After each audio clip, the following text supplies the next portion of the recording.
ಮೂರು ರೀತಿಯಾದ ಧ್ಯಾನದ ಕುರಿತಾಗಿ ನಾನು ಕಳೆದ ವಾರದಲ್ಲಿ ನಿಮ್ಮ ಬಗ್ಗೆ ನಾನು ಮಾತಾಡಿದೆ. ಯಾವುದೆಲ್ಲ? ಯಾವುದ್ರ ಕುರಿತು ಹೇಗೆಲ್ಲ ಧ್ಯಾನ ಮಾಡ್ಬೋದು? ಎರಡನೇದಾಗಿ ನನ್ನ ಕಿವಿಗೆ ಕೇಳೋದನ್ನ ಮಾತಾಡ್ಕೊಳ್ಳೋದು, ಮತ್ತೆ ಒಂದು ಕಾರ್ಯ ಅಥವಾ ಒಂದು ವಿಷಯನ ಕುರಿತು ಅದು ದೇವರ ವಾಕ್ಯನ ಕುರಿತು ಧ್ಯಾನ ಮಾಡ್ತಾ ಇರೋದು, ಒಂದೇ ವಿಷಯವಾಗಿ. 3 types of meditation, 3 ರೀತಿಯಾದ ಮೆಡಿಟೇಷನ್. ಒಂದು, ನನಗೆ ನಾನೇ ಏನ್ ಮಾಡ್ತಾ ಇರೋದು, ಗುಣಗ್ತಾನೇ ಇರೋದು ಅಲ್ವಾ, ಬೇರೆನೋ ಗುಣಗ್ತಾ ಇರ್ತೀವಿ. ಅದನ್ನ ಗುಣಗೋದ್ಬಿಟ್ಟು ದೇವರ ಉಪಕಾರಗಳು, ದೇವರು ಮಾಡಿದ ಸಹಾಯಗಳು, ದೇವರು ನಡೆಸಿದಂತ ಅದ್ಭುತಗಳು, ಹಿಂದೆ ಕಾರ್ಯಗಳು, ದೇವರು ಹೇಗೆಲ್ಲ ನಮಗೆ ಸಹಾಯ ಮಾಡಿದ್ರು ಅವುಗಳ ಕುರಿತಾಗಿ ನಾವು ಒಳಗೊಳಗೆ ಏನ್ ಮಾಡ್ಕೊಳ್ತಾ ಇರ್ಬೇಕು, ಗುಣಗೋದು. ಆ ರೀತಿಯಾಗಿ ಏನ್ ಮಾಡ್ಬೋದು, ಧ್ಯಾನಿಸ್ಬೋದು.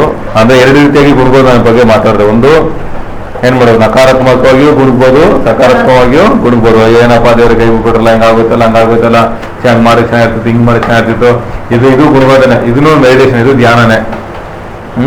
ಅದೇ ರೀತಿಯಾಗಿ ಅದೆಲ್ಲ ಪ್ರಲಾಪ ಬರೆದ ಪುಸ್ತಕದಲ್ಲಿ 3ನೇ ನೋಡಿದ್ವಲ್ವಾ, ಅವೆಲ್ಲ ಗುಣಿಗೆ ಲಾಸ್ಟ್ ಎಲ್ಲಿ ಬಂದ ಅವನು, ದೇವರೇ ನಾನು ಉಳಿಯುವುದು ಎನ್ನಗುತ್ತೆ. ಅಂದ್ರೆ ನಕಾರಾತ್ಮಕವಾಗಿ ಗುಡುಗುವಾಗ ಏನಾಗುತ್ತೆ, ಮನಸ್ಸು ಅಡಲಿ ಹೋಗುತ್ತೆ, ಕುಗ್ಗಿ ಹೋಗುತ್ತೆ. ಸಕಾರಾತ್ಮಕವಾಗಿ ದೇವರು ಮಾಡಿದ ಉಪಕಾರ ನೆನೆಸುವಾಗ ನಿರೀಕ್ಷೆ ಉಂಟಾಗುತ್ತೆ. ಆಮೇಲೆ ನಿರೀಕ್ಷೆ, ಧೈರ್ಯ, ಸಮಾಧಾನ, ಬಲ, ಆರೋಗ್ಯ ಅವು ಉಂಟಾಗೋದಕ್ಕೆ ಸಾಧ್ಯ. ಎರಡನೇದಾಗಿ, ನಮ್ಮ ಕಿವಿಗೆ ಕೇಳಿಸುವ ಹಾಗೆ ನಾವೇನ್ ಮಾಡ್ಬೋದು, ನಾವು ಮಾತನಾಡುವುದು. ಆಗ ನಮ್ಮ ಕಿವಿನ ಕೇಳಿಸುವಾಗ ಅದೇನಾಗುತ್ತೆ ನಮ್ಮಲ್ಲಿ, ಅದು ವಿಶ್ವಾಸವನ್ನ ಅದು ನಮಗೆ ತರುತ್ತೆ.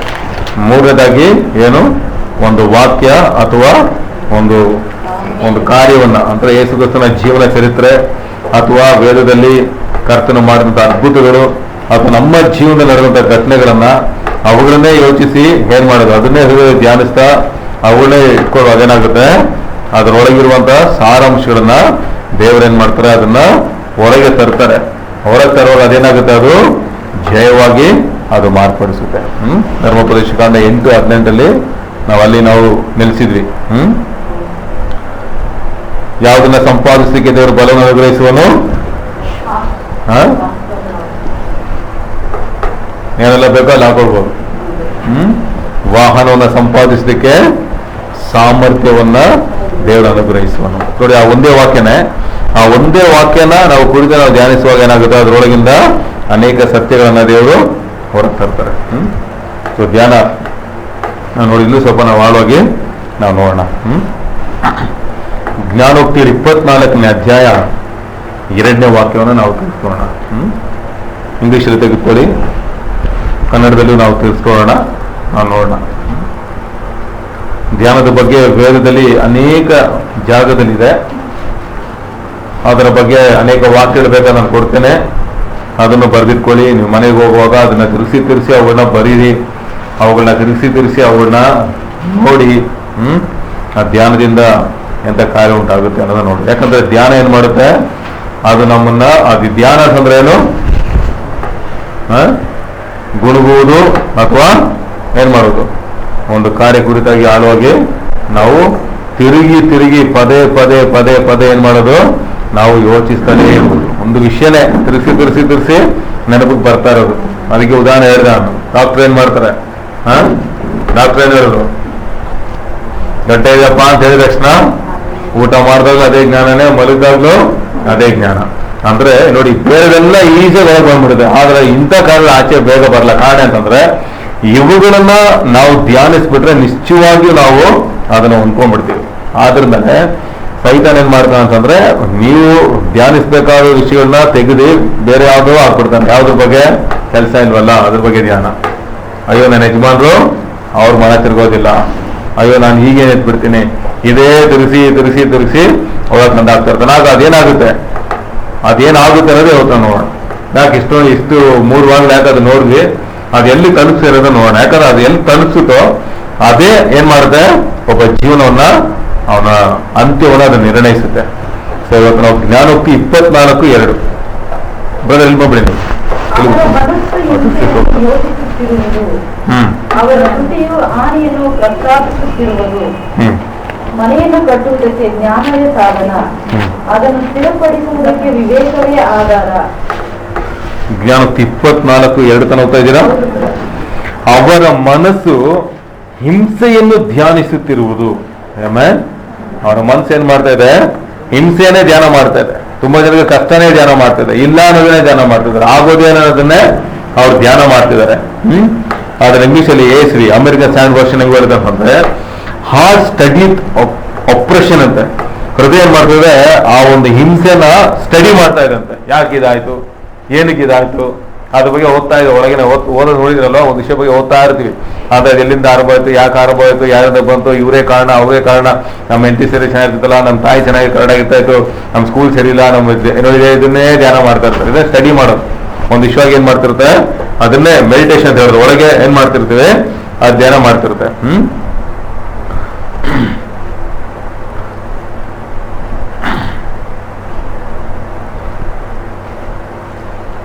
YLT ಅಂತ ಯಂಗ್ಸ್ ಲಿಟ್ರಲ್ ಟ್ರಾನ್ಸ್ಲೇಷನ್ ಏನ್ ಹೇಳುತ್ತೆ ಅಂತಂದ್ರೆ, ಫಾರ್ ಡಿಸ್ಟ್ರಕ್ಷನ್ ಮಾಡೋದಕ್ಕೆ ದೇರ್ ಹಾರ್ಟ್ ಮೆಲ್ಟೆಡ್ ಅಂತ. ಕೆಟ್ಟದನ್ನ ಮಾಡುವವರೆಗೂ ತನ್ನ ಹೃದಯ ಧ್ಯಾನಿಸ್ತಾರೆ. ಒಂದು ಕಾರ್ಯವನ್ನ ಮಾಡುವವರೆಗೂ ಅದು ಎಲ್ಲಿ ತಲುಪ್ತಂದ್ರೆ ಮಾಡಿಸ್ತದೆ ಅಂದ್ರೆ ಅಲ್ಲಿವರೆಗೂ ಧ್ಯಾನ ಮಾಡ್ತಿರ್ತಾರೆ ಅಂತ. ಎಲ್ಲಿಂದ ಸ್ಟಾರ್ಟ್ ಆಗುತ್ತೆ? ಎಲ್ಲ ಧ್ಯಾನದಿಂದ ಅದು ಆರಂಭವಾಗುತ್ತೆ. ಮೆಡಿಟೇಷನ್. ಎರಡನೇದಾಗಿ ಪಾಂಡರಿಂಗ್ ಇನ್ ಹಾರ್ಟ್, ಪರಿಶೋಧನೆ, ಹೃದಯದಲ್ಲೇ ಒಂದು ವಿಷಯವಾಗಿ ಧ್ಯಾನಿಸುವುದು. ಜ್ಞಾನೋಕ್ತಿ 5:21. ಇವತ್ತು ಸ್ವಲ್ಪ ನಾವು ಪ್ರಾಕ್ಟಿಕಲ್ ಹೋಗೋಣ, ಸ್ವಲ್ಪ ಆದ್ಮೇಲೆ ಸ್ವಲ್ಪ ವಾಕ್ಯಗಳನ್ನ ನೋಡ್ಕೊಳ್ಳೋಣ. ನಮ್ಮಲ್ಲಿ ಹೋಗ್ತಾ ಮಾರ್ಗಗಳು ಯೆಹೋವನಿಗೆ ಕಾಣುತ್ತಲೇ ಇದೆ, ಆತನು ಮನುಷ್ಯನ ನಡತೆಯನ್ನೆಲ್ಲ ಪರೀಕ್ಷಿಸುವವನಾಗಿದ್ದಾನೆ. ನೋಡಿ, ಪರೀಕ್ಷಿಸೋದು ಒಳಗೆ ಪರಿಶೋಧನೆ. ಇದು ಕಟ್ಟದ, ಇದು ಸೇರಿನಾ? ಈಗ ಉದಾಹರಣೆ ಹೇಗೆ ಅಂತಂದ್ರೆ, ಮರಿಯಾಳನ್ನ ಬಿಟ್ಬಿಡೋಣ ಸೇರಿಸ್ಕೊಳ್ಳೋಣ ಅಂತ ಯಾರು ಒಳಗೆ ಯೋಚಿಸ್ತಿದ್ದ? ಒಳಗೆ ಯೋಚಿಸ್ತಿರುವಾಗ ಅವನೇನ್ ಮಾಡಿಲ್ಲ, ಹೋಗಿ ಎಲ್ಲರೂ 4 ಜನ ಕನ್ಸಿಕ್ಕು ಒಂದಿಷ್ಟು ಹೇಳಿಲ್ಲ, ನಾನು ಈ ತರ ತೀರ್ಮಾನ ಮಾಡ್ಕೊಂಡಿದ್ದೀನಿ, ಏನ್ ಮಾಡೋಣ ಅಂತ. ಅವನೇನ್ ಮಾಡಿಲ್ಲ, 4 ಜನ ಕಲಿಸಿಲ್ಲ. ಅವ್ನು ತೆಗೆದುಕೊಂಡ ತೀರ್ಮಾನ ಸರಿನ ತಪ್ಪಂತ ಯಾಕೆ ಬಂದು ನಿರ್ಣಯ ಇದ್ರು? ದೇವದೂತಕ್ಕೆ ಬಂದು ನಿರ್ಣಯ ಇತ್ತು. ಏನಂತ? ನೀನ್ ಆಕೆಯನ್ನ ಬಿಟ್ಬಿಡ್ಬೇಡ. ಯಾಕೆ? ಅವ್ನ ಹೃದಯದಲ್ಲಿ ಬಿಟ್ಬಿಡೋಣ ಅನ್ಕೊಂಡಿದ್ದ. ಅಂತಂದ್ರೆ ಆ ವಿಷಯವಾಗಿ ಅವ್ನು ಧ್ಯಾನಿಸ್ತಾ ಇದ್ದ. ಅಂದ್ರೆ ಜನರ ಹತ್ರ ಬರುತ್ತಿದ್ದ, ಎಲ್ಲರ ಹತ್ರ ಅವ್ನು ಏನ್ ಮಾಡ್ತಿದ್ದ? ನಡ್ಕೊಳ್ತಿದ್ದ. ಅದು ಹೃದಯ ಏನಾಗ್ತಿತ್ತು? ಆಕೆಯನ್ನು ಬಿಟ್ಬಿಡೋಣ ಅಂತ. ಯಾಕಂದ್ರೆ ಬಿಡೋದಿಕ್ಕೆ ಏನಾದ್ರು ಒಂದು ಒಳ್ಳೆ ಕಾರಣ ಹೇಳಿ ಆಕೆಯನ್ನು ತಪ್ಪಿಸ್ಬೇಕಂತ. ಯಾಕಂತಂದ್ರೆ ಒಂದ್ ವೇಳೆ ಅವನೇನಾದ್ರು ತಪ್ಪಾಗಿ ಹೇಳ್ಬಿಟ್ರೆ ಕಲ್ಲಲ್ಲಿ ಹೊಡ್ಸಿ ಹಾಕ್ಬಿಡ್ತಾರೆ. ಆದ್ರಿಂದ ಆಕೆನೂ ತಪ್ಪಿಸ್ಬೇಕು, ನಾನು ತಪ್ಪಿಸ್ಕೊಳ್ಬೇಕು. ಅದಕ್ಕೊಂದು ಪ್ಲಾನ್ ಹುಡುಕ್ತಿದ್ದ. ಅದನ್ನ ಒಳಗೆ ಅವನು ಏನ್ ಮಾಡ್ತಿದ್ದ ಅಂತಂದ್ರೆ ಯೋಚಿಸ್ತಾ ಇದ್ದ. ಅದಕ್ಕೆ ದೇವದೂತ ಹೇಳ್ಬಿಡು, ಅವ್ರು ತಪ್ಪಿಸೋದು ಬೇಕಾಗಿಲ್ಲ, ನೀನು ತಪ್ಪಿಸೋದು ಬೇಕಾಗಿಲ್ಲ, ಏನ್ ಮಾಡು, ಹಿಂಗ್ ಮಾಡೋದು. ಅದ್ರಿಂದ ಅವ್ರಿಗೆ ಸ್ವಲ್ಪ ಅವಮಾನ ಆಗಿರುತ್ತೆ. ಹೇಗಂತಂದ್ರೆ ಇವ್ರ ಮದುವೆ ಮುಂಚೆನೆ ಕಳ್ಳ ಸಂಬಂಧ ಎತ್ತಿರ್ಬೋದು, ಅದು ಬಂದಿರ್ಬೋದು, ಹೇಳಕ್ಕಾಗಲ್ಲ. ಅದಕ್ಕೆ ಯೇಸು ಸ್ವಾಮಿಗೆ ಆರಂಭದಿಂದಲೇ ಜನ ಏನ್ ಮಾಡ್ತಿದ್ರು? ಕೆಟ್ಟದಾಗೇನೆ ವರ್ತಿಸ್ತಾ ಇದ್ರು. ಸ್ವಲ್ಪ ಇನ್ನು ಸ್ವಲ್ಪ ವಾಕ್ಯಗಳನ್ನ ನೋಡೋಣ. ಇದು ಆಳೋ ಬೆಳ್ಳಿ ಧ್ಯಾನ ಏನೋ ಅನ್ನೋದು ಗೊತ್ತಾಗ್ಬೋದು. ಚಿತ್ರ ಬರ್ತಾ ಇದೆಯಾ ನಿಮ್ಮ ಮನದ ಲೈಫಲ್ಲಿ? ಅದು ಬರ್ತಾ ಇದೆಯಾ ಹೊರಗೆ? ಸ್ವಲ್ಪ ಇನ್ನೂ ಸ್ವಲ್ಪ ವಾಕ್ಯ ನೋಡೋಣ. ಏಷ್ಯಾನ ಬರೆದ ಪುಸ್ತಕ 33ನೇ ಅಧ್ಯಾಯ 18ನೇ ವಾಕ್ಯ. ಯಾರು ಬೇಗ ತಿರ್ಸಿದವರು ತಿರ್ಸಿ ಹೇಳಿ, ಓದಿ. ಏಷ್ಯಾನ ಬರೆದ ಪುಸ್ತಕ 33:18. ಮೆಡಿಟೇಷನ್.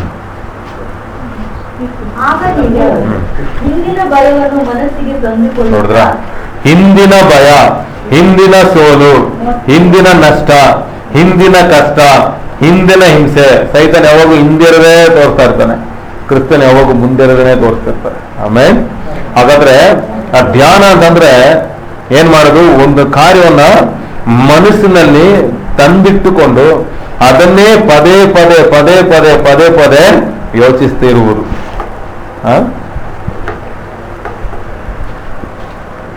1 ತಿಮೋಥಿ 4ನೇ ಅಧ್ಯಾಯ 15ನೇ ವಾಕ್ಯ.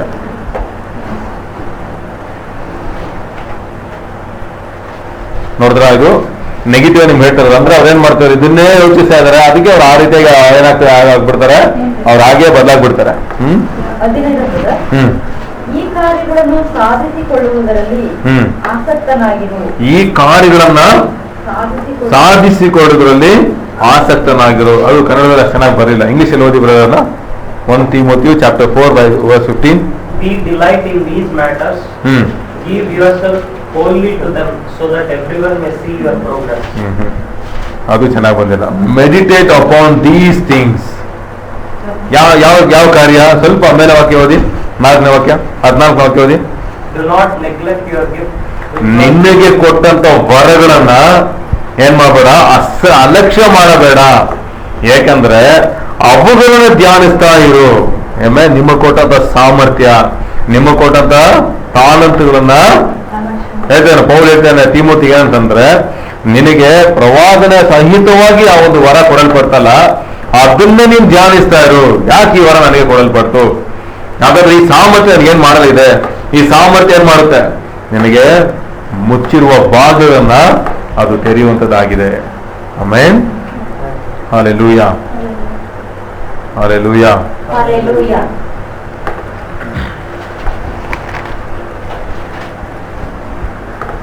ಕೀರ್ತನೆ 1ನೇ ಅಧ್ಯಾಯ ಹೋಗೋಣ. ಇವತ್ತಿಲ್ಲಿ ಆರಂಭಿಸೋಣ. ಕೀರ್ತನೆ 1ನೇ ಅಧ್ಯಾಯವನ್ನ ಇವತ್ತು ನಾವೆಲ್ಲರೂ ಸೇರಿ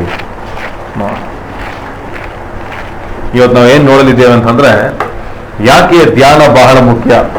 ಈ ಧ್ಯಾನ ಎಲ್ಲಿಂದೆಲ್ಲ ಆರಂಭವಾಗುತ್ತೆ ಅಂತಂದ್ರೆ, ಇದು ಮನುಷ್ಯನಲ್ಲೂ ಕೂಡ ಆರಂಭವಾಗುತ್ತೆ. ಅನೇಕ ಸಮಯ ನಾವು ಪಳಗಿದಂತ ಕಾರ್ಯಗಳು ಒಳಗೆ ಅದು ಧ್ಯಾನವಾಗಿ ಏನ್ ಮಾಡ್ತಾ ಅದನ್ನ ನೆನೆಸಿ ನೆನೆಸಿ ನಾವು ಯೋಚಿಸ್ತಾ ಇರ್ತೇವೆ. ಎರಡನೇದಾಗಿ ಮನುಷ್ಯನ ಬರುವಂಥದ್ದು ಯಾರದೆಲ್ಲ ಟಿವಿ, ಸೀರಿಯಲ್ಗಳು, ಮನುಷ್ಯನ ಅನುಭವಗಳು, ಮನುಷ್ಯನ ಕಾರ್ಯಗಳು, ದೃಶ್ಯಗಳು, ನ್ಯೂಸ್ ಪೇಪರು, ಮೆಸೇಜಸ್, ಬುಕ್ಸು, ಇದೇನ್ ಮಾಡ್ತಾ ಅಂತಂದ್ರೆ ಅವನಲ್ಲಿ ಒಂದು ಕಾರ್ಯವನ್ನು ಮಾಡ್ತಿರ್ತಾರೆ. ಏನಾಗುತ್ತೆ ಅಂತಂದ್ರೆ ಅದು ಚಿತ್ರವಾಗಿ ಬರುತ್ತೆ ಆಚೆ. ಆ ಚಿತ್ರವನ್ನ ನೀವು ನಿಶ್ಚಯವಾಗಿ ಹೊಂದ್ಕೊಳ್ತೀರ. ಇದನ್ನೇ ಮೆಡಿಟೇಷನ್ ನ ಅಂತ್ಯ ಏನಂತಂದ್ರೆ ಅದು ಪಿಕ್ಚರ್ ಆಗಿ ಬರುತ್ತೆ ಕಣ್ಮುಂದೆ. ತುಂಬಾ ಜನ ಹೇಳ್ತಾರೆ ಪಿಕ್ಚರ್ ನೋಡ್ಬಾರ್ದು ಅಂತ. ಪಿಕ್ಚರ್ ಟಿವಿಯಲ್ಲಿ ನೋಡ್ಬೇಡಿ, ನಿಮ್ಮೊಳಗೆ ಒಂದು ಪಿಕ್ಚರ್ ಓಡ್ತಾ ಇದೆ, ಅದು ನಿಲ್ಸ್ಬೇಕು. ಈ ಮೆಡಿಟೇಷನ್ ಏನ್ ಮಾಡುತ್ತೆ ಅಂತಂದ್ರೆ ಪಿಕ್ಚರ್ನ ತರುತ್ತೆ. ಇವಾಗ ಅದು ಉದಾಹರಣೆ ತೋರಿಸ್ತೀನಿ ಯಾವ ಪಿಕ್ಚರ್ ಎಲ್ಲ ಬರುತ್ತೆ ಅಂತ. ಆ ಚಿತ್ರನೇ ನೀವು. ಯಾಕಂದ್ರೆ ಅದೇನೇ ನೀವು ಅಂದ್ರೆ ಇಂಗ್ಲಿಷ್ ಅಲ್ಲಿ ಇಮ್ಯಾಜಿನ್ ಬರುತ್ತೆ. ಅದು ನಿಮ್ಗೆ ಇಮ್ಯಾಜಿನ್ಗೆ ಅಂಡರ್ಸ್ಟ್ಯಾಂಡಿಂಗ್ ಅಂತ ನಿಮ್ಗೆ ಹೇಳ್ಕೊಟ್ಟೆ, ತಿಳುವಳಿಕೆ ಅಂತ, ಅರ್ಥ ಮಾಡ್ಕೊಡೋದು ಅಂತ. ಅಂದ್ರೆ ಪಿಕ್ಚರ್ ಬಂದ್ರೆ ಆ ಪಿಕ್ಚರ್ ತಕ್ಕಾಗೆ ನೀವು ಹೋಗ್ತಿರೋ ಹೊರತು ಬೇರೆ ಒಂದು ಪಿಕ್ಚರ್ ನಿಮಗೆ ಬರೋದಿಲ್ಲ. ಆಮೇಲೆ ಬೇರೆ ಎಲ್ಲಾ ಪಿಕ್ಚರ್ ಒಳಗಿದೆ, ಆ ಪಿಕ್ಚರೇ ನೀವು ಅಷ್ಟೇನೆ. ಆ ಪಿಕ್ಚರ್ ತಕ್ಕಾಗೆ ನಿಮ್ಮನ್ನ ಬದಲಾಯಿಸಿರೋ ಹೊರತು ಅದಕ್ಕಿಂತ ಮೇಲಾಗಿ ನೀವು ಬದಲಾಗಕ್ಕೆ ಆಗೋದೇ ಇಲ್ಲ. ಅದಕ್ಕೆ ನಾವು ಯಾವುದನ್ನ ಕೇಳ್ತೀವಿ, ಯಾರ ಹತ್ರ ಸೇರ್ತೀವಿ, ಯಾವುದನ್ನ ಓದ್ತೀವಿ, ಯಾವುದನ್ನ ನೋಡ್ತೇವೆ, ಇದು ಬಹಳ ಮುಖ್ಯ. ಯಾಕಂತಂದ್ರೆ ನನ್ನಲ್ಲಿ ಒಂದು ಚಿತ್ರವನ್ನ ತರುತ್ತೆ. ಆ ಚಿತ್ರವನ್ನ ಹೊಂದ್ಕೊಳ್ಳೋದಕ್ಕೆ ನಾನು ಹೋಗ್ತೇನೆ. ಇದೇ ಇವತ್ತು ನೋಡಿದ್ದೇವೆ. ಕೀರ್ತನೆ 1ನೇ ಅಧ್ಯಾಯ ನಾವು ಧ್ಯಾನಿಸೋಣ. ನೋಡಿ, ಫಸ್ಟ್ ಓದಿ, ಯಾರೊಬ್ರು 1-2 ವಾಕ್ಯ ಓದಿ. ಯಾವನು ದುಷ್ಟರ ಆಲೋಚನೆಯಂತೆ ನಡೆಯದೆ, ಪಾಪಾತ್ಮರ ಮಾರ್ಗದಲ್ಲಿ ನಿಂತುಕೊಳ್ಳದೆ, ಧರ್ಮ ನಿಂದಕರೊಡನೆ ಕೂತುಕೊಳ್ಳದೆ, ಯೆಹೋವನ ಧರ್ಮಶಾಸ್ತ್ರದಲ್ಲಿ ಆನಂದ ಪಡುವವನಾಗಿ ಅದನ್ನೇ ಹಗಲಿರುಳು ಧ್ಯಾನಿಸುತ್ತಿರುವನು, ಅವನು ಎಷ್ಟೋ ಧನ್ಯನು. ಆಮೇನ್, ಆಮೇನ್. ಅವನು ಎಷ್ಟೋ ಧನ್ಯನು. ದುಷ್ಟರ ಆಲೋಚನೆಯಂತೆ ನಡೆಯದು. ದುಷ್ಟರು ಅಂದ್ರೆ ಯಾರು? ದುಷ್ಟರು ಅಂದ್ರೆ ಯಾರು? ದುಷ್ಟ ಅಂದ್ರೆ ಯಾರು? ದೇವ್ರು ಬಿಟ್ಟು ದೂರ ಇರೋನೇ ದುಷ್ಟ. ಅಂದ್ರೆ ದೇವ್ರು ಇಲ್ಲ ಅನ್ನೋನೇ ದುಷ್ಟ.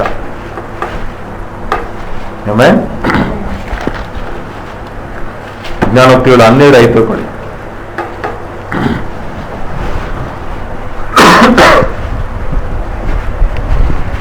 ಶಿಷ್ಟರ ಉದ್ದೇಶ ನ್ಯಾಯ, ದುಷ್ಟರ ಆಲೋಚನೆ ಮೋಸ. ದುಷ್ಟನ ಆಲೋಚನೆ ಅದು ಮೋಸಕರವಾಗಿರುತ್ತೆ. ಆಮೇನ್. ಅದೇ ಹೇಳ್ತಾರೆ, ದುಷ್ಟರ ಆಲೋಚನೆಯಂತೆ ಅವನು ನಡೆಯೋದು. ಅಂದ್ರೆ ಅವನಿಗೆ ದುಷ್ಟನು ಅಂತಂದ್ರೆ ಯಾರು? ದೇವರೇ ಇಲ್ಲ ಅವನ ಹತ್ರ. ಹಾಗಾದ್ರೆ ದೇವರೇ ಇಲ್ಲದವನ ಆಲೋಚನೆ ಹೇಗಿರುತ್ತೆ? ಅದನ್ನ ನೀವು ತೆಗೆದುಕೊಂಡು ಧ್ಯಾನ ಮಾಡಿದ್ರೆ ಅವನ್ ತೆಗೆದು ಹಾಕುವಂತದೇ ಪಿಕ್ಚರ್ ಆಗಿ ಬರುತ್ತೆ. ಅದೇ ನೀವು ಹೊಂದ್ಕೊಳ್ತೀರ ಅಂತ. ಎರಡನೇದಾಗಿ ಪಾಪಾತ್ಮರ ಮಾರ್ಗದಲ್ಲಿ ನಿಂತುಕೊಳ್ಳದೆ. ಪಾಪಗಳಂದ್ರೆ ಯಾರು? ಪಾಪ ಅಂದ್ರೆ ಯಾರು? ಸತ್ಯ ಗೊತ್ತಿದ್ದು ಮೀರಿ ಮಾಡ್ತಾ ನೋಡಿ ಅವನೇ ಪಾಪ. ಆಮೇಲೆ ಅವ್ನು ಗೊತ್ತು ತಪ್ಪು ಅಂತ, ಆದ್ರೂ ಅದು ಮೀರಿ ಮಾಡ್ತಾ ಅವನೇ ಪಾಪಿ. ದುಷ್ಟ ಅಂದ್ರೆ ಯಾರು? ಅವ್ನು ದೇವರೇ ಗೊತ್ತಿಲ್ಲ, ಆದ್ರಿಂದ ಅವನು ಬರೋ ಆಲೋಚನೆ ಎಂತ ಆಲೋಚನೆ? ಅದು ಮೋಸಕರವಾದ ಆಲೋಚನೆ. ಅದು ಅವನಿಗೆ ಜಯವನ್ನ ತರೋದೇ ಇಲ್ಲ. ಪಾಪಿಗಳಂದ್ರೆ ಯಾರು? ದೇವರು ಹೇಳಿದ್ರು ಇದೊಂದು ನಿಯಮ, ಅದನ್ನ ಮೀರುವವನೇ ಪಾಪಿ. ಜ್ಞಾನಕ್ಕೆ 1ನೇ ಅಧ್ಯಾಯ ತಿಳಿಸ್ಕೊಳ್ಳಿ.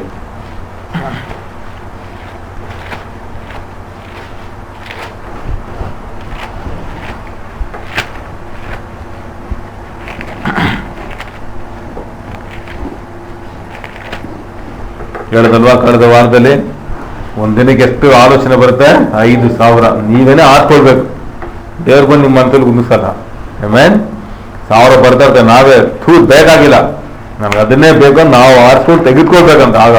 ಹಾಗಾದ್ರೆ ತೆಗೆದುಕೊಳ್ಳೋದು ಹೇಗೆ? ಮಾತಾಡೋದನ್ನ ತೆಗೆದುಕೊಳ್ಬೋದು. ನಾನು ನಿಮ್ಗೆ ಹೋದಾರನ್ನ ಹೇಳ್ಕೊಟ್ಟೆ. ಈಗ ಒಂದೇ ಬರುತ್ತೆ ಮನಸ್ಸಲ್ಲಿ, ಸಡನ್ ನಡ್ಕೊಂಡು ಹೋಗ್ತಿರ್ತಾರೆ, ಆಕ್ಷನ್ ಆಗ್ಬಿಟ್ರೆ ಹೇಗೆ ಅಂತ ಥಾಟ್ ಬರುತ್ತೆ. ಅದು ಯಾರು ಸ್ಟಾಪ್ ಆಗಲ್ಲ, ಬಂದ್ಬಿಡ್ತಾ ಅಂದ್ಬಿಟ್ಟು ಸತ್ತೋಗ್ಬಿಡಲ್ಲ.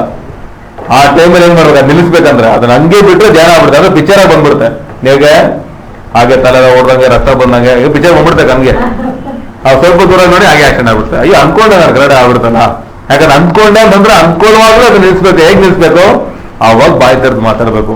ನನ್ನನ್ನು ಕಾಯುವತ್ತನ್ನು ತೂಕಡಿಸುವುದಿಲ್ಲ, ನಿದ್ರಿಸುವುದಿಲ್ಲ. ಆಗ ಆಟೋಮೆಟಿಕ್ ವಿಷನ್ ಚೇಂಜ್ ಆಗಬೇಕು. ಈಗ ಹೇಗೆ ವಿಷನು ನಾನು ಸೇರಿದೆ ಅಂತ. ಬಸ್ ಗಾಡಿ ಎದ್ದಾಗ ನೀವು ಅಲ್ಲಿ ವಿಷನ್ ಮನೆಗೆ ಹೋಗಿ ಹಿಡಿದು ಎಲ್ಲ ನೋಡಿ ಮಾತಾಡ್ತಾ ಇದ್ರೆ ಅಂದ್ರೆ ವಿಷನ್ ಬಂದ್ಬಿಡ್ಬೇಕು. ಅದ್ಬಿಟ್ಟು ಅರ್ಧಲ್ಲೇ ಆಕ್ಷನ್ ಆಗುತ್ತೆ, ಬರ್ತದೆ. ಅದು ನಿಲ್ಸಕ್ಕೆ ಯಾರು ಆಗಲ್ಲ. ಹೇಳಿದ್ನಲ್ವಾ, ಅಕ್ಕಿ ಏನಾಗುತ್ತೆ ಮೇಲೆ ಹೋಗುತ್ತೆ, ಅದು ನಿಲ್ಸಕ್ ಆಗಲ್ಲ. ಆದ್ರೆ ಅದು ಬಂದು ಗೂಡು ಕಟ್ಟೋವರೆಗೂ ಬಿಡಬಾರ್ದು. ಯಾಕಂದ್ರೆ ಆ ವಿಷನೇ ನಿಮ್ಮ ಜೀವನನ ಅದು ಹೊಂದ್ಕೊಳ್ಳೋದು. ಇವತ್ತು ಯಾಕೆ ಅನೇಕರು ಸಾಯ್ತಾ ಇದಾರೆ ಕಾರಣ ಏನು? ಅದನ್ನೇ ಅವ್ರು ಧ್ಯಾನ ಮಾಡ್ತಾರೆ. ಬಸ್ ಹತ್ತುವಾಗಲೇ ಈ ಬಸ್ ಹೋಗಿ ಸೇರುತ್ತಾ ಇಲ್ವಾ ಅನ್ನೋದೇ ಧ್ಯಾನ ಅವರು. ಅದಕ್ಕೆ ತುಂಬಾ ಜನ ಮಾಡ್ತಾರೆ ಮುಂದೆ ಕುತ್ಕೊಳ್ಳಲ್ಲ, ಸ್ವಲ್ಪ ಮಧ್ಯ. ಯಾಕಂದ್ರೆ ಹಿಂದೆ ಬಂದು ನೋಡಿದ್ರು ಸ್ವಲ್ಪ ತಪ್ಪಿಸ್ಕೊಳ್ಬೋದು. ಅದಕ್ಕೆ ಧ್ಯಾನ ಆಗ್ತಿರ್ತಾರೆ, ಹಿಂದೆ ಕುತ್ಕೊಂಡ್ರೇನು ಮುಂದೆ ಕುತ್ಕೊಂಡ್ರೇನು. ನೋಡಿ, ಇದೆಲ್ಲ ಅವ್ರಿಗೆ ಆ ಕಲ್ಪನೆ ಆಗಿದೆ. ಯಾಕಂದ್ರೆ ಕಲ್ಪನೆ ಬಹಳ ಮುಖ್ಯ, ಅಂದ್ರೆ ಮೆಡಿಟೇಷನ್ ಬಹಳ ಮುಖ್ಯ. ನೋಡಿ, ಹಾಗೆ ಜ್ಞಾನ ಇಟ್ಕೊಂಡಿದ್ರಲ್ಲ, ಓದಿ ಈಗ 10ನೇ ವಾಕ್ಯನ ಓದಿ. ಮಗನೇ, ಪಾಪಿಗಳು ದುಷ್ಪ್ರೇರಣೆಯನ್ನು ಮಾಡಿದರೆ ನೀನು ಒಪ್ಪಲೇ ಬೇಡ. ಅವರು ನಮ್ಮೊಂದಿಗೆ ಬಾ, ರಕ್ತಕ್ಕಾಗಿ ಹೊಂಚು ಹಾಕೋಣ, ನಿರಪರಾಧಿಯನ್ನು ಕಾರಣವಿಲ್ಲದೆಯೇ ಇಳಿಯುವುದಕ್ಕೆ ಕಾದಿರೋಣ. ಪಾತಾಳವು ತನ್ನೊಳಗೆ ಇಳಿಯುವವರನ್ನು ಸಂಪೂರ್ಣವಾಗಿ ನುಂಗುವಂತೆ. ಹಾಗಾದ್ರೆ ಪಾಪಿಗಳು ಯಾರು? ತಾವು ಮೀರಿದ ಮಾತ್ರ ಅಲ್ಲ, ಬೇರೆಯವ್ರಿಗೂ ಮೀರ್ಸಕ್ಕೆ ಎಳಿತಾ ಇರ್ತಾರೆ. ನಾನ್ ಮಾತ್ರ ಅದಕ್ಕೆ ಸಾಕ ಪಾಪ ನೀನು ಹೋಗೋಣ, ಕಂಪನಿ ಬೇಕು ಅವ್ರಿಗೆ. ಅವರೇ ಪಾಪಿಗಳು. ಪಾಪಿಗಳೇನಂತಂದ್ರೆ ಅವರು ಸಿಗರೇಟ್ ಕುಡಿಯೋದು ಮಾತ್ರ ಅಲ್ಲ, ಇನ್ನೊಬ್ಬನು ಹೇಳಿದೆ ಏನಾಗಲ್ಲ ಕುಡಿಯಪ್ಪ, ಕಾನ್ಸಿಕ್ವೆನ್ಸಸ್, ಅದರ ಪರಿಣಾಮಗಳು ಮಾತ್ರ ಅವ್ರು ಹೇಳೋದೇ ಇಲ್ಲ. ರೈತನೊಬ್ಬ ಸುಳ್ಳು ಕುಡಿದ್ರೆ ಲಿವರ್ ಗೊತ್ತಾಗುತ್ತೆ ಅಂತ ಅವ್ನು ಗೊತ್ತಿದ್ರೆ ಅವನೇನ್ ಮಾಡಲ್ಲ, ಅವನು ಅದನ್ನು ಗೊತ್ತು ಅವನಿಗೆ. ಆದ್ರೆ ಸೇತ ಅಂತ ನಿನ್ನಗಲ್ಲ ಅವನಿಗೆ, ಅವ್ನು ಪ್ರೀವೋಟ್, ಅವ್ನು 24 ಕುಡಿದ್ರೆ ಅದಕ್ಕೆ ಅವ್ನಿಗೆ ಆಗ್ತಿರ್ತಾರೆ, ನಿನಗೆ ಆಗಲ್ಲ ಅಂತ ಕಾನ್ಸಿಕ್ವೆನ್ಸ್ ತೋರಿಸಲ್ಲ. ಆಗಿನ ಸಂತೋಷ ಮಾತ್ರ ಅವನೇನ್ ಮಾಡ್ತಾನೆ, ಪಾಪ ಇರೋ ತನಕ ಮಜಾ ಮಾಡೋಂತ ಮಜಾ ಮಾಡೋದು ಅವ್ನು ಕರಿತಾನೆ. ಆದ್ರೆ ಲಾಸ್ಟ್ ಬೆಡ್ಡರ್ ಮಾಡ್ಕೊಂಡು ಅವ್ನು ಬರಲ್ಲ, ಅವ್ನು ಹೋಗ್ಬಿಟ್ಟಿರ್ತಾನೆ. ಆಮೇಲೆ ನೀವು ಒಬ್ಬರೇ ಕಷ್ಟಪಡ್ಬೇಕು. ಅದಕ್ಕೆ ಪಾಪಿ ಏನಂತಂದ್ರೆ ತನಗೆ ಒಂದು ಧೈರ್ಯ ಅಂತಂದ್ರೆ ನನ್ನ ಜೊತೆ ಒಬ್ಬ ಇದಾನಲ್ಲಪ್ಪ ಅಂತ ಒಂದು ಖುಷಿ. ನಾನು ಒಬ್ಬನೇ ಕಷ್ಟಪಡ್ತಿರೋದು ಅಲ್ಲ, ನನ್ನ ಜೊತೆ ಇನ್ನೊಬ್ಬನು ಬರ್ಬೇಕಲ್ಲ, ಇದೇ ಪಾಪಿಗಳು. ಅವ್ರ ಅಂತ್ಯ ಏನು? 19 ವಾಕ್ಯ ಓದಿ, 17.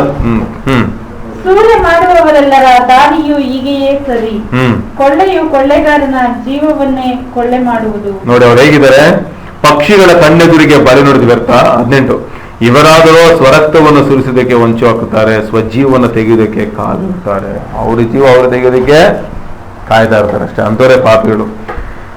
ಈ ಧರ್ಮ ನಿಂದಕರಂದ್ರೆ ಯಾರು? ಧರ್ಮ ನಿಂದಕರು ಯಾರು ಅಂದ್ರೆ ಈ ತತ್ವಜ್ಞಾನಿಗಳು. ಈ ಕಡೆ ಅವ್ರು ಏನ್ ಮಾಡಿದ್ದಾರೆ, ದೇವರಿಲ್ಲ ಅಂತಾನೂ ಹೇಳಲ್ಲ. ಅವರು ಪಾಪಗಳನ್ನು ಮೀರಿ ಮಾಡೋರು ಮಾತ್ರವಲ್ಲ, ಅವ್ರೇನ್ ಮಾಡ್ತಾರೆ ಅಂತಂದ್ರೆ ಈ ಧರ್ಮ ಮಾರ್ಗದಲ್ಲಿ ಇರುವವನ್ನ ಅವ್ರೇನ್ ಮಾಡ್ತಾರೆ, ಅದು ಇಲ್ಲ ಅಂತ ಸಾಧಿಸಿ ಅವ್ರನ್ನ ಆ ಮಾರ್ಗನ ಎಳೆಯುವವರೇ ಧರ್ಮ ನಿಂದಕರು. ಆಮೇಲೆ ಈ ಆರಿಸುವರು. ಅವ್ರು ಸ್ವಲ್ಪ ವಾಕ್ಯ ನೋಡೋಣ, ಬೈಬಲ್ ಇದೆ. ಜ್ಞಾನೋತಿ 13:1 ತಿರ್ಗಿಸ್ಕೊಡಿ.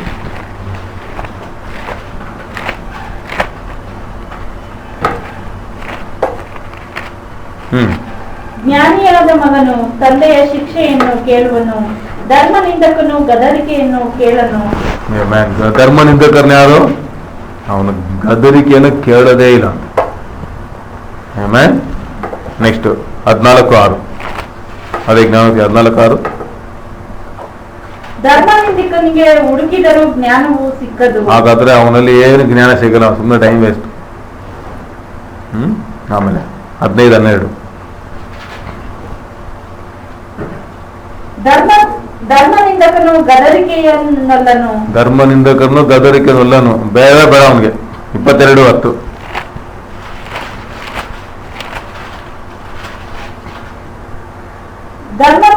ಅವನನ್ನು ಓಡಿಸಿ ಬಿಟ್ಟರೆ ಜಗಳವು ತೊಲಗುವುದು. ನೋಡಿದ್ರ, ಹಾಗಾದ್ರೆ ಅವನ ಆಲೋಚನೆ ಜಗಳ ಇರುತ್ತೆ, ಸಮಾಧಾನ ಇರೋದಿಲ್ಲ. ಆಮೇಲೆ ಅಂದ್ರೆ ಅವನಲ್ಲಿ ಏನಿಲ್ಲ, ಅವನಲ್ಲಿ ದೇವರು ಇಲ್ಲ, ಮೀರಿ ಪಾವ ಮಾಡ್ತಾನೆ. ಅದು ಮಾತ್ರವಲ್ಲ, ಅವನು ಧರ್ಮ ಮಾರ್ಗದಲ್ಲಿ ಇರುವವರನ್ನ ಅವನ ಕಡೆಗೆ ಏನ್ ಮಾಡ್ತಿರ್ತಾನೆ, ಅಂದ್ರೆ ಅವ್ರು ನಡೆಯೋರ್ನ ಹೀಯಾಳಿಸುವವನಾಗಿರ್ತಾನೆ. 9ನೇ ಅಧ್ಯಾಯ 12ನೇ ವಾಕ್ಯ.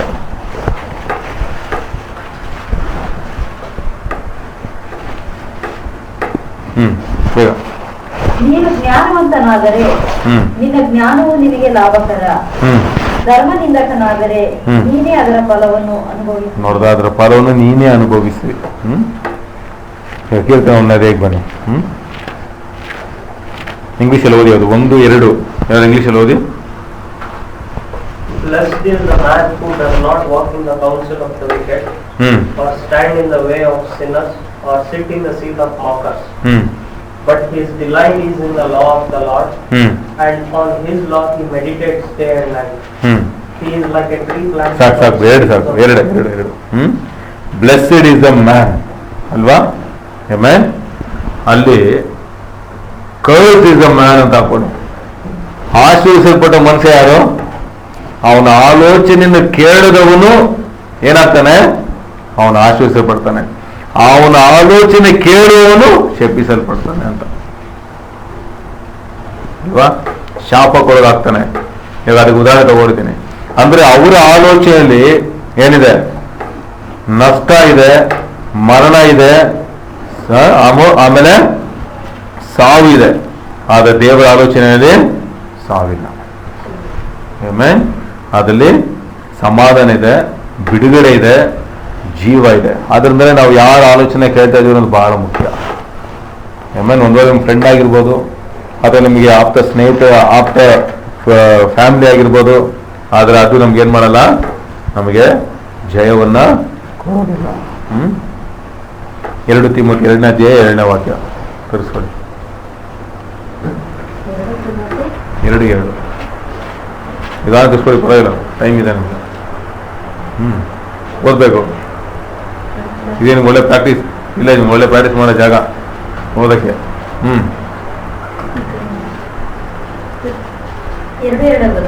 2:7 ನಾನು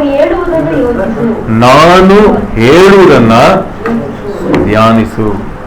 ಆಮೇಲೆ ಜ್ಞಾನೋಕ್ತಿ 8:33 ಇದೆಲ್ಲ ವಾಕ್ಯ ಸ್ವಲ್ಪ ನೋಡೋಣ ಆರಂಭದಲ್ಲಿ, ಆಮೇಲೆ ನಿಮ್ಗೆ ಉದಾಹರಣೆ ಹೇಳೋ ನಿಮ್ಗೆ ಅರ್ಥ ಆಗುತ್ತೆ.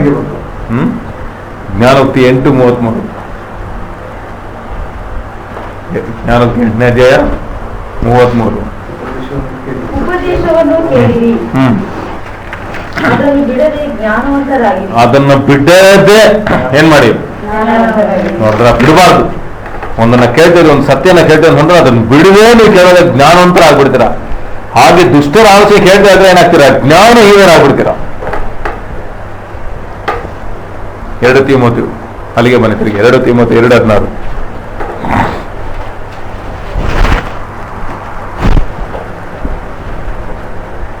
ಪ್ರಾಪಂಚಿಕವಾದ ಆ ಹರಟೆ ಮಾತುಗಳಿಗೆ ದೂರವಾಗಿರು.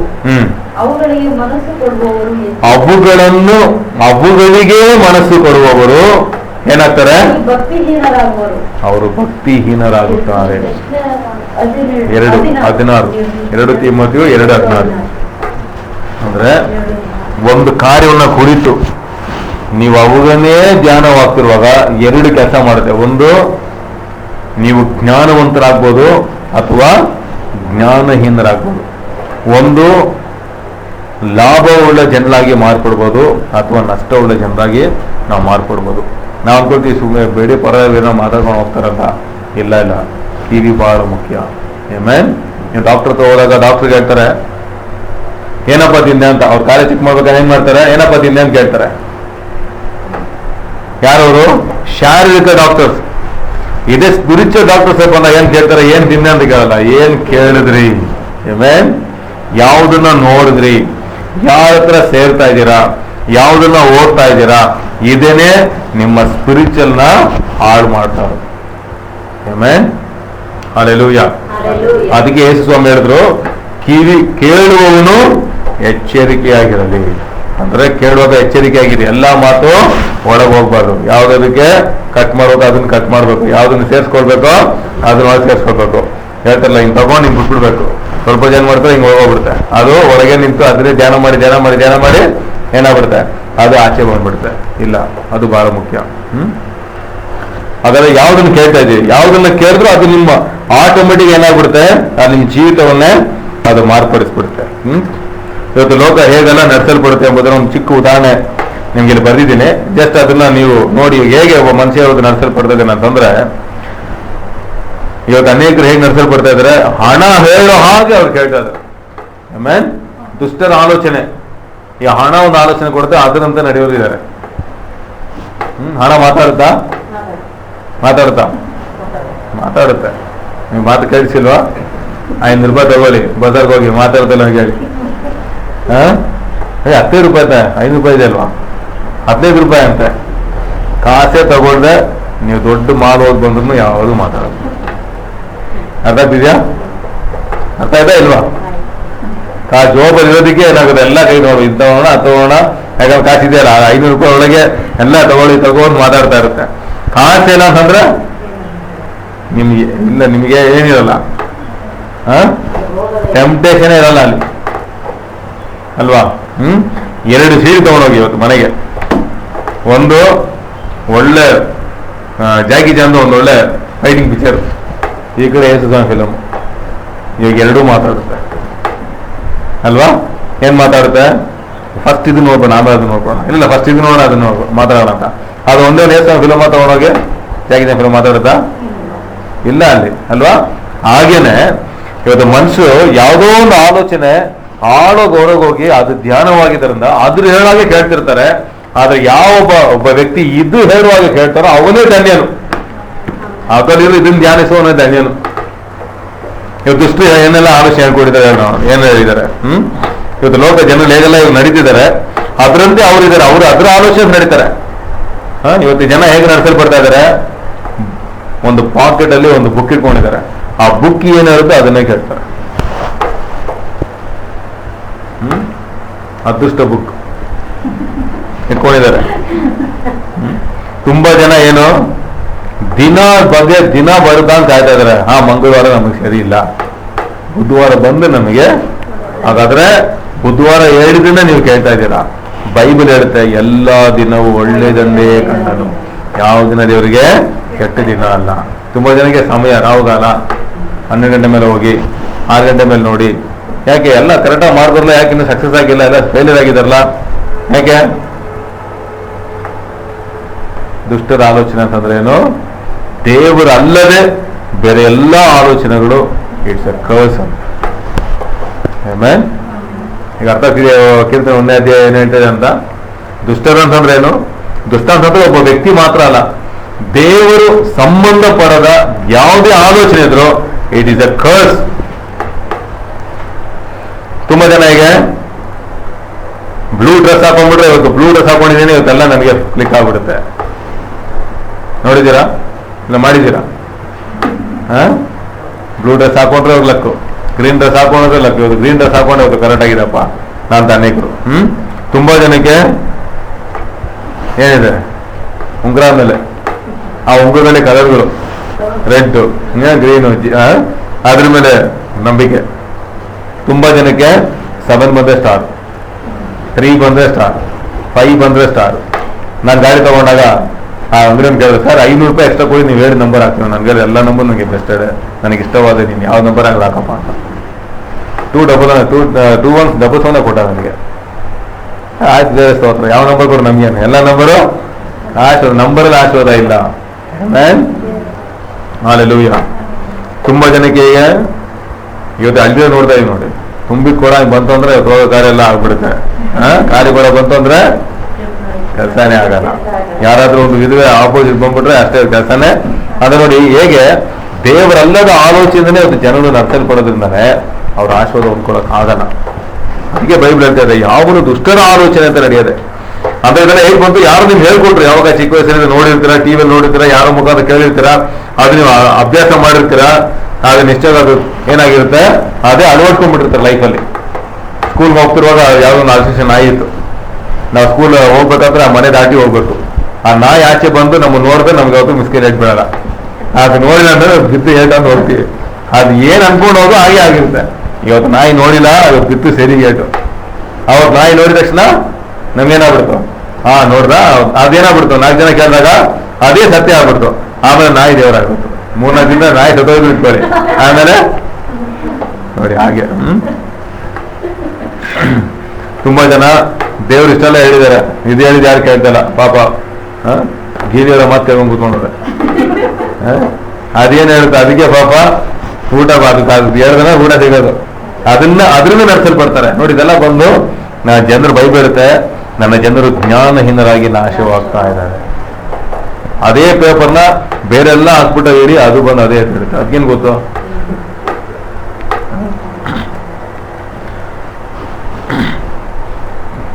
ಹಾಗೆ ಹೇಳ್ಕೊಂಡು ಹೋಗ್ಬೋದು. ಎಷ್ಟು ಒಂದು ಸುಮಾರು ಹಾಕಿದ್ದೀನಿ, ಅದನ್ನು ನೋಡ್ಕೊಂಡ್ರೆ ಟೈಮ್ಸ್ ಆಗಲ್ಲ.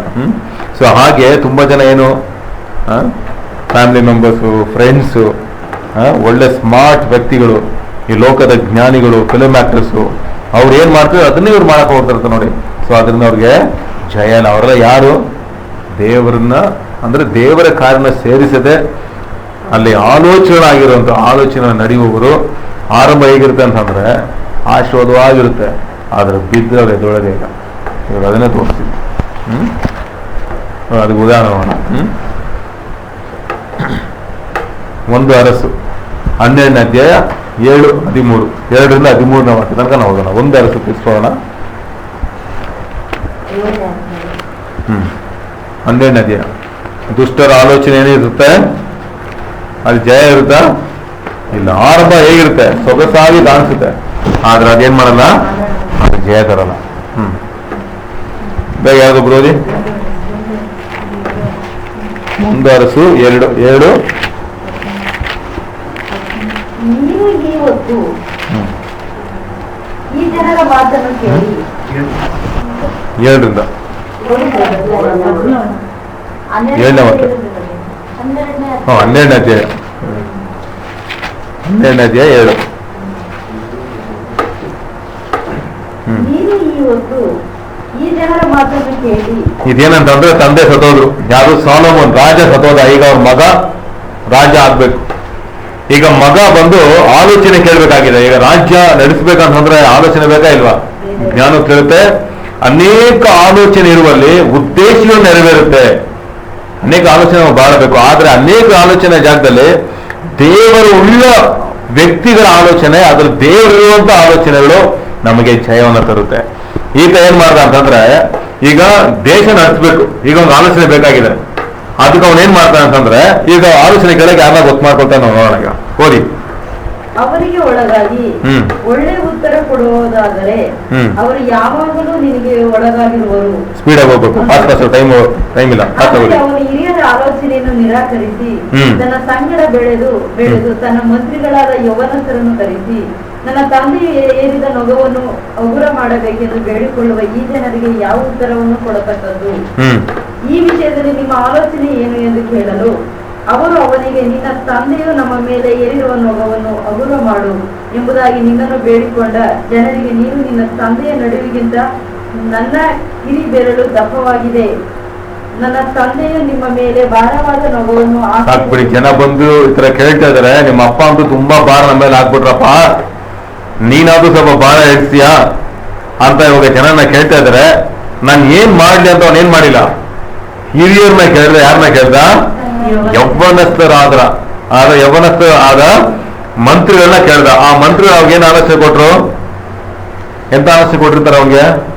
ನೀನೇನ್ ಮಾಡ್ಬೇಡಪ್ಪ, ನಿಮ್ಮಪ್ಪ ನೋಡು ಆತರ ಮಾಡಿದ್ಗೆ ಒಂದ್ ಒಳ್ಳೆ ಹೆಸರು ಮಾಡಿದ್ರು, ನೀನ್ ಇನ್ನೂ ಸ್ವಲ್ಪ ಜಾಸ್ತಿ ಭಾರ ಕೊಡು, ಅವಾಗೇನಾಗುತ್ತೆ ಜನ ಹಿಂಬಾಲಿಸ್ತಾರಂತ, ಹಿಟ್ಲರ್ ತರ ಆಗ್ಬಿಡು ಅಂತ.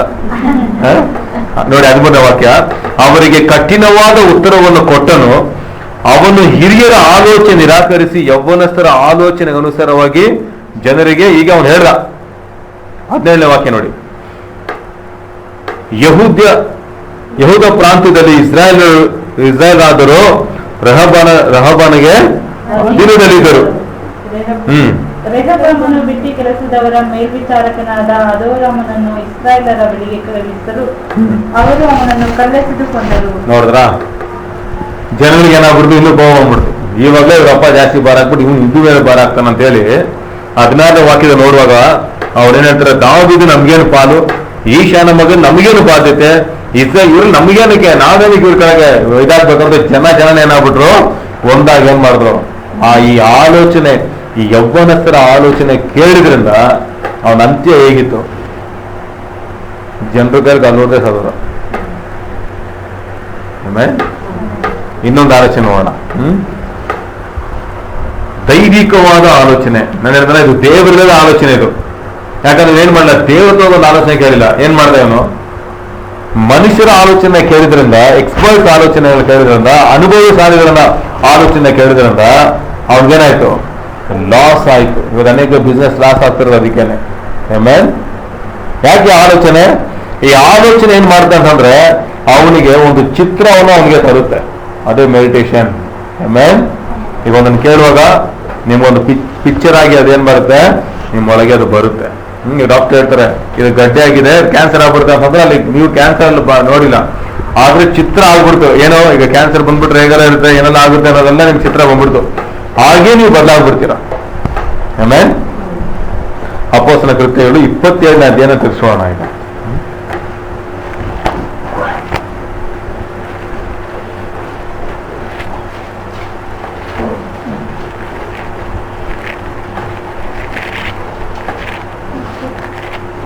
ಮೆಡಿಟೇಷನ್ಗೆ ಇದೆಲ್ಲ, ಈ ಆಲೋಚನೆ ಇದೆಲ್ಲ ಊಟ ಧ್ಯಾನ ಎಲ್ಲಿಂದೆಲ್ಲ ಬರುತ್ತೆ, ಇದೆಲ್ಲ ಬರುತ್ತೆ. ಏನಾಗುತ್ತೆ, ಅದು ಒಳಗೆ ಧ್ಯಾನ ಆಗ್ಬಿಡುತ್ತೆ.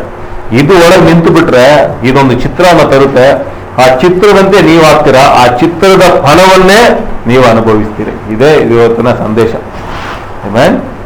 ಧರ್ಮ ನಿಂದಕನಾದರೆ ಅದರ ಫಲವನ್ನ ನೀನೇ ಅನುಭವಿಸ್ರಿ, ಬೇರೆ ಯಾರು ಅನುಭವಿಸೋದಕ್ಕೆ ಸಾಧ್ಯ ಇಲ್ಲ. ಹೋಗೋಣ. 27ನೇ ಅಧ್ಯಾಯ ತಿಳ್ಸ್ಕೊಂಡ್ರೆ ಎಲ್ರು 10ನೇ ವಾಕ್ಯದಿಂದ ಓದೋಣ. ಇದೇನ್ ಸಂಭವ ಅಂತಂದ್ರೆ, ಪೌಲನನ್ನ ಏನ್ ಮಾಡ್ತಿದಾರೆ, ಅವನ್ನ ಕೈದಿಯಾಗಿ ಅವನ್ನ ಸೆರೆ ಮಾಡಿ ಅವನ್ನ ಯೆರೂಸಲೇಮಿಗೆ ಏನ್ ಮಾಡ್ತಿದ್ರೆ ತೆಗೆದುಕೊಂಡು ಹೋಗ್ತಾ ಇದ್ದಾರೆ ಹಡಗಲ್ಲಿ. ಆಗಿನ ದಿನದಲ್ಲಿ ಪ್ರಯಾಣ, ಹಡಗಿನ ಪ್ರಯಾಣಗಳು ಇತ್ತು. ಇವತ್ತಿರುವ ಟೆಕ್ನಾಲಜಿ ತರ ಅವತ್ತೆಲ್ಲ ಕಂಪ್ಯೂಟರ್ ಟೆಕ್ನಾಲಜಿ ಇಲ್ಲ. ಅವತ್ತು ಏನಾಗ್ತಿತ್ತು ಅಂತಂದ್ರೆ, ಗಾಳಿ ಯಾವ ತರ ಬೀಸಿತ್ತು ಅದು ಕಷ್ಟಪಟ್ಟು ಏನ್ ಮಾಡ್ತಿದ್ರು, ಆ ಒಂದು ಸ್ಥಳಕ್ಕೆ ಅವ್ರು ಹೋಗ್ತಿದ್ರು. ಇವಾಗ ಅವ್ರು ಏನಾಯ್ತು ಅಂತಂದ್ರೆ, ಈಗ ಈ ರೀತಿಯಾಗಿ ಪ್ರಯಾಣ ಮಾಡ್ತಿರುವಾಗ ಏನಾಯ್ತು, 10ನೇ ವಾಕ್ಯ 9ರಿಂದ ಓದಿ. ಆ ಪ್ರಯಾಣ ಬಹಳ ದೂರ ಆಗೋಯ್ತು, ತುಂಬಾ ದೊಡ್ಡ ಪ್ರಯಾಣ ಆಯ್ತು. ಹೀಗೆ ಬಹುಕಾಲ ಕಳೆದು ಹೋಯಿತು, ಮಹಾ ಉಪವಾಸದ ದಿವಸವೂ ಆಗಿ ಹೋಗಿತ್ತು. ಈ ಸಂದರ್ಭದಲ್ಲಿ ಸಮುದ್ರ ಪ್ರಯಾಣ ಮಾಡುವುದು ಅಪಾಯಕರವಾಗಿದ್ದರಿಂದ ಪೌಲನು, ಜನರೇ, ಈ ಪ್ರಯಾಣದಿಂದ ಸರಕಿಗೂ ಹಡಗಿಗೂ ಮಾತ್ರವಲ್ಲದೆ ನಮ್ಮ ಪ್ರಾಣಗಳಿಗೂ ಕಷ್ಟವೂ ಬಹು ನಷ್ಟವೂ ಸಂಭವಿಸುವುದೆಂದು ನನಗೆ ತೋರುತ್ತದೆ ಎಂದು ಅವನನ್ನು ಎಚ್ಚರಿಸಿದನು. ಆದರೆ ಪೌಲನು ಹೇಳಿದ ಮಾತುಗಳಿಗಿಂತ ನಾವಿಕನು ಹಡಗಿನ ಯಜಮಾನನು ಹೇಳಿದ ಮಾತಿಗೆ ಶತಾಧಿಪತಿಯು ಹೆಚ್ಚಾಗಿ ಲಕ್ಷ್ಯ ಕೊಟ್ಟನು. ಸ್ಟಾಪ್ ಮಾಡಿ. ತುಂಬಾ ಮುಖ್ಯವಾದ ಸತ್ಯ ಇದೆ. ಪ್ರಯಾಣ ಎನ್ಬೋದು, ಈ ಸಮುದ್ರ ಎನ್ನುವುದು ಈ ಲೋಕ, ಹಡಗು ಎಂಬುದು ಒಬ್ಬ ಮನುಷ್ಯ. ಹಡಗಿನಲ್ಲಿರುವಂತ ವ್ಯಕ್ತಿಗಳು, ನಾನು ಹೇಳ್ದಲ್ವಾ, ದುಷ್ಟರು, ಧರ್ಮನಿಂದಕರು, ಇವರೆಲ್ಲ ಒಳಗಿದ್ದಾರೆ. ಅಂದ್ರೆ ಇವರೆಲ್ಲ ಆಲೋಚನೆ ನಾವು ಕೇಳಿರ್ತೀವಿ. ಯಾವುದನ್ನ ಬಿಗಿಯಾಗಿ ಹಿಡ್ಕೊಳ್ತಿರೋ ಅಲ್ಲಿಗೆ ನೀವು ಹೋಗಿ ಸೇರೋದಕ್ಕೆ ಸಾಧ್ಯ. ಇಲ್ಲಿ ಪ್ರಯಾಣ ಏನಾಗ್ಬಿಡ್ತು ಅಂತಂದ್ರೆ, ತುಂಬಾ ದಿನ ಕಳೆದ ಮೇಲೆ ಊಟ ಎಲ್ಲ ಏನಾಗ್ಬಿಡ್ತು, ಉಪವಾಸ ಇದ್ಬಿಟ್ರು. ಅಂದ್ರೆ ಅವ್ರಿಗೆ ಸಂಶಯ ಬಂದ್ಬಿಡ್ತು, ಈ ಪ್ರಯಾಣ ನಿಶ್ಚಯವಾಗಿ ನಾವೇನ್ ಮಾಡಕ್ ಸಾಧ್ಯ, ನಾವು ಹೋಗಿ ಸೇರ್ತೀವೋ ಏನೋ ಅಂತೇಳಿ. ಆದ್ರೆ ಅಲ್ಲಿ ದೇವರನ್ನ ಒತ್ತುಕೊಂಡಂತ, ದೇವರ ನಂಬಿದಂತ ಪೌಲನು ಏನ್ ಮಾಡ್ತಾನೆ, ಒಂದು ಆಲೋಚನೆ ಹೇಳ್ತಾನೆ. ಏನ್ ಹೇಳ್ತಾ ಇರ್ತಾನೆ ಆ ಜನಗಳಿಗೆ, ಜನರೇ, ಈ ಪ್ರಯಾಣದಿಂದ ಸರಕಿಗೂ ಹಡಗಿಗೂ ಮಾತ್ರವಲ್ಲದೆ ನಮ್ಮ ಪ್ರಾಣಗಳಿಗೂ ಕಷ್ಟವೂ ಬಹು ನಷ್ಟವೂ ಸಂಭವಿಸೆಂದು ನನಗೆ ತೋರುತ್ತದೆ ಎಂದು ಅವರಿಗೆ ಎಚ್ಚರಿಸಿದರು. ಆದ್ರೆ ಅವ್ರೇನ್ ಮಾಡಿದ್ರು, ಆದರೆ ಪೌಲನು ಹೇಳಿದ ಮಾತುಗಳಿಗಿಂತ ನಾವಿಕನು ದುಷ್ಟನ ಆಲೋಚನೆ ಹೇಳಿದ ಮಾತಿಗೆ ಹೆಚ್ಚಾಗಿ ಧ್ಯಾನಿಸಿದನು. ಲಕ್ಷ್ಯ ಬಿಟ್ಟ ಏನು, ಎರಡು ಮಾತು ಬಂತು. ಓನರ್ ಮಾತು ನಾನು ಕೇಳಲ್ಲ, ಅಥವಾ ಕೈದಿ ಮಾತು ನಾನು ಕೇಳಲ್ಲ. ಈಗ ಅದೇ ಅಲ್ಲಿ ಬಂದಿದೆ ಅವನಿಗೆ, ನಾವಿಕನಿಗೆ ಏನಾಗ್ಬಿಡ್ತು ಈಗ, ಅದು ಓಟ್ಸವನಿಗೆ ಏನಾಗ್ಬಿಡ್ತು ಅಂತಂದ್ರೆ, ಈಗ ದೊಡ್ಡ ಕನ್ಫ್ಯೂಷನ್ ಏನು, ಈತ ದೇವರ ಮನುಷ್ಯ, ಈತನ ಅನ್ಯಾಯ ಇಲ್ಲ, ವಿಚಾರಣೆಗೋಸ್ಕರ ತೆಗೆದುಕೊಂಡು ಹೋಗ್ತಿದ್ದಾರೆ ಅಷ್ಟೇ. ನೀವೇನು ಕೈದಿ ಅಂತಂದ್ರೆ ಏನು ಪಾಪ ಏನ್ ಮಾಡಿಲ್ಲ. ಇವನೇನ್ ಮಾಡ್ದ ಅಂತಂದ್ರೆ ಇವನ್ ವಿಚಾರಣೆಗೋಸ್ಕರ ಇವನ್ನ ಕರ್ಕೊಂಡು ಹೋಗ್ತಿದ್ದಾರೆ. ಆದ್ರೆ ಈತ ದೇವ ಮನುಷ್ಯ ಅಂತ ಎಲ್ರಿಗೂ ಗೊತ್ತು. ಆದ್ರೆ ಈತ ಏನು ಅಡಿಗೆಗೆ ಯಜಮಾನ. ಏನ್ ಮಾಡಿದ್ರು? ಆದ್ರೆ ಪೌಲ ನಾವಿಕನ ಅಡಿಗಿನ ಯಜಮಾನನ್ನು ಹೇಳಿದ ಮಾತಿಗೆ ಶತಾಧಿಪತಿ ಹೆಚ್ಚಾಗಿ ಲಕ್ಷ್ಯ ಕೊಟ್ಟನು. ಇಲ್ಲಿ ಓದಿ ತುಂಬಾ ಚೆನ್ನಾಗಿರುತ್ತೆ ನೋಡಿ. ಇದೇ ಬಹಳ ಮುಖ್ಯ. ದುಷ್ಟರು ಹೇಳುವ ಆಲೋಚನೆ ಕ್ಷಣ ಮಾಸದಲ್ಲಿ ನೀವು ಕ್ಲಿಕ್ಕಾಗಿರುತ್ತೆ, ಅದು ಯಾವಾಗ ಬೀಳುದಂತ ಹೇಳಕ್ಕಾಗಲ್ಲ. ಅದಕ್ಕೆ ಇದೇ ದೊಡ್ಡ ಉದಾಹರಣೆ. ಸಿಸ್ಟರ್ ಓದಿ 12ನೇ ವಾಕ್ಯ. ಹಿಮಕಾಲವನ್ನು ಕಳೆಯುವುದಕ್ಕೆ ಅನುಕೂಲವಲ್ಲದ್ದರಿಂದ ಅಲ್ಲಿಂದ ಹೊರಟು ಸಾಧ್ಯವಾದರೆ ಹೇಗೂ ಫೋಯಿನಿಕ್ಸ್ ಊರನ್ನು ಸೇರಿ ಅಲ್ಲೇ ಆ ಹಿಮಕಾಲವನ್ನು ಕಳೆಯಬೇಕೆಂದು ಹೆಚ್ಚು ಜನರು ಆಲೋಚನೆ ಹೇಳಿದರು. ಫೋಯಿನಿಕ್ಸ್ ಕ್ರೇತ ದ್ವೀಪದ ಒಂದು ರೇವು. ಅದು ಈಶಾನ್ಯ ದಿಕ್ಕಿಗೂ ಆಗ್ನೇಯ ದಿಕ್ಕಿಗೂ ಅಭಿಮುಖವಾಗಿದೆ. ತೆಕ್ಕಣ ಗಾಳಿ ಮೆಲ್ಲಗೆ ಬೀಸಲಾಗಿ ತಮ್ಮ ಉದ್ದೇಶವು ಸಾರ್ಥಕವಾಯಿತೆಂದು ಭಾವಿಸಿ ಸಾಕು ಬಿಡಿ. ಅಂದ್ರೆ ಈಗ ಅವ್ರೇನ್ ಮಾಡ್ತಿದಾರೆ ಅಂದ್ರೆ ಆ ತೆಂಕಣ ಗಾಳಿ ನಿಧಾನ ಗಾಳಿ ಬೀಸಿರುವಾಗ ತಪ್ಪಿಸ್ಕೊಂಡ್ರಪ್ಪ ಅಂತ ಅವ್ರು ನೆನ್ಸ್ಕೊಂಡ್ರ. ಅವ್ರು ನೆನ್ಸ್ಕೊಂಡಿದ ತಕ್ಷಣ ಏನಾಯ್ತು? ಓದಿ. ಸಾರ್ಥಕವಾಯಿತೆಂದು ಭಾವಿಸಿ ಲಂಗರ ಎತ್ತಿ ಕ್ರೇತ ದ್ವೀಪವನ್ನು ಅನುಸರಿಸಿ ತೀರದ ಮಗ್ಗುಲಲ್ಲೇ ಹೋಗುತ್ತಿದ್ದರು. ಸ್ವಲ್ಪ ಹೊತ್ತಿನ ಮೇಲೆ ಆ ದ್ವೀಪದ ಮೇಲಿನಿಂದ ಈಶಾನ್ಯ ಪೂರ್ವ ವಾಯು ಎಂಬ ಹುಚ್ಚು ಗಾಳಿಯು ಹೊಡೆಯಿತು.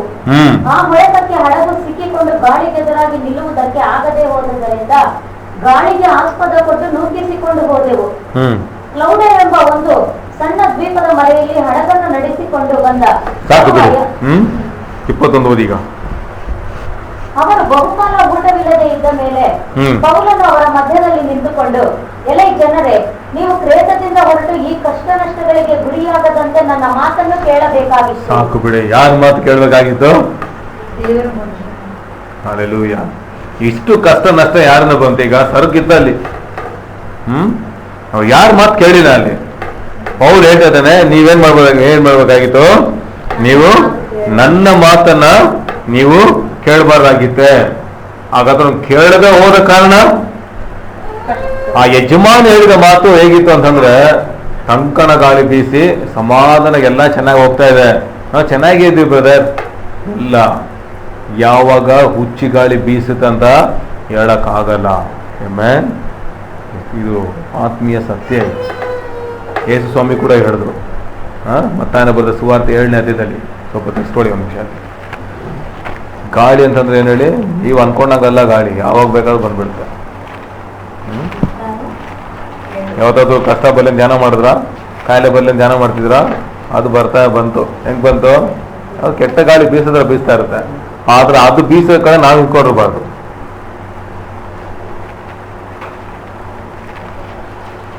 ಮತ್ತಾಯ ಬರ ಸುವಾರ್ತೆ 7.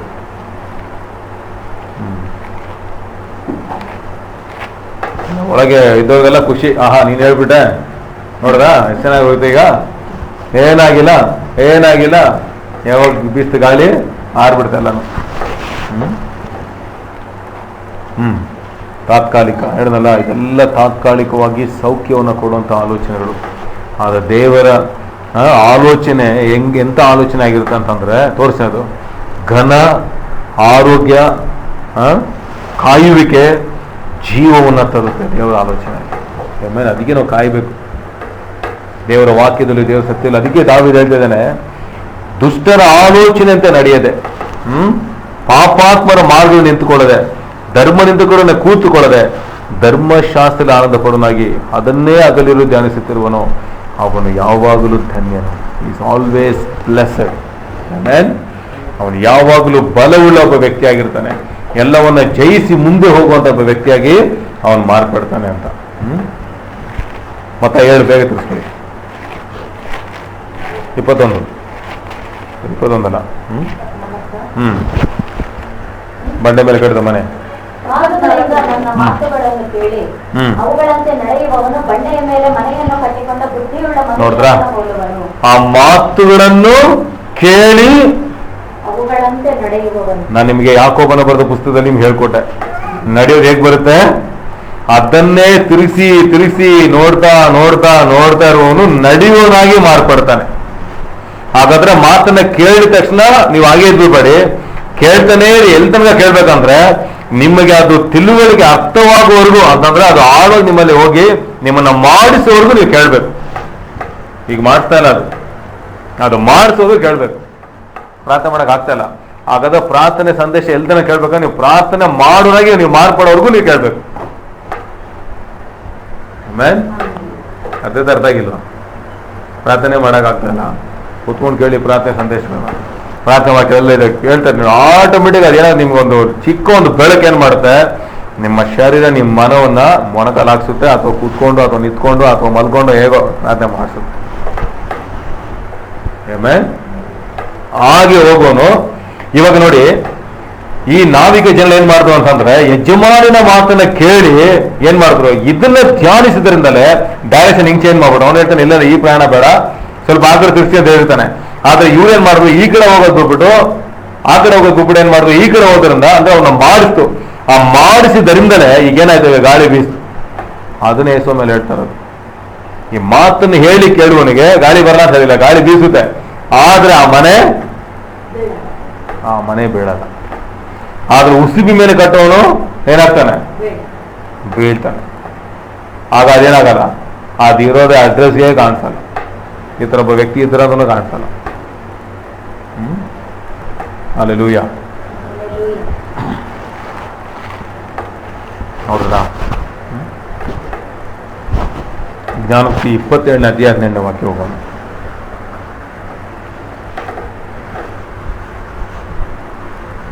ಅದಕ್ಕೆ ನಾವು ಡಿಸೈಡ್ ಮಾಡ್ಬೇಕು, ಯಾರ ಆಲೋಚನೆ ನಾನು ಕೇಳ್ತೀನಿ, ಯಾರು ನನ್ನ ಆಲೋಚನಾ ಕರ್ತನು. ಮಣ್ಣ ಹೇಳ್ದೇವಿ ಎಲ್ಲ ನಾವು ಮಾಡ್ಬಿಡ್ತೀವಿ. ನಮ್ಮ ಅಣ್ಣಗಿಂತ ದೊಡ್ಡ ಅಣ್ಣ ಹೋಗ್ಬಿಟ್ಟಿದ್ದಾರೆ, ಅವ್ರು ನಡೀರಿ. ಜ್ಞಾನೋಕ್ತಿ 27:18. ಅಂಜೂರ ಮರ ಕಾಯುವವನ ಅದು ಹಣ್ಣು ತಿಂದೇ ಇರ್ತಾನ? ತಿಂತಾನೆ ಇಲ್ವಾ? ಈಗ ಹೇಳಿ, ಈಗ ನೆಕ್ಸ್ಟ್ ಓದಿ. ಯಜಮಾನನ ಮಾತಿಗೆ ಕಾಯುವವನು ಮಾನವನ್ನು ಅನುಭವಿಸುವನು. ಇಂಗ್ಲಿಷ್ ಓದಿ, ಚೆನ್ನಾಗಿರುತ್ತೆ ನೋಡಿ. He who tends a victory will eat its fruit, and he who looks after his master will be honored. ನೋಡಿ, ವಿಲ್ ಬಿ ಹಾನರ್ಡ್.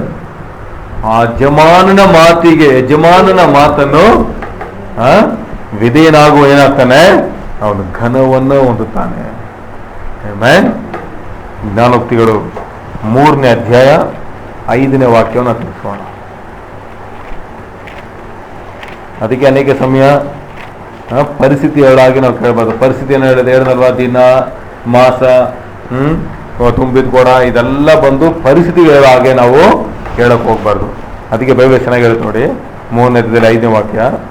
ಸ್ವಬುದ್ಧಿಯನ್ನು ಆಧಾರ ಮಾಡಿಕೊಳ್ಳದೆ ಪೂರ್ಣ ಮನಸ್ಸಿಂದ ಯೆಹೋವನಲ್ಲಿ ಭರವಸೆ ಬಿಡು. ನಿನ್ನ ಎಲ್ಲಾ ನಡವಳಿ ಆತನ ಚಿತ್ತಕ್ಕೆ ವಿಧೇಯನಾಗಿರು. ಆತನೇ ನಿನ್ನ ಮಾರ್ಗವನ್ನು ಸರಾಗ ಮಾಡುವನು. 7ನೇ ವಾಕ್ಯ. ನೀನೇ ಬುದ್ಧಿವಂತನು ಎಂದೆಣಿಸದೆ ಯೆಹೋವನಿಗೆ ಭಯಪಟ್ಟು ಕೆಟ್ಟದ್ದನ್ನು ತೊರೆದು ಬಿಡು. ಇದರಿಂದ ನಿನ್ನ ದೇಹಕ್ಕೆ ಕಾಯಿಲೆಗಳು, ಎಲುಬುಗಳಿಗೆ ಕ್ಯಾನ್ಸರ್ಗಳು ಉಂಟಾಗುವಂತ ಬರೀದ್ಯಾ? ಏನ್ ಬಂದಿದೆ? ಇದರಿಂದ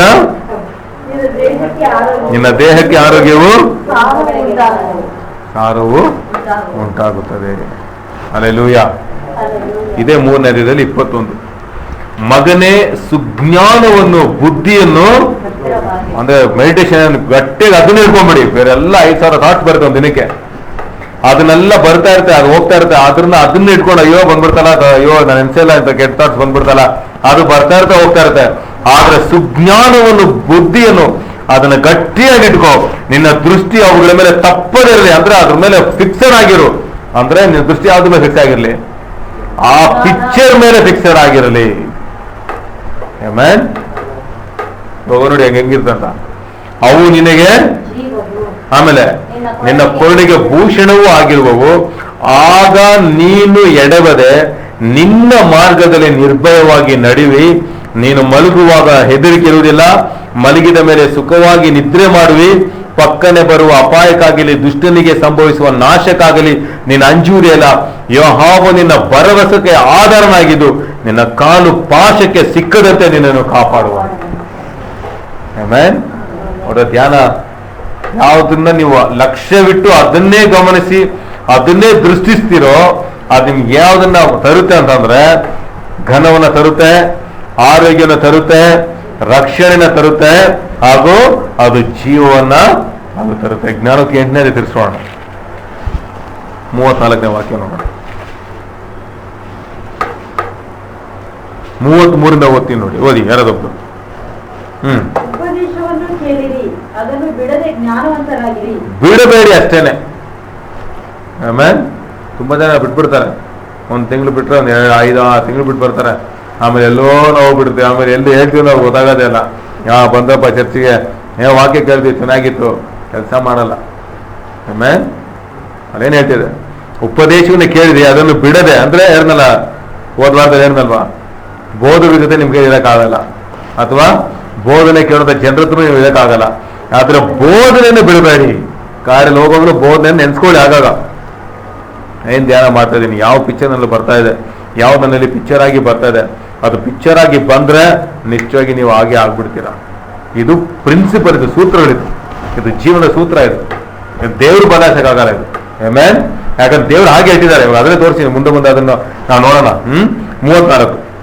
ನನ್ನ ದ್ವಾರಗಳ ಬಳಿಯಲ್ಲಿ ಪ್ರತಿದಿನವೂ ಕಾಯುತ್ತಾ, ವಾರಕ್ಕೊಂದ್ಸತಿ, ತಿಂಗಳಿಗೊಂದ್ಸತಿ, ವರ್ಷಕ್ಕೊಂದ್ಸತಿ ಅಲ್ಲ, ಯಾವಾಗ ಪ್ರತಿ ದಿನವೂ ಕಾಯುತ್ತಾ, ಬಾಗಿಲಿನ ನಿಲುವುಗಳ ಹತ್ತಿರ ಜಾಗರೂಕನಾಗಿ ನನ್ನ ಮಾತು, ಇದು ಬಹಳ ಮುಖ್ಯ. ನನ್ನ ಮಾತುಗಳನ್ನ ಕೇಳುವವನು ಭಾಗ್ಯವಂತನು, ನನ್ನ ಮಾತುಗಳನ್ನು ಕೇಳುವವನು. ಯಾಕೆ ಹೇಳಿ, ದೇವರ ಮಾತುಗಳು ಸಹ ನಿಮಗೆ ವಿಷನ್ ಅನ್ನ ತರುತ್ತೆ ಅನ್ನೋದನ್ನ ಮರಿಬಾರ್ದು. ಆಮೇಲೆ ಲೋಕದ ಮಾತು ನಿಮಗೆ ವಿಷನ್ ತರುತ್ತೆ, ಪಿಕ್ಚರ್ ತರುತ್ತೆ. ದೇವರ ಮಾತು ನಿಮಗೆ ಪಿಕ್ಚರ್ ತರುತ್ತೆ. ಈಗ ಕಣ್ಮುಚ್ಚಿಬಿಡಿ, ಪ್ರಾಕ್ಟಿಕಲ್. ಈಗ ಕಪ್ಪು ನಾಯಿ ಚೇರ್ ಮೇಲೆ ಕೂತಿದೆ, ಎಲ್ಲ ಸ್ವಲ್ಪ ನೋಡಿ, ಕಣ್ಮುಚ್ಕೊಳ್ಳಿದ್ಯಾ?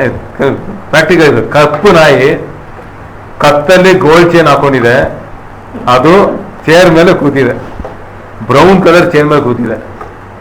ಈಗ ಗೋಲ್ಡ್ ಮಿಂಚ್ತಾ ಇದೆ. ಈಗ ಕಣ್ ತೆಗೀರಿ, ಈಗ ಯಾವುದು ನೋಡಿದ್ರಿ?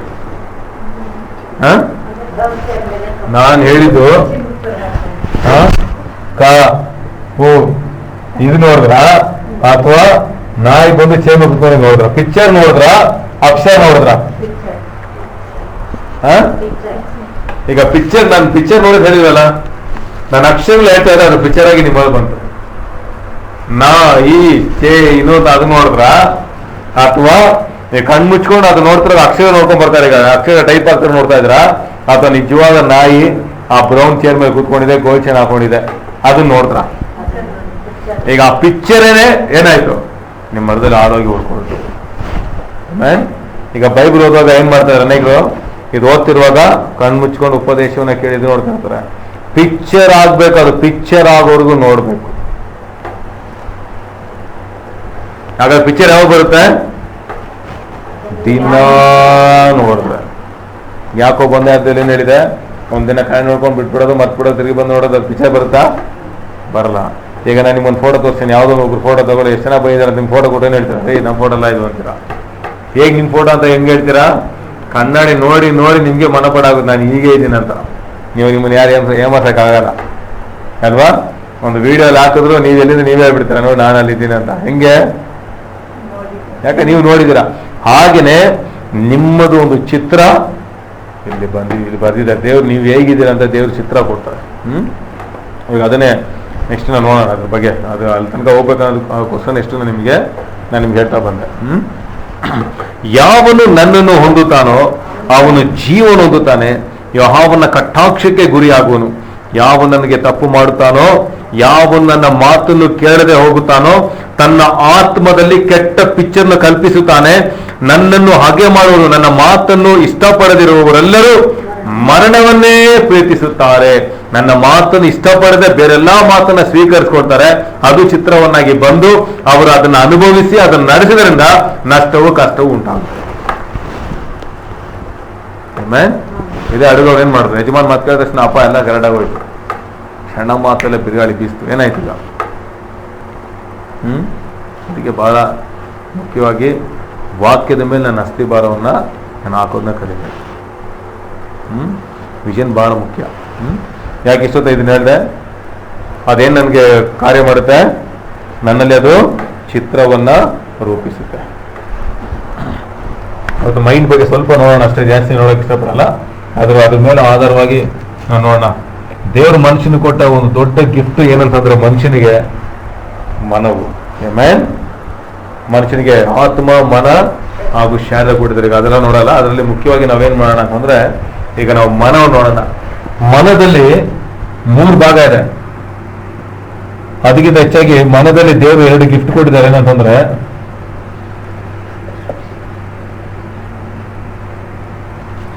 ಇದೇ ಸೂತ್ರ. 2 ಗಿಫ್ಟ್ ಇದೆ. ಒಂದು ಮೆಮೊರಿ ಹಾಗೂ ಇನ್ನೊಂದು ಇಮ್ಯಾಜಿನೇಷನ್. ಒಂದು ಹಳೆವುಗಳನ್ನ ನೆನ್ಸ್ಕೊಳ್ಬಹುದು, ಹೊಸವನ್ನ ನೆನ್ಸ್ಕೊಳ್ಬಹುದು. ನೀವು ಏನ್ ನೆನ್ಸ್ಕೊಳ್ತೀರೋ ಅದೇ ಚಿತ್ರವಾಗಿ ಬರುತ್ತೆ. ಆ ಚಿತ್ರನೇ ನಿಮ್ಮ ಜೀವಿತವನ್ನು ಮಾರ್ಪಡಿಸುತ್ತೆ.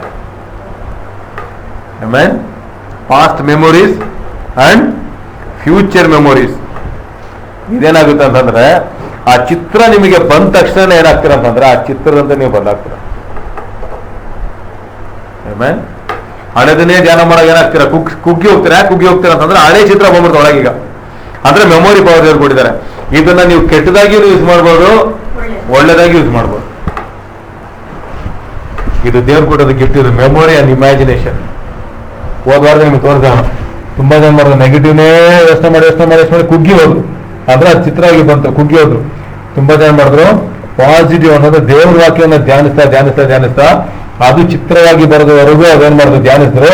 ಅದನ್ನೇ ಧ್ಯಾನ ಅಂತಂದ್ರೆ. ಧ್ಯಾನ ಅಂತಂದ್ರೆ ಏನಂತಂದ್ರೆ, ನೀವೆಲ್ಲರಿಗೂ ಧ್ಯಾನಿಸ್ತೀರ ಅಂತಂದ್ರೆ ಅದು ನಿಮ್ಮ ಚಿತ್ರವಾಗಿ ಮಾರ್ಕೊಳ್ಬೋದು. ಆಗ ಪರಿಸ್ಥಿತಿ ಯಾವಾಗ ನೀವಿರಲ್ಲ, ಪರಿಸ್ಥಿತಿ ಅಂತ ನೀವು ಬದಲಾಗ್ಬಿಡ್ತೀರ. ಪರಿಸ್ಥಿತಿ ನೀವು ಬದಲಾಗ್ತೀರ.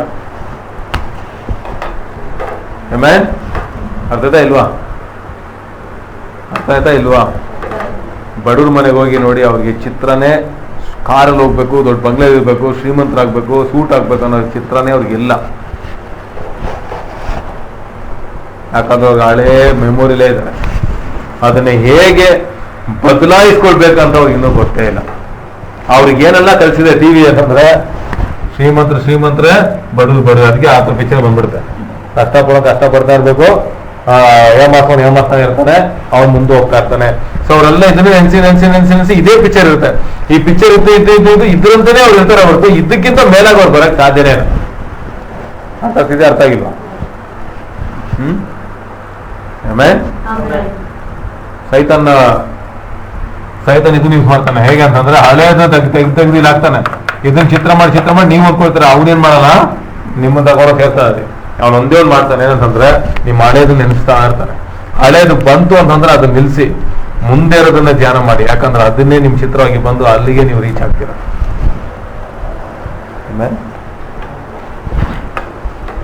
ಅನೇಕ ಉದಾಹರಣೆ ತಗೊಳ್ಬೇಕು. ತಗೊಂಡ್ರೆ ನಿಮ್ಗೆ ಇನ್ನೂ ಚೆನ್ನಾಗಿ ಅರ್ಥ ಆಗುತ್ತೆ. ಹೋಗ್ತಾ ನಿಮ್ಗೆ ಅದು ಅರ್ಥ ಆಗುತ್ತೆ. ಬಿಡ್ಬೇಡಿ, ಯಾಕಂದ್ರೆ ಇದು ಬಹಳ ಮುಖ್ಯವಾದ ಒಂದು ಸತ್ಯವಾಗಿದೆ. ಮೈಂಡಲ್ಲಿ ದೇವ್ರು ಕೊಟ್ಟಂತ ದೊಡ್ಡ ಒಂದು ಟೂಲು. ಇದು ಪಾಸಿಟಿವ್ ಕೆಲಸ ಮಾಡಿದ್ರು ದೇವ್ರು ಸಹಾಯ ಮಾಡ್ತಾರೆ, ನೆಗೆಟಿವ್ ಕೆಲಸ ಮಾಡಿದ್ರು ದೇವ್ರು ಸಹಾಯ ಮಾಡ್ತಾರೆ. ಈಗ ಹೇಳ್ತೀನಿ ನೋಡಿ, 1 ಕೊರಿಂಥಿಯರು 1 ನಿಮಿಷ.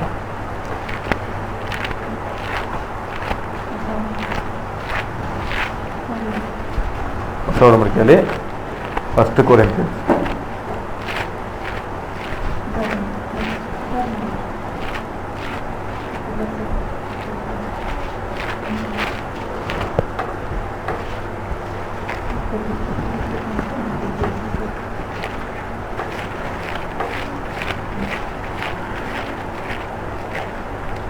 ಅದಕ್ಕೆ ದೇವ್ರ ವಾಕ್ಯನ ಕಿಚನ್ ನಲ್ಲಿ ಇರೋ ಜಾಗದಲ್ಲಿ ಹಾಕಿ ಅಣಿಸಿ ಅಂತಂದ್ರೆ ಅದು ನಿಮ್ ಮೈಂಡ್ ಬರ್ಲಿ ಅನ್ನೋದಕ್ಕೋಸ್ಕರ ಅದನ್ನ ಹಾಕಿ ಅನ್ನೋದು. ನೀವು ವಾಕ್ಯ ಜೋಬಲ್ ಹಾಕಿ ಹೋದ ತಕ್ಷಣ ಪ್ರಯತ್ನ ಬಂದ್ಬಿಟ್ರ ಅನ್ಕೋಬೇಡಿ. ಈ ವಾಕ್ಯ ಎಲ್ಲಿ ಹೋಗ್ಬೇಕು, ಅವಾಗ ಅದು ಚಿತ್ರವಾದ್ರೆ ಅವನ್ ಬಿಟ್ಟು ಹೋಗ್ತಾನೆ. ಒಂದೇ ರೀತಿಯಲ್ಲಿ 1 ನಿಮಿಷ.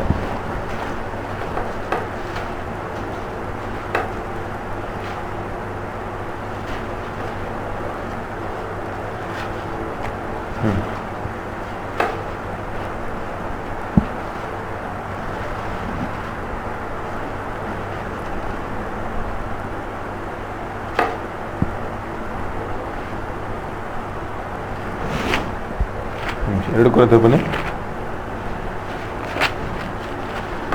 1 ಕೊರಂಥಿಯರು ಬನ್ನಿ.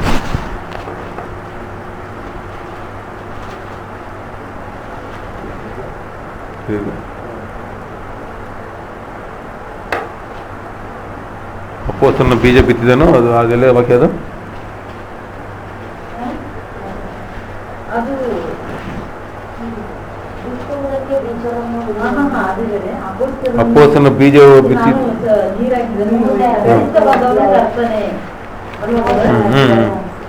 ಎಷ್ಟದು ಓದಿಯೋದು?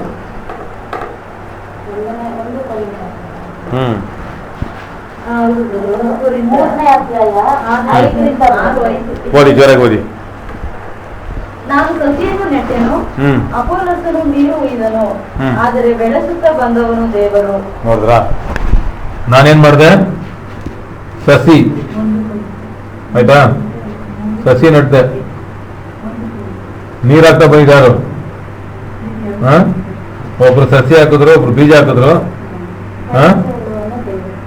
ಈಗ ಇದಕ್ಕೆ ಜೀವ ಕೊಡಿದ್ಯಾರು? ದೇವ್ರಿಗೆ ಜೀವ ಕೊಡಿ.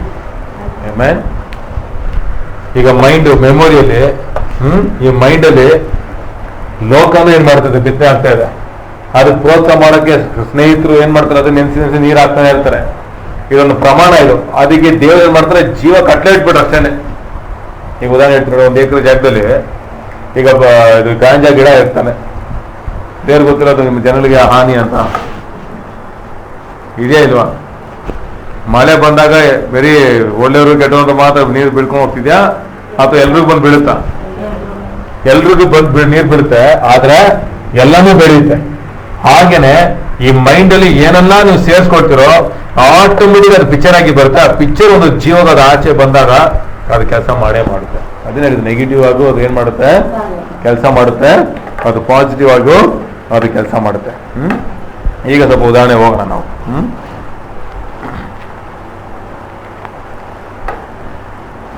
ಆದಿಕಾಂಡ 11ನೇ ಅಧ್ಯಾಯ 6ನೇ ವಾಕ್ಯ. ಇಂಗ್ಲಿಷ್ ಬೈಬಲ್ ತಿಳ್ಕೊಳ್ಳಿ, ಬಹಳ ಮುಖ್ಯ.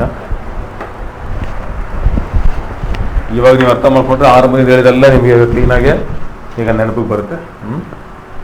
ಆದಿಕಾಂಡ 11:6.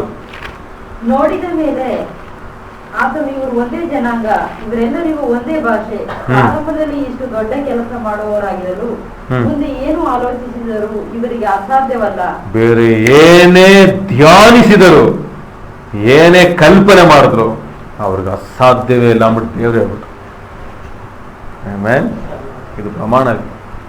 ಅದಕ್ಕೆ ಒಂದು ಬಿಸ್ನೆಸ್ ಇದರೆಲ್ಲ ನೋಡಿ ಕಲ್ಪನೆ ಬಗ್ಗೆ ಹೇಳ್ಕೊಡ್ತಾರೆ, ಮೆಡಿಟೇಷನ್ ಬಗ್ಗೆ ಹೇಳ್ಕೊಡ್ತಾರೆ. ಯಾಕಂದ್ರೆ ಇದು ಕೆಲಸ ಮಾಡುತ್ತೆ. ದೇವರ ಸುದ್ದಿ ಎಣೆಸ್ಬಿಟ್ರೆ ಅದನ್ನು ತೆಗೆಯೋದಿಲ್ಲ. ಅದೊಂದು ಪ್ರಿನ್ಸಿಪಲ್. ಅದಕ್ಕೆ ಆ ಪ್ರಿನ್ಸಿಪಲ್ ಕೆಲಸ ಮಾಡೇ ಮಾಡುತ್ತೆ. ಇಂಗ್ಲಿಷ್ ಓದಿ ಅದನ್ನ.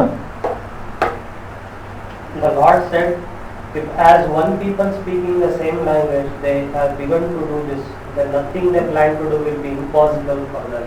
ನಥಿಂಗ್ ಟು ಬಿ ಇಂಪಾಸಿಬಲ್ ಅಂತಂದ್ರೆ ಅವ್ರು ಏನು ಮಾಡ್ತಾರೆ, ಅವ್ರು ನಿರ್ಣಯಿಸ್ಬಿಟ್ರೆ ಅದನ್ನು ತಡೆ ಮಾಡೋಕ್ಕೂ ಆಗೋದೇ ಇಲ್ಲ. ಮತ್ತಾಯನ ಬರೆದ ಸುವಾರ್ತೆ 15 ತಿಳ್ಕೊಳ್ಳಿ.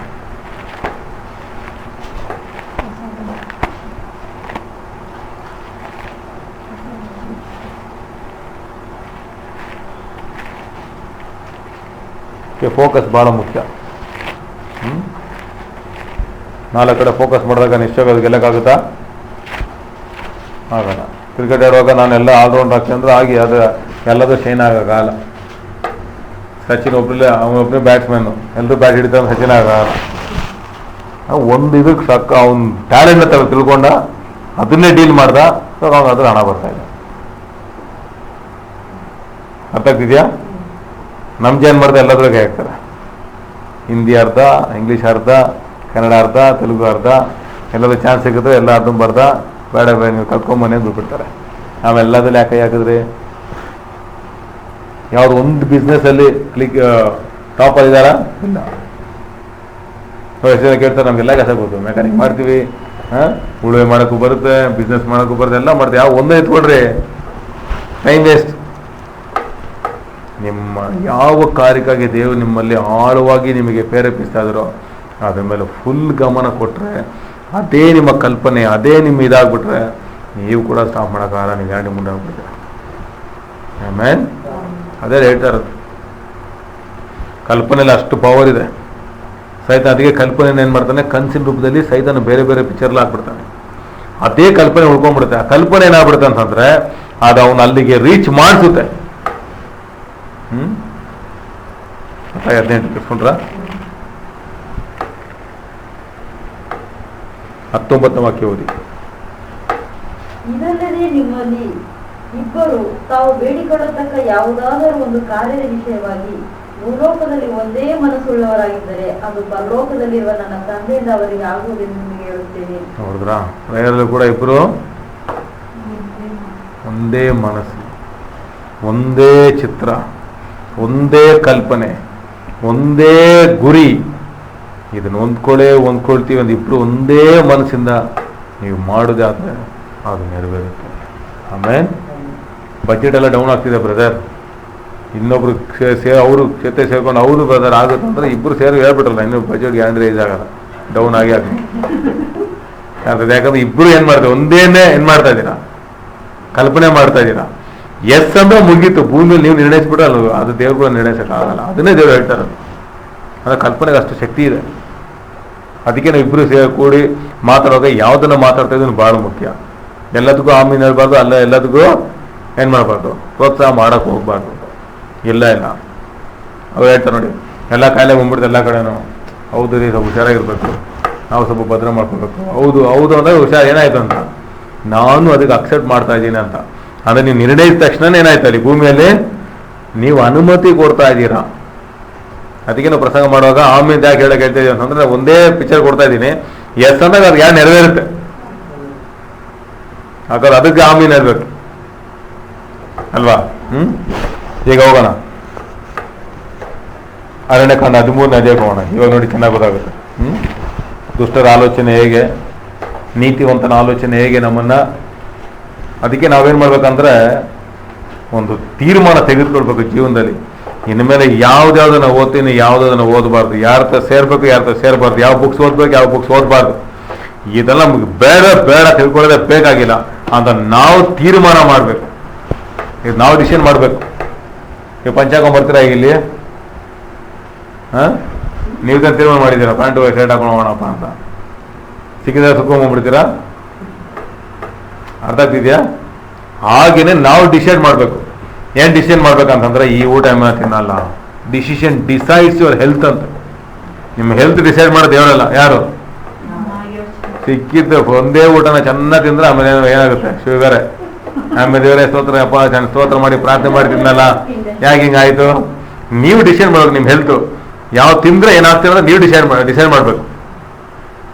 ಹಾಗೆ ನನ್ನ ಜೀವನ ಶೈಲಿ ಕೂಡ ನಾನು ಮುಂದೆ ಹೋಗಿ ಸಾಧಿಸ್ಬೇಕಂತಂದ್ರೆ ನಾನು ಅನೇಕದನ್ನ ಕಟ್ ಮಾಡ್ಬೇಕಾಗಿದೆ. ಎಲ್ಲನ ಸೇರ್ಸ್ಕೊಳ್ತೀವಿ ಅಂತಂದ್ರೆ ಎಲ್ಲ ಏನ್ ಮಾಡ್ತೇವೆ, ಒಂದ್ಸಲ ಸೇರ್ಸ್ಕೊಂಡ್ಬಿಡುತ್ತೆ. ಒಂದನ್ನ ಡಿಸೈಡ್ ಮಾಡ್ಬೇಕು. ಈಗೇನೆ ನಾನು ಬದುಕ್ತೀನಿ, ಹೀಗೆ ನಾನು ಜೀವಿಸ್ತೀನಿ, ಇಂಥವ್ರ ಜೊತೆನೆ ಸೇರ್ತೀನಿ, ಇಂಥದೇ ಓದ್ತೀನಿ, ಇಂಥದ್ದೇನೆ ನೋಡ್ತೀನಿ, ಇನ್ನು ನನಗೆ ಬೇಕಾಗಿಲ್ಲ ಅಂತ ನಾವು ಡಿಸೈಡ್ ಮಾಡ್ತೀವಿ. ಅದು ಡಿಸೈಡ್ ಮಾಡುತ್ತೆ ನಿಮ್ಮ ಜೀವನ ಏನಂತ. ಆಮೇಲೆ ಹಲ್ಲೆಲೂಯ. ಅರಣ್ಯಕಾಂಡ 13ನೇ ಅಧ್ಯಾಯ ನೋಡಿ, ಡಿಸಿಷನ್ ಹೇಗೆ ಚಿತ್ರ ತಂದಾಗ್ತಾ ಇದೆ ನೋಡಿ ಜನರಲ್ಲಿ. 13ನೇ ಅಧ್ಯಾಯ ಧ್ಯಾನಿಸೋಣ. ಇವಾಗ ಇಲ್ಲ ಸ್ವಲ್ಪ ಸಮಯ ಜಾಸ್ತಿ ಕೊಡೋಣ. ಯೆಹೋವನು ಮೋಶೆಗೆ, ನಾನು ಇಸ್ರಾಯೇಲರ ಕೊಡುವ ಕಾನಾನ್ ದೇಶವನ್ನು ಸಂಚರಿಸಿ ನೋಡುವುದಕ್ಕೆ ನೀನು ಒಂದೊಂದು ಕುಲದಿಂದ ಒಬ್ಬೊಬ್ಬ ಮುಖ್ಯಸ್ಥನ್ನು ಕಳಿಸಬೇಕೆಂದು ಆಜ್ಞಾಪಿಸಿದನು. ಯೆಹೋವನ ಅಪ್ಪಣೆ ಮೇರೆಗೆ ಮೋಶೆ ಪಾರಾನ್ ಅರಣ್ಯದಿಂದ ಇಸ್ರಾಯೇಲರ ಮುಖ್ಯಸ್ಥರನ್ನು ಕಳಿಸಿದನು. ಅವರ ಹೆಸರುಗಳು ಯಾವುದೆಂದರೆ 14ನೇ ವಾಕ್ಯ. ಎಷ್ಟು? 12 ಜನ ಕುಲಗಳಲ್ಲಿ 12 ಕುಲದಲ್ಲಿ ಒಬ್ಬೊಬ್ಬರನ್ನ ನೇಮಿಸ್ಕೊಳ್ತಾರೆ. ದೇಶವನ್ನು ಸಂಚರಿಸಿ ನೋಡುವುದಕ್ಕೆ ಮೋಶೆ ಕಳಿಸಿದ ಮನುಷ್ಯರ ಹೆಸರುಗಳು ಇವೆ. ಮೋಶೆ ನೂನನ ಮಗನಾದ ಯೆಹೋಶುವನಿಗೆ ಯೆಹೋಶುವನೆಂದು ಹೆಸರಿಟ್ಟನು. ಕಾನಾನ್ ದೇಶವನ್ನು ಸಂಚರಿಸಿ ನೋಡುವುದಕ್ಕೆ ಮೋಶೆ ಅವರನ್ನು ಕಳಿಸುವಾಗ ಅವರಿಗೆ, ನೀವು ಕಾನಾನ್ ದೇಶದ ದಕ್ಷಿಣ ಪ್ರಾಂತ್ಯದ ಮಾರ್ಗವಾಗಿ ಬೆಟ್ಟದ ಸೀಮೆಗೆ ಹತ್ತಿ ಹೋಗಿ ಆ ದೇಶದ ಸಂಗತಿಯನ್ನ ನೋಡಿ ತಿಳಿದುಕೊಳ್ಳಬೇಕು. ಅಲ್ಲಿನ ನಿವಾಸಿಗಳು ಬಲಿಷ್ಠರೋ ಬಲಹೀನರೋ, ಬಹಳ ಮಂದಿಯೋ ಸ್ವಲ್ಪ ಮಂದಿಯೋ, ಅವರ ದೇಶವು ಒಳ್ಳೆಯದೋ ಕೆಟ್ಟದೋ, ಅವರ ವಾಸಸ್ಥಳಗಳು ಪಾಳೆಯಾಗಿವೋ ಕೋಟೆಗಳೋ, ಭೂಮಿಯ ಸಾರವಾದವೋ ನಿಸ್ಸಾರವಾದವೋ, ಮರಗಳುಳ್ಳದೋ ಬಯಲೋ ನೋಡಿ ತಿಳಿದುಕೊಳ್ಳಬೇಕು. ನೋಡಿ ಚಿತ್ರವನ್ನು ಹೊಂದಿಕೊಂಡು ಬರಬೇಕು. ಯಾಕಂದ್ರೆ ಆ ಚಿತ್ರದಲ್ಲಿ ನಾವು ಹೋಗೋದ ಬೇಡದ ನಿರ್ಣಯಿಸು. ಈಗ 12 ಜನ ಕಳಿಸ್ತಾ ಇದ್ದಾರೆ. ಹೋಗ್ಬಿಟ್ಟು ಈಗ ನಾವು ದೇವ್ರು ಹೇಳಿದ್ರು ಕಾನಾನ್ ದೇಶ ಕಳಿಸಂತ. ಕಾನಾನ್ ದೇಶ ಯಾರು ನೋಡೇ ಇಲ್ಲ. ಅಲ್ಲಿ ಎಂತ ಜನ ಇದ್ದಾರೆ, ಏನಿದೆ, ಅಲ್ಲಿ ಕೋಟೆ ಇದೆಯಾ, ಮಣ್ಣು ಇದೆಯಾ, ಮರ ಇದೆಯಾ, ಏನಂತ ಅವ್ರಿಗೆ ಗೊತ್ತೇ ಇಲ್ಲ. ಅದಕ್ಕೆ 12 ಜನ ಕಳಿಸ್ತಾರೆ. ಹೋಗಿ ಸ್ಪೈ ಬಿಟ್ರು 12 ಜನ. ಈಗ 12 ಜನ ಪಾಸ್ಟರ್ಸ್ ಹೋಗಿದ್ದಾರೆ ಹೊರಗೆ. ಅಲ್ಲಿ ಈ 12 ಜನ ಸೇವಕರು ಏನ್ ನೋಡಿದ್ರು ಅಲ್ಲಿ ಗೊತ್ತ ನೋಡಿ, ಎಲ್ರಿಗೂ ಒಂದೇ ತರ ಚಿತ್ರ ಇರೋದಿಲ್ಲ. 12 ಜನರಲ್ಲಿ 12 ಜನ ಯಾವ ತರ ನೋಡಿದ್ರು, ಆ ಚಿತ್ರ ಜನಗಳಿಗೆ ಬಂದು ಹೇಳಿದಾಗ ಅದು ಜನರಲ್ಲಿ ಎಂತ ಒಂದು ಬಾಧೆನ ಉಂಟು ಮಾಡ್ತು ಅನ್ನೋದನ್ನ ನೋಡೋದಕ್ಕೆ ಸಾಧ್ಯ. ಅದಕ್ಕೆ ಬಹಳ ಮುಖ್ಯ. ಮೆಜಾರಿಟಿ ನೋಡಬಾರ್ದು, ಸತ್ಯ ನೋಡ್ಬೇಕು. ಅಲ್ಲಿ ಮೆಜಾರಿಟಿ 10 ಜನ ಒಂದನೇ ಹೇಳಿದ್ರು, ಅದು ಇಬ್ರು ಒಂದು ಹೇಳಿದ್ರು. ಅದು 10 ಜನರ ಮೆಜಾರಿಟಿನ ಅಲ್ಲಿ ಗೆದ್ದಿದ್ದು. ಅದು ಇಬ್ಬರು ಹೇಳಿದೇನು ಮಾಡಿಲ್ಲ, ಗೆಲ್ಲಿಲ್ಲ. ಆದ್ರೆ ಅವ್ರಿಬ್ರು ಮಾತ್ರ ಸೇರಿ. ಈಗ ಹೇಳ್ತೀನಿ ನೋಡಿ, 10 ಜನ ಹೇಳಿದ್ದು, 10 ಜನರು ಹೇಳಿದ್ರಿಂದ ಯಾವ ವಾಕ್ಯ ಯಾರಿಗೂ ಪ್ರಯೋಜನ ಆಗಿಲ್ಲ. ಆದ್ರೆ ಇಬ್ರು ಹೇಳಿದ್ದು ಯಾರಿಗೂ ಅಲ್ಲಿ ಪ್ರಯೋಜನ ಆಗಿಲ್ಲ. ಕಾರಣ ಅಂದ್ರೆ ಅವ್ರ ಪ್ರಯೋಜನ ಆಯ್ತು. ಆಯ್ತಾ? ಯಾಕಂದ್ರೆ ಚಿತ್ರ ಹೇಳ್ತಾ ಇದ್ರೆ ಕೇಳ್ತಾನೆ ಇಲ್ಲ. ಯಾಕಂದ್ರೆ ಇವ್ರ ಚಿತ್ರನೇ ಮುಂದೆ ಬರ್ತಾ ಇದೆ. ಏನ್ ಚಿತ್ರ ನೋಡೋಣ ಈಗ. ಅದಕ್ಕೆ ಯಾವುದನ್ನ ನೋಡ್ತಾ ಇದ್ದೀರಾ, ಯಾವುದನ್ನ ಕೇಳ್ತಾ ಇದ್ದೀರಾ, ಯಾವ ಜೊತೆ ಸೇರ್ತಾ ಇದ್ದೀರಾ, ಯಾವುದನ್ನ ಓದ್ತಾ ಇದ್ದೀರಾ, it will create N image in your heart. ಮಕ್ಕಳ ತರ ನೋಡ್ಲಿ ಬಿಡಿ, ನೋಡಿ ಬಿಟ್ಬಿಡ್ತಾರೆ. ನೋಡಿ ಏನೋ ನೋಡ್ತಿರೋದು ಏನು ಅಂತ ನೋಡ್ತಾರೆ. ಲಾಸ್ಟ್ ಅವ್ರು ಅದು ಮಾಡ್ತಿರ್ತಾರೆ. ಕಾರಣ ನೋಡದಲ್ಲೇ ಕಟ್ ಮಾಡ್ಬೋದು. ನೋಟದಲ್ಲೇ ಕಟ್ ಮಾಡಿಬಿಟ್ರೆ ಆಕ್ಷನ್ ನೀವು ಮಾಡಲ್ಲ. ನೋಟನೇ ಬಿಟ್ಬಿಟ್ರೆ ಆಮೇಲೆ ಆಕ್ಷನ್ ಆಟೋಮೆಟಿಕ್ ಆಗಿ ಆಗ್ಬಿಡುತ್ತೆ. ಹೇಳ್ದಲ್ಲ, ತಾಟಾಗಿ ಹೋಗುತ್ತೆ, ಹೋದ್ರೂ ಪರವಾಗಿಲ್ಲ, ಎಳ್ಕೊಂಡು ಕುಂದಿಸ್ಕೊಂಡ್ಬಿಟ್ರೆ ಆ ಥರ ನೀವು ಬದಲಾಗ್ತೀರ. ಹೇಗೆ ಹೋದ ನೋಡಿ. ಅವರು ಬೆಟ್ಟವನ್ನು ಹತ್ತಿ ಫಾಸ್ಟ್ ಆಗಿ ಓದಿ ಬೇಗ. ಅವರು ಬೆಟ್ಟವನ್ನು ಹತ್ತಿ ಚೀನ್ ಅರಣ್ಯದಿಂದ ಆಮಾತಿನ ದಾರಿಯಲ್ಲಿರುವ ರೆಹೋಬನವರೆಗೂ ಆ ದೇಶವನ್ನು ಸಂಚರಿಸಿ ನೋಡಿದರು.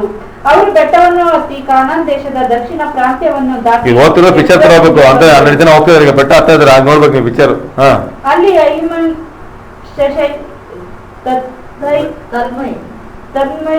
ಎಂಬ ಉನ್ನತರಾದ ಪುರುಷರಿದ್ದರು. ಹೆಬ್ರೋನಿನ ಪಟ್ಟಣವು ಐಗುಪ್ತ ದೇಶದಲ್ಲಿರುವ ಚೋವನ್ ಪಟ್ಟಣಕ್ಕಿಂತಲೂ 7ರಷ್ಟು ಮುಂಚೆ ಕಟ್ಟಲ್ಪಟ್ಟಿದ್ದು. ಅವರು ಎಷ್ಕೋಲ್ ಎಂಬ ತಗ್ಗಿಗೆ ಬಂದು ಅಲ್ಲಿ ದ್ರಾಕ್ಷಲತೆಯಿಂದ ಒಂದು ಗೊಂಚಲುಳ್ಳ ಕೊಂಬೆಯನ್ನು ಕೊಯ್ದರು. ಒಂದು ದ್ರಾಕ್ಷಿ ಕೊಂಬು, ದ್ರಾಕ್ಷಿ ಹೇಗಿರಂದ್ರೆ ಒಂದೇ ಒಂದು ಗೊಂಚಲು ಇಬ್ರು ಒಕ್ಕೋಬೇಕಾಯ್ತು. ಆ ತರ ಹಣ್ಣು ಬಿಡಿತು. ಅದನ್ನು ಅಟ್ರ ದಂಡಿಗೆಯಿಂದ ಹೊತ್ತುಕೊಂಡು ಬಂದರು. ನೋಡಿ, ಒಂದೇ ಒಂದು ಹಣ್ಣು 1/4 ಕೆಜಿಗೆ 3 ಇದು ಬೀಳುತ್ತೆ. ಅಲ್ಲಿ ಒಂದು ಹೊತ್ಕೊಳಕ್ಕೆ ಇಬ್ರು ಬೇಕು. ಕೆಲವು ದಾಳಿಂಬೆ ಹಣ್ಣುಗಳನ್ನು, ಅಂಜೂರದ ಹಣ್ಣುಗಳನ್ನು ತಂದರು. ಇಸ್ರಾಯೇಲರು ಅಲ್ಲಿ ಆ ದ್ರಾಕ್ಷಿಯ ಗೊಂಚಲನ್ನು ಕೊಯ್ದದ್ದರಿಂದಲೇ ಆ ಸ್ಥಳಕ್ಕೆ ಎಷ್ಕೋಲ್ ಎಂದು ಹೆಸರುಂಟಾಯಿತು. ಅವರು 40 ದಿವಸಗಳು ಆ ದೇಶವನ್ನು ಸಂಚರಿಸಿ ನೋಡಿದ ಮೇಲೆ ಪಾರಾನ್ ಅರಣ್ಯದಲ್ಲಿದ್ದ ಮೋಶೆ, ಆರೋನರ ಮತ್ತು ಇಸ್ರಾಯೇಲರ ಸರ್ವ ಸಮೂಹದ ಬಳಿಗೆ ಕಾದೇಶ್ ಬಂದು ಅವರಿಗೆ ಸಮಾಚಾರವನ್ನು ತಿಳಿಸಿ ಆ ದೇಶದ ಹಣ್ಣುಗಳನ್ನು ತೋರಿಸಿದರು. ಸ್ಟಾರ್ಟಿಂಗ್ ಗುಡ್ ನ್ಯೂಸ್, ಹಣ್ಣು ತೋರಿಸಿದ್ರು. ಅದರಿಂದ ಒಂದು ಬ್ಯಾಡ್ ನ್ಯೂಸ್ ಇತ್ತು, ಅದು ನೋಡಿ. ಹಣ್ಣು ತೋರಿದ ತಕ್ಷಣ ಎಲ್ರಿಗೂ ಖುಷಿ ಆಗ್ಬಿಡ್ತು. ಏನಪ್ಪಾ, ಹಣ್ಣೆ ಒಂದೇ ಒಂದು ಗೊಂಚಲೇ ಇಬ್ಬರು ತಗೊಂಡ್ಬರ್ಬೇಕಾ? ಆಮೇಲೆ ಅವರು ಮೋಶೆಗೆ, ನೀನು ನಮ್ಮನ್ನು ಕಳಿಸಿದ ದೇಶಕ್ಕೆ ಹೋದೆವು, ಅದು ಹಾಲು ಜೇನು ಹರಿಯುವ ದೇಶವೇ. ಅಲ್ಲೇ ಅಲ್ಲಿ ಸಾಡಾಯ್ತು ಡೌಟ್ ಅಂತ. ಅದು ದೇಶನೇ, ಹಾಲು ಜೇನು ಹರಿಯುವ ದೇಶನೇ. ಹಾಗೆ ಹೇಳ್ತಾರೆ ಅವರು. ಅಲ್ಲಿನ ಹಣ್ಣುಗಳನ್ನು ಇಂಥವು, ಆದರೆ ಮೇನ್ ಅಲ್ಲಿರೋದು ಈ ಹಣ್ಣು ಫಸ್ಟ್ ಯಾಕೆ ದೇವ್ರು ತೋರಿಸು ಅಂತಂದ್ರೆ ಇದು ಒಳಗೆ ಹೋಗ್ಲಿ ಅಂತ. ಈ ಹಣ್ಣು, ಈ ಚಿತ್ರ ತಗೊಂಡಿಲ್ಲ. ಯಾವ ಚಿತ್ರ ತಗೊಂಡ್ಬಿಟ್ರು? ನೆಕ್ಸ್ಟ್ ಚಿತ್ರ ಯಾವ ತಗೊಂಡಿದ್ದಾರೆ ನೋಡಿ. ಆದರೆ ಆ ದೇಶದ ನಿವಾಸಿಗಳು ಬಲಿಷ್ಠರು. ಅವರಿರುವ ಪಟ್ಟಣಗಳು ದೊಡ್ಡವಾಗಿಯೂ ಕೋಟೆ ಕೊತ್ತಲುಗಳಾಗಿಯೂ ಅವೆ. ಅದಲ್ಲದೆ ಅಲ್ಲಿ ಉನ್ನತರಾದ ಪುರುಷರು ನೋಡಿದೆವು. ಯಾರ ನೋಡಿದ್ರು? ಹಣ್ಣು ನೋಡಿದ್ರು, ಕೋಟೆ ಕೊತ್ತಲು ನೋಡಿದ್ರು, ಬಲಿಸಿ ಜನ ನೋಡಿದ್ರು. ದಕ್ಷಿಣ ಸೀಮೆಯ ಅಮೇಲೆಕ್ಯರು, ಬೆಟ್ಟದ ಸೀಮೆಯಲ್ಲಿ ಹಿತ್ತಿಯರು, ಯಬೂಸಿಯರು, ಅಮೋರಿಯರು, ಇವರು ಸಮುದ್ರ ತೀರದಲ್ಲಿ ಮತ್ತು ಯೋರ್ದಾನ್ ಹೋಳೆಯ ಬಳಿಯಲ್ಲಿ ಕಾನಾನ್ಯರು ವಾಸವಾಗಿದ್ದಾರೆ ಎಂದು ತಿಳಿಸಿದರು. ಇಸ್ರಾಯೇಲರು ಮೋಶೆಗೆ ವಿರುದ್ಧವಾಗಿ ಗುಣಗುಟ್ಟಲಾಗಿ ನೋಡಿ, ಕಾಲೇಬನು ಅವರನ್ನು ಸುಮ್ಮನಿರಿ, ನಾವು ನಿರ್ಭಯವಾಗಿ ಆ ಬೆಟ್ಟದ ಸೀಮೆ. ನೋಡಿ ಏನ್ ಗುಣಗುಡ್ತಾ ಇದ್ರು. ಅತ್ತಿ ಅಲ್ಲಿ ಓದುವಾಗ ನಮ್ಗೆ ಏನ್ ಅನ್ಸಿಲ್ಲ, ಅವ್ರು ಏನ್ ಗುಡ್ಬಿಡ್ತಿದ್ರ ಅಂತಂದ್ರೆ ಹಣ್ಣೇನೋ ಇದೆ, ಆದ್ರೆ ಬಲಿಷ್ಠ ಜನ ಇದ್ದಾರೆ, ಅವ್ರನ್ನ ಸೋಲ್ಸಕ್ಕಾಗುತ್ತಾ? ಅವ್ರೆಷ್ಟು ಎತ್ತರ, ಎಷ್ಟು ಹೈಟ್, ಎಷ್ಟು ವೇಟ್, ಎಂತ ಜನ ಇದ್ದಾರೆ. ನಾವೇನೋ ಚಿಕ್ಕ ಜನ ಅಂತಂದ್ರೆ ಅಲ್ಲಿ ದೊಡ್ಡ ದೊಡ್ಡ ಕುಳಗಳೇ ಇದೆ ಅಂತ ಅವ್ರ ಕಣ್ಣಲ್ಲೇ ಎಲ್ಲೋಡೋದು ಈಗ. ಅಲ್ದಿರೋ ಜನರ ಮೇಲೆ ಹೊರಡೋದು. ಈಗ 10 ಜನ ಸೇರ್ಕೊಂಡ್ರು ಅಲ್ಲಿ. ಆದ್ರೆ ಇಬ್ರು ಮಾತ್ರ ಏನ್ ಹೇಳ್ತಿದ್ದಾರೆ, ಕಾಲೇಬನು ಅವ್ರನ್ನು ಸುಮ್ಮನಿರಿಸಿ ನಾವು ನಿರ್ಭಯವಾಗಿ ಆ ಬೆಟ್ಟ ಸೀಮೆಗೆ ಹತ್ತಿ ಹೋಗಿ ಅದನ್ನು ಸ್ವಾಧೀನ ಮಾಡಿಕೊಳ್ಳೋಣ, ಅದನ್ನು ಜಯಿಸಬಲ್ಲೆವು ಎಂದು ಹೇಳಿದವು. ಆದರೆ ಅವನ ಜೊತೆಯಲ್ಲಿ ಹೋದವರು, ಆ ಜನರು ನಮಗಿಂತ ಬಲಿಷ್ಠರು, ಅವರ ಮೇಲೆ ಹೋಗುವುದಕ್ಕೆ ನಮಗೆ ಶಕ್ತಿ ಸಾಲದು ಅಂದರು. ಅದಲ್ಲದೆ ಇವರು ತಾವು ಸಂಚರಿಸಿ ನೋಡಿದ ದೇಶದ ವಿಷಯವಾಗಿ ಇಸ್ರಾಯೇಲರಿಗೆ ಅಶುಭ ಸಮಾಚಾರವನ್ನು ಹೇಳುವವರಾಗಿ, ನಾವು ಸಂಚರಿಸಿ ನೋಡಿದ ದೇಶವು ತನ್ನಲ್ಲಿ ವಾಸಿಸುವವರನ್ನು ನುಂಗಿ ಬಿಡುತ್ತದೆ. ಅದಲ್ಲದೆ ನಾವು ಅದರಲ್ಲಿ ನೋಡಿದ ಜನರಲ್ಲೂ ಬಹಳ ಎತ್ತರವಾದವರು, ಅಲ್ಲಿ ನೆಫೀಲಿಯರನ್ನು ಅಂದರೆ ನೆಫೀಲಿಯ ವಂಶದವರಾದ ಉನ್ನತ ಪುರುಷರನ್ನು ನೋಡಿದವು. ಇದು ಬಹಳ ಮುಖ್ಯ ನೋಡಿ. ನಾವು ಅವರ ಮುಂದೆ, ಯಾರ ಮುಂದೆ ಹೇಗಿದ್ದಾರೆ ಈಗ? ಮಿಡತೆಗಳಂತೆ ಇದ್ದೇವೆಂದು ತಿಳಿದುಕೊಂಡೆವು. ನೋಡಿ, ಈಗ ಅವ್ರು ನೋಡಿದ ತಕ್ಷಣ ಇವ್ರು ಏನಾಗ್ಬಿಟ್ರು, ನಾವೆಲ್ಲ ಬರೀ ಮಿಡತೆ. ಅವ್ರ ಬಗ್ಗೆ ಚಿತ್ರ ಏನ್ ಮಾಡ್ಬಿಡ್ತು ಈಗ, ಮಿಡತೆ ಅನ್ನು ಅವ್ರು ಹೇಳಿದ್ರ, ಏನ್ ಮಿಡತೆ ತರ ಬಂದಿದ್ದೀರ ಅಂತ ಅವ್ರು ಹೇಳಿದ್ರ, ಇವರೇ ಚಿತ್ರ ಮಾಡ್ಕೊಂಡ್ಬಿಟ್ರು. ನೋಡಿದ ಕಲ್ಪನೆ ಎಷ್ಟು ಬಹಳ ಮುಖ್ಯ. ಆಮೇನ್. ನೋಡಿದ್ರು ಉನ್ನತ ಪುರುಷ ನೋಡಿದ ತಕ್ಷಣ ಇವ್ರು ಜೀರೋ ಆಗ್ಬಿಟ್ರು. ಒಂದೊಳ್ಳೆ 1 ಕೋಟಿ ರೂಪಾಯಿ ಕಾರಲ್ಲಿ ಒಬ್ರು ಬಂದು ನಿಮ್ಮ ಮನೆಗೆ ಬಂದು ಹೇಳಿದ ತಕ್ಷಣ ನಿಮ್ಮ ಭಾವನೆ ಹೇಗಿರುತ್ತೆ? ಬನ್ನಿ ಸರ್, ಈಗ ಭಾವನೆ ಹಿಂಗೆ ಅದೇ ಇಲ್ಲ ಆಗಿರೋ. ಅವನಲ್ಲಿ ಕ್ರಿಸ್ತನಿಲ್ಲ, ನನ್ನಲ್ಲಿ ಕ್ರಿಸ್ತನಿಲ್ಲ. ಅವನು ಕೋಟಿ ಕಾರು ಬಂದ್ರೆ, ಮಿಲಿಯನ್ ಕಾರು ಬಂದ್ರೆ, ಟ್ರಿಲಿಯನ್ ಕಾರು ಬಂದ್ರೆ ನಮಗೇನು? ನಮ್ಮಲ್ಲಿರುವ ರಾಜ ಒಬ್ಬ ಇದ್ದಾನೆ ಅನ್ನೋದು ಯಾಕೆ ಬರ್ತಲ್ಲ ಚಿತ್ರ? ಅದಾಯ್ತಾ? ಎತ್ತರ ಪುರುಷ ನೋಡಿದ ತಕ್ಷಣ ಇವ್ರಾಗೇನಾಗ್ಬಿಟ್ರು, ತೆಗೆಸ್ಕೊಂಡ್ಬಿಟ್ರು. ನಾವೆಲ್ಲ ಮಿಡ್ತೆಗಳು. ಅವ್ರು ಹಾಗಂದ್ರೇನು ತುಳಿದೇ ಬಿಟ್ಟು ಹೋಗ್ಬಿಡ್ತಾರಲ್ಲ ಅಂತ. ನಾವೆಲ್ಲ ಏನಿಲ್ಲ ಅವ್ರ ಮುಂದೆ ತುಳ್ಕೊಂಡೇ ಹೋಗ್ಬಿಡ್ತಾರೆ. ನಾವೆಲ್ಲ ಅವ್ರನ್ನ ಎದುರಿಸಕ್ಕಾಗುತ್ತಾ? ನಾವೆಲ್ಲ ಜಯಿಸಕ್ ಸಾಧ್ಯನಾ? ನನ್ನ ಸಮಸ್ಯೆ ನೋಡಿ ಎಷ್ಟು ದೊಡ್ಡದಿದೆ, ಇದನ್ನ ಜಯಿಸಕ್ ಸಾಧ್ಯನಾ? ಇದು ಸಾಧ್ಯನೇ ಇಲ್ಲ. ಸಮಸ್ಯೆಗಿಂತ ದೇವರು ದೊಡ್ಡವನೆಂಬುದನ್ನ ನೋಡೋದನ್ನ ಕಲಿಬೇಕು. ಅದಕ್ಕೆ ಟೈಮ್ ತಗೊಳ್ಳೋದು. ಇದೇ ಮೆಡಿಟೇಷನ್. 40 ದಿನ ಇವ್ರೇನ್ ಧ್ಯಾನ ಮಾಡಿರ್ತಾರೆ ಅಂತ ಅನ್ಕೊಂಡಿರ್ತೀರ. 12 ಜನ ಏನ್ ಮಾತಾಡಿದ್ದಾರೆ, ಹಣ್ಣು ಚೆನ್ನಾಗಿದೆಪ್ಪ, ಆದ್ರೆ ಅವ್ನು ನೋಡಿದ್ರೆ ಎಷ್ಟು ಹೈಟ್ ಇತ್ತಲ್ಲ, ಎಷ್ಟು ಬಯಸಿತ್ತಲ್ಲ, ಅವನೊಬ್ಬ ಸಾಕು, ನಾವು 12 ಜನ ತುಳ್ಕೊಂಡು ಹೋಗ್ಬಿಡ್ತಾನೆ. ಇದನ್ನೇ ಮಾತಾಡಿರ್ತಾರೆ. ಆದ್ರೆ ಇಬ್ರು ಮಾತ್ರ ಏನ್ ನೋಡ್ತಿದ್ದಾರೆ, ಇವ್ರು ಎಷ್ಟು ಮಾತ್ರದವ್ರು ನಾವು ಜಯಿಸ್ಬೋದು, ಈ ಕಷ್ಟ ಎಷ್ಟು ಮಾತ್ರ ನಾವು ಜಯಿಸಿ ಮುಂದೆ ಹೋಗೇ ಹೋಗ್ತೇವೆ. ಇಷ್ಟು ಪ್ರಯಾಣದಲ್ಲ ನಾವು ಗೆದ್ದು ಜಯ ಕೊಟ್ಟಂತ ದೇವರು ಅವ್ರ ಮೆಮೊರಿ ಯೂಸ್ ಮಾಡಿದ್ರು. ಆದ್ರೆ ಇವ್ರ ಮೆಮೊರಿ ಯೂಸ್ ಮಾಡ್ತಾ ಇಲ್ಲ. ಆಮೆನ್. Hallelujah, hallelujah. ಏನಾಯ್ತು? ಅದನ್ನ ಕೇಳಿದ 14 ಅದನ್ನು ಕೇಳಿ ಜನ ಸಮೂಹದವರೆಲ್ಲರೂ ಗುಲ್ಲು ಮಾಡಿ ಬಹಳ ಕೂಗಿಕೊಂಡರು. ಆ ರಾತ್ರಿ ಎಲ್ಲ ಜನರು ನಗುತ್ತಿದ್ರ. ನೋಡಿದ್ರ? ಇವ್ರು ನೋಡಿದ. ನೋಡಿ, ಇವಾಗ ನೋಡಿದ ಯಾರು? ಅಳ್ಸೋದು ಬಹಳ ಈಸಿ. ಅಳ್ಸೋದು ಈಸಿ ಅಲ್ಲ, ಕಷ್ಟ ಅಲ್ಲ. ಪ್ರಸಂಗ ಮಾಡಿದ್ರು ಅಳ್ಸ್ಬಿಟ್ರು ಬ್ರದರ್, ಈಸಿ ಬ್ರದರ್. ಅದು ಅಳ್ಸೋನ ನಗಿಸ್ಬೇಕು, ಅದು ಬಹಳ ಮುಖ್ಯ. ನೋಡಿ, ರಾತ್ರಿ ಎಲ್ಲ ಇವ್ರು ಹತ್ತಿದ್ದಾರೆ. ಇಸ್ರಾಯೇಲ್ ಎಲ್ಲರೂ ಮೋಶೆ ಆರೋಗ್ಯ ವಿರೋಧಿಗೆ ಗುಣಗುಟ್ಟಿ, ನಾವು ಐಗುಪ್ತ ದೇಶದಲ್ಲಿಯೇ ಸತ್ತಿದರೆ ಎಷ್ಟೋ ಮೇಲಾಗಿತ್ತು, ಈ ಅರಣ್ಯದಾದರೂ ಸತ್ತಿದರ ಮೇಲಾಗಿತ್ತು. ಯೋಹಾವ ನಮ್ಮನ್ನು ಯಾಕೆ ಕತ್ತಿಯ ಬಾಯಿಗೂ ಸಾಯಿಸೋದಕ್ಕೆ. ನೋಡಿ, ಈಗ ಏನ್ ಬರ್ತದೆ, ಈಗ ಬಾಯಲ್ಲಿ ಏನ್ ಬರ್ತದೆ ನೋಡ್ತಾ ಅರ್ಥ ಆಗ್ತಿದ್ಯಾ? ಒಂದೇ ಒಂದು ಸಂದೇಶ ಇವ್ರನ್ನ ಗುಣಗುಣವಾಗಿ ನೋಡಿ. ಇದೇ ಮೆಡಿಟೇಷನ್. ಇವಾಗ ಇವ್ರು ಏನ್ ಗುಣಗ್ತಿದ್ದಾರೆ ಈಗ? ಅರ್ಥ ಆಯ್ತಾ? ಯಾವ್ದನ್ನ ಕೇಳಿದ್ರು ಮೆಡಿಟೇಷನ್ ಅರ್ಥ ಏನು? ಗುಣಗುವುದು, ತನ್ನೊಳಗೆ ಗುಣಗುವುದು. ಏನು? ನಮ್ಮ ದೇವರಲ್ಲೇ ಸಾಯಿಸಿ ಚೆನ್ನಾಗಿರ್ತೈತು, ಆಡದಲ್ಲೇ ಸಾಯಿಸಿ ಚೆನ್ನಾಗಿರ್ತೈತು, ಇಲ್ಲಿ ತನಕ ಬಂದು ಇಲ್ಲಿ ಸಾಯಿಸ್ಬೇಕಾ? ನೋಡಿ, ಇದೇ ಗುಣಗುವುದು, ಇದೇ ಮೆಡಿಟೇಷನ್. ಅರ್ಥ ಆಯ್ತಾ? ಯಾವ್ದನ್ನ ಕೇಳಿದ್ರು 10 ಜನ ಕೇಳಕ ಮೆಜಾರಿಟಿ ಚೆನ್ನಾಗಿತ್ತಲ್ವಾ? ಆ ಮೆಜಾರಿಟಿ ನೋಡಿದ ತಕ್ಷಣ ಹೌದು ಬ್ರದರ್, ಅವರೇ ಹೇಳ್ಬಿಟ್ರು, ಇವರೇ ಹೇಳ್ಬಿಟ್ರು, ಹಾಗಾದ್ರೆ ಅಷ್ಟೇ ಅಂತ ಹೇಳಿ ಏನ್ ಮಾಡ್ತಿದ್ರು? ಗುಣಿಗಿ ಏನಾದ್ರು ಇವರೆಲ್ಲ ಬದುಕಿದ್ರ? ಮೆಡಿಟೇಷನ್ ಗುಣಿಗಿ ಚಿತ್ರ ಬಂದ್ಬಿಡ್ತು. ಅಂತವೇನು ಇನ್ನು ಬದುಕಿದ ಸತ್ವಾದಾಗ ನೋಡ್ಕೊಂಡ್ಬಿಟ್ರು. ಅದಕ್ಕೆ ಬೈಬಲ್ ಹೇಳುತ್ತೆ 28 ಕಡೆದಾಗಿ ನೀವು ನನಗೆ ಕೇಳಿಸುವಂತೆ ಅಂದುಕೊಂಡ ಪ್ರಕಾರವೇ ನಾನು ಮಾಡುತ್ತೇನೆ. 29, ನಿಮ್ಮ ಶವಗಳು ಈ ಅರಣ್ಯದಲ್ಲೇ ಬೀಳುವು, ನೀವು ಹೋಗೋದೇ ಇಲ್ಲ, ನೀವು ಇಲ್ಲೇ ಸಾಯ್ತೀರಾ. ಇನ್ನು ಹೋಗೇನ ಅಲ್ಲಿ, ಇನ್ನು ಬರೇನಿಲ್ಲ ಆ ದಿನ. ಯಾಕೆ ಇವಾಗ ಸಾಯಕ್ಕೆ ಪ್ರಯತ್ನ ಮಾಡ್ತಾರೆ? ಆ ದಿನ ಬಂದು ಸಾಯಿರಿ, ಪರವಾಗಿಲ್ಲ, ಬಿಡ್ತಾ ಇರ್ತಾರೆ ದೇವರು. ನಿಜವಾಗಿ ಅರ್ಥ ಆಯ್ತು? ಅರ್ಥ ಆಗಿಲ್ವಾ? ಇವಾಗ ತಿರ್ಸಿ ಹೇಳ್ತೀನಿ ಸಾಕಾದ್ರೆ. ಇನ್ನೊಂದು ಎಕ್ಸಾಂಪಲ್ ಇದೆ, ಅದು ಹೇಳಿದ್ರೆ ಇನ್ನೂ ಅರ್ಥ ಆಗುತ್ತೆ. ಆಮೇಲೆ ನಮ್ಮ ಬಗ್ಗೆ ಚಿತ್ರ ಬಹಳ ಮುಖ್ಯ. ಆಮೇಲೆ ಈ ಲೋಕ ಏನ್ ಮಾಡ್ತಿದೆ, ಮನುಷ್ಯನ ಕುಗ್ಗಿಸ್ತಾ ಇದೆ. ಇವತ್ತು ಸೈನ್ಸ್ ಹೇಳ್ತಾ ಇದೆ ಮನುಷ್ಯನ ಬೆಲೆ ಎಷ್ಟು, ₹6, 6.5 ಚಿಲ್ಲರೆ ಅಷ್ಟೇ ಅವನ ವ್ಯಾಲ್ಯೂ ಅಷ್ಟೇನೆ ಅವನು ಅಂತ. ಅದಕ್ಕೆ ಇವತ್ತು ಲೋಕಾಲ ಏನ್ ಹೇಳ್ತಿದೆ ಅಂತಂದ್ರೆ ಅವನು ಬೋನ್ಸ್ ಇಷ್ಟು, ನರ್ವ್ಸ್ ಇಷ್ಟು, ಇಷ್ಟೇ ಅವ್ನ ಲೆಕ್ಕ, ಅವ್ನು ಏನಕ್ಕೆ ಏನು ಲಾಯಕ್ಕಿಲ್ಲ ಅನ್ನೋದಕ್ಕೋಸ್ಕರನೇ ಇವತ್ತು ಅವ್ನು ಏನಾಗ್ಬಿಟ್ಟಿದ್ದಾನೆ, ತನಗೆ ಏನು ಇಲ್ಲದವನಾಗಿ ಅವ್ನು ನೋಡ್ತಾ ಇದ್ದಾನೆ. ಮೀನ್ ಸತ್ರು ಸ್ವಲ್ಪ ದುಡ್ಡು ಸಿಗುತ್ತೆ, ಮನುಷ್ಯ ಸತ್ರ ಏನಾದ್ರು ಸಿಗುತ್ತೆ, ಇಂಥದ್ದೆಲ್ಲ ಕೇಳಿ ಏನಾಗ್ಬಿಡ್ತು, ಅವನ ಬಗ್ಗೆ ವ್ಯಾಲ್ಯೂ ಇಲ್ಲ ಈಗ.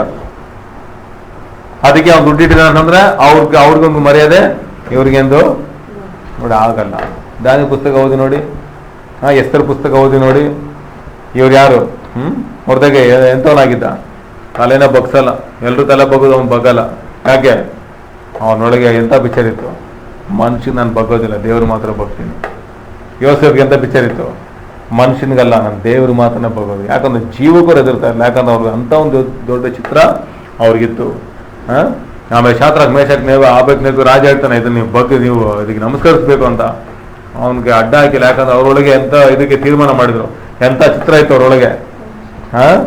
ದೇವರ ನಂತರ ಆ ಚಿತ್ರ ಏನ್ ಮಾಡ್ತು, ಧೈರ್ಯವನ್ನು ತಂತು. ಅಯ್ಯೋ ಎಲ್ಲರೂ ಹೋಗ್ತಾರಪ್ಪ, ನಾವು ಹಾಗೆ ಹೋಗೋಣ ಅಂತಂದ್ರೆ ಸಾಧನೆ ಮಾಡಕ್ ಆಗ್ತಾ ಇರಲಿಲ್ಲ. ಹಲ್ಲೆಲೂಯಾ. ಅರ್ಥ ಆಗ್ತಾ ಇದೆಯಾ? ಒಂದು ಸಾಮ್ಯ ತಿಳಿಸ್ಕೊಡಿ, ಇನ್ನೂ ಸ್ವಲ್ಪ ಚೆನ್ನಾಗಿ ಅರ್ಥ ಆಗುತ್ತಾರೆ. ಒಂದೊಂದು ದಿವಸ ನೋಡೋಣ. ಲಾಸ್ಟ್ ಒಂದು ಚಿತ್ರ ತೋರಿಸ್ತೀನಿ, ನಿಮ್ಮೆಲ್ಲ ಸಂತೋಷ ಪಡಿಸುತ್ತೆ. ಟೈಮ್ ಆಗುತ್ತೆ, ಇನ್ನೂ 15 ನಿಮಿಷ ಇದೆ, ಬೇಗ. 1 ಸಾಮ್ಯಲ್ 17ನೇ ಅಧ್ಯಾಯ. 1 ಸಾಮ್ಯಲ್ 17ನೇ ಅಧ್ಯಾಯ.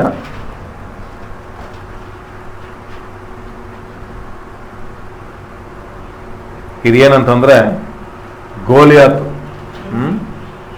ಇಸ್ರಾಯೇಲ್ ಜನರು ಸಾಯಿಸೋದಕ್ಕೆ ದೊಡ್ಡ ಯುದ್ಧ ನಡೀತಿದ್ದಾರೆ. ಏನಂತಂದ್ರೆ ಫಿಲಿಸ್ಟಿಯರಿಗೂ ಇಸ್ರಾಯೇಲ್ ಜನರಿಗೂ ಯುದ್ಧ. ಆ ಫಿಲಿಸ್ಟಿಯರ್ ಹೇಳ್ತಾರೆ, ಯಾಕಪ್ಪ ನಾವೆಲ್ಲ ಓಡ್ಕೊಂಡು ಸಾಯ್ಬೇಕು, ನಮ್ಮಲ್ಲಿ ಒಬ್ಬನ ಕಳಿಸ್ತೀನಿ, ಅವ್ನ ಗೆದ್ಬಿಟ್ರೆ ನಾವೆಲ್ಲ ನಿಮ್ಗೆ ಶರಣಾಗ್ಬಿಡ್ತೀವಿ. ಒಂದ್ ವೇಳೆ ನೀವು ಸೋತೋಗ್ಬಿಟ್ರೆ ನೀವೆಲ್ಲ ನಮ್ಗೆ ಶರಣಾಗ್ಬಿಡಿ, ಇದೇ ಅಲ್ಲಿ ಷರತ್ತು. ಅದ್ರಲ್ಲಿ ಒಬ್ಬನ್ನ ಏನ್ ಮಾಡ್ತಾರೆ, ಆರಿಸ್ಕೊಳ್ತಾರೆ. ಅಲ್ಲಿ ಅವ್ನು ಹೆಂಗಿರ್ತಾನೆ, ಸಖತ್ ಹೈಟು ವೆಯ್ಟ್ ಎಲ್ಲ ಇರ್ತಾನ. ಅವನು ನೋಡಿದ ತಕ್ಷಣ ಇವಾಗೆಲ್ಲ ಭಯ ಮಾಡ್ಬಿಡು. ಇವಾಗ ಅದನ್ನ ನೋಡ್ತೀವಿ ನಾವು. ಅದ್ರಲ್ಲಿ ನಾವು ಮುಖ್ಯವಾದ ವಾಕ್ಯಗಳು ಮಾತ್ರ ನಾವು ಧ್ಯಾನಿಸೋಣ.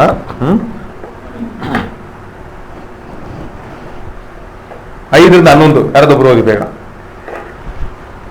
ಅವನ ಶಿರಸ್ತ್ರಾಣವು ತಾಮ್ರದ್ದು, ಅದೇ ಲೋಹದ ಬಿಲ್ಲಗಳಿಂದ ಪರೆಪರೆಯಾಗಿ ಜೋಡಿಸಲ್ಪಟ್ಟ ಅವನ ಕವಚವು 5,000 ರೂಪಾಯಿ ತೂಕವಾಗಿತ್ತು.